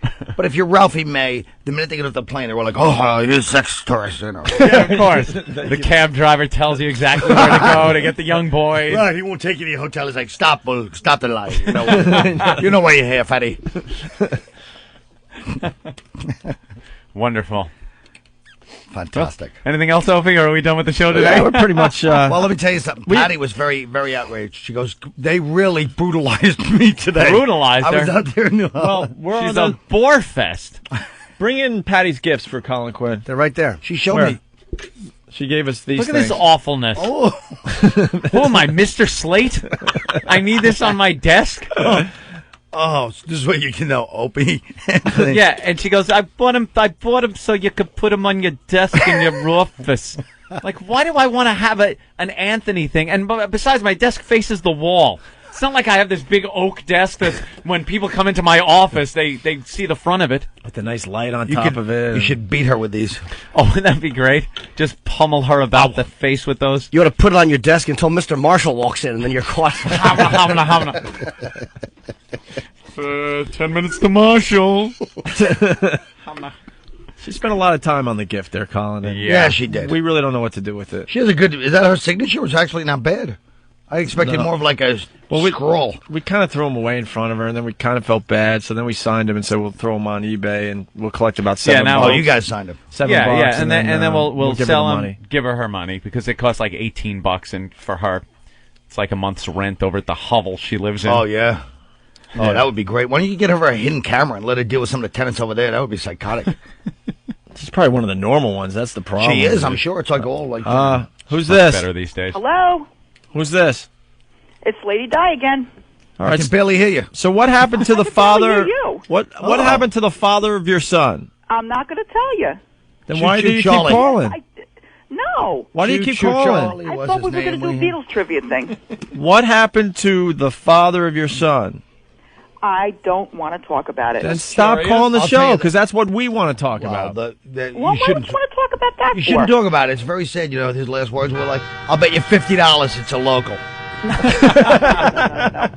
That is not nice. Imagine that you have to throw yourself in front of one of these Oh, no, just to no, no, stop no. that voice from ringing in your head. Lady Di, Yeah, what? get off the tracks. Lady Di! Di! Di! Di! Oh, that fat body on the cow catcher. Appropriate name for that thing on the front of a train. That would be wonderful if it just slammed into her. Oh, We really stink today. yeah. Has nothing to do with you, Colin. We were really hoping you were going to save the show. Well, we had you a know, really bad one today. I'm not the kind of guy that comes, you know... You're not a good reliever? No, I'm not the guy that comes in and just starts whipping out impressions. I kind of Right. go with whatever the vibe is. I know, that's the problem. I'm not the guy that's like, hey, how are you? Oh, boy, what's going on today? I'll tell you. Let me tell you about the ride over here. My caddy. American Idol was crazy last night. Boy. I stink. We've been struggling all day. Why do you think I'm so finished? All Yeah, day. but what do you think Reagan would say if he were in here? Oh, well. Anything on Ashley Simpson? I'll break up my... We'll just throw subjects at you. Ashley Simpson. What happened to her today? Well, the Orange Bowl thing was the latest. Oh, the Orange Bowl. I thought that was a debacle. I mean, here she is trying like crazy. I'll give her acid reflux. Hey, Colin. All right, Iraq, what do you got? Oh, that's what Leno did to me. Are you kidding? I wanted to pop him right in his jaw. Are you name Iraq, dropping? what do you got? That's all he Jay, said? what do I got on Iraq? Do you have an hour? Russia, what do you got? Russia. Oh, that's horrible. Wow, really- put on the spot. So what did you say? What a segue. What did you say? I threw some ham-handed jokes out. It's like, you can't set somebody up with serious subjects like that. Yeah. Right. You know? If it's Ashley Simpson or something, then you would say, all right, you know. You got a little something on Ashley Simpson. And then you make that acid reflux / semen joke, and everyone laughs, and a few people nod knowingly. All right, we'll throw another one at you. Okay. Rich Voss. His voice sounds like a tsunaami. A wet, out of control, misdirected disaster. Well, Mr. President. You think it's going to be a lot less wet than it turns out being when he starts talking? Well, he's out there writing for credit. I got an idea for an improv. What you do one of your great impressions, and then I'll do Voss, and he'll do Keith. Oh, that's good. Okay.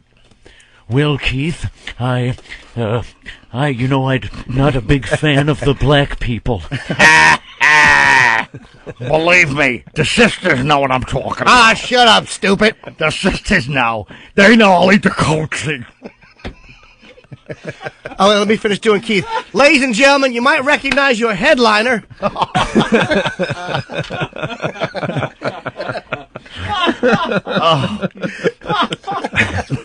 It's not on Revolver, stupid. You brought me out to the wrong song. It's on Rubber Soul.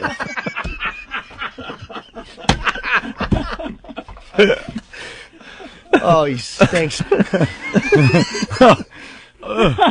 Awful, Voss. I'm going to jump out this window. How much time do we have in the show? Oh, that is funny. Yeah, we're Oh, man, I done. want to play the phone call from Jimmy's mom because I don't think Colin ever heard that. No, I didn't. Oh, that is a classic. Do we have time? Real fast. I sure was hope talking the, about the quitting Pac-Man music whores, doesn't trying come in. prostitutes Quitting on the show. prostitutes, and your mom took you out of it? She left me a message in my machine. This Real is message. so awkward. Listen to this. Come on. Hi, sweetheart. It's Mom. How are you? Jimmy, I know this is a little awkward, but everyone's fine here. But we heard the radio show. We love it, by the way. And you were talking about giving up, the ladies of the evening, which is a wonderful thing. But you know what? Dr. Phil always says replace something with something. So I was thinking, you have that nice gym downstairs. And, just for like 20 minutes to half an hour, and you would feel better. Use that. And also there's gyms in New York you could go. You could exercise, and you would feel a whole lot better. You'd lose a little weight, you'd tone up, and you relieve, tension and stuff, and you'd be meeting other people. I don't know, honey. I just thought it might be a good thing. I'm sorry, I'm interfering, I know. I'm thinking of you. Nobody knows I'm calling. So, don't get offended or think I'm strange, but I am a mother, and I worry about you.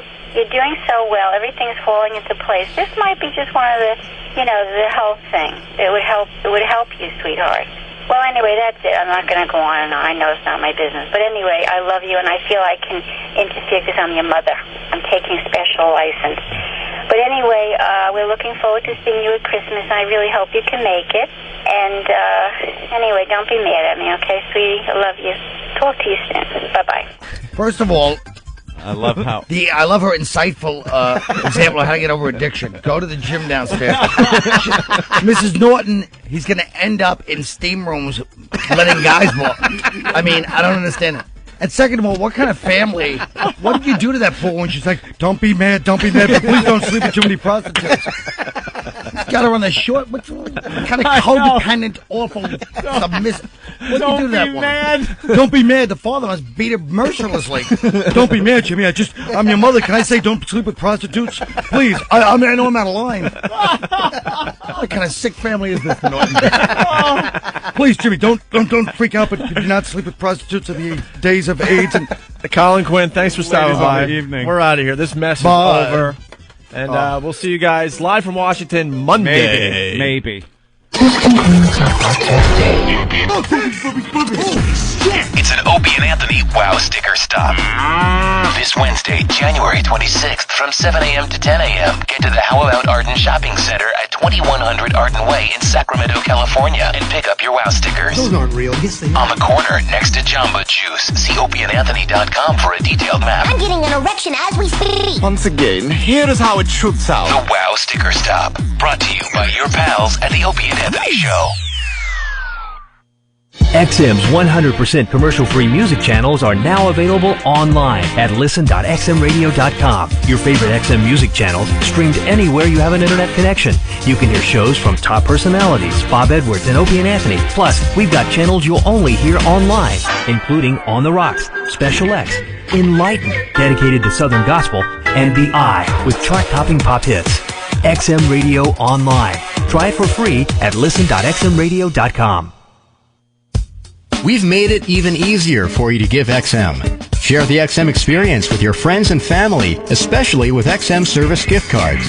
It's a convenient and flexible way to give XM service. And you can order gift cards, XM radios, accessories, and gear at the XM Radio online store. Check out XM's new online store at xmradio.com.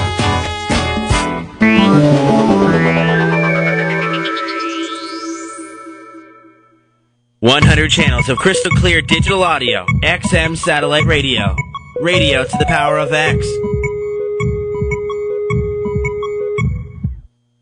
XM 202. The Opie and Anthony Show.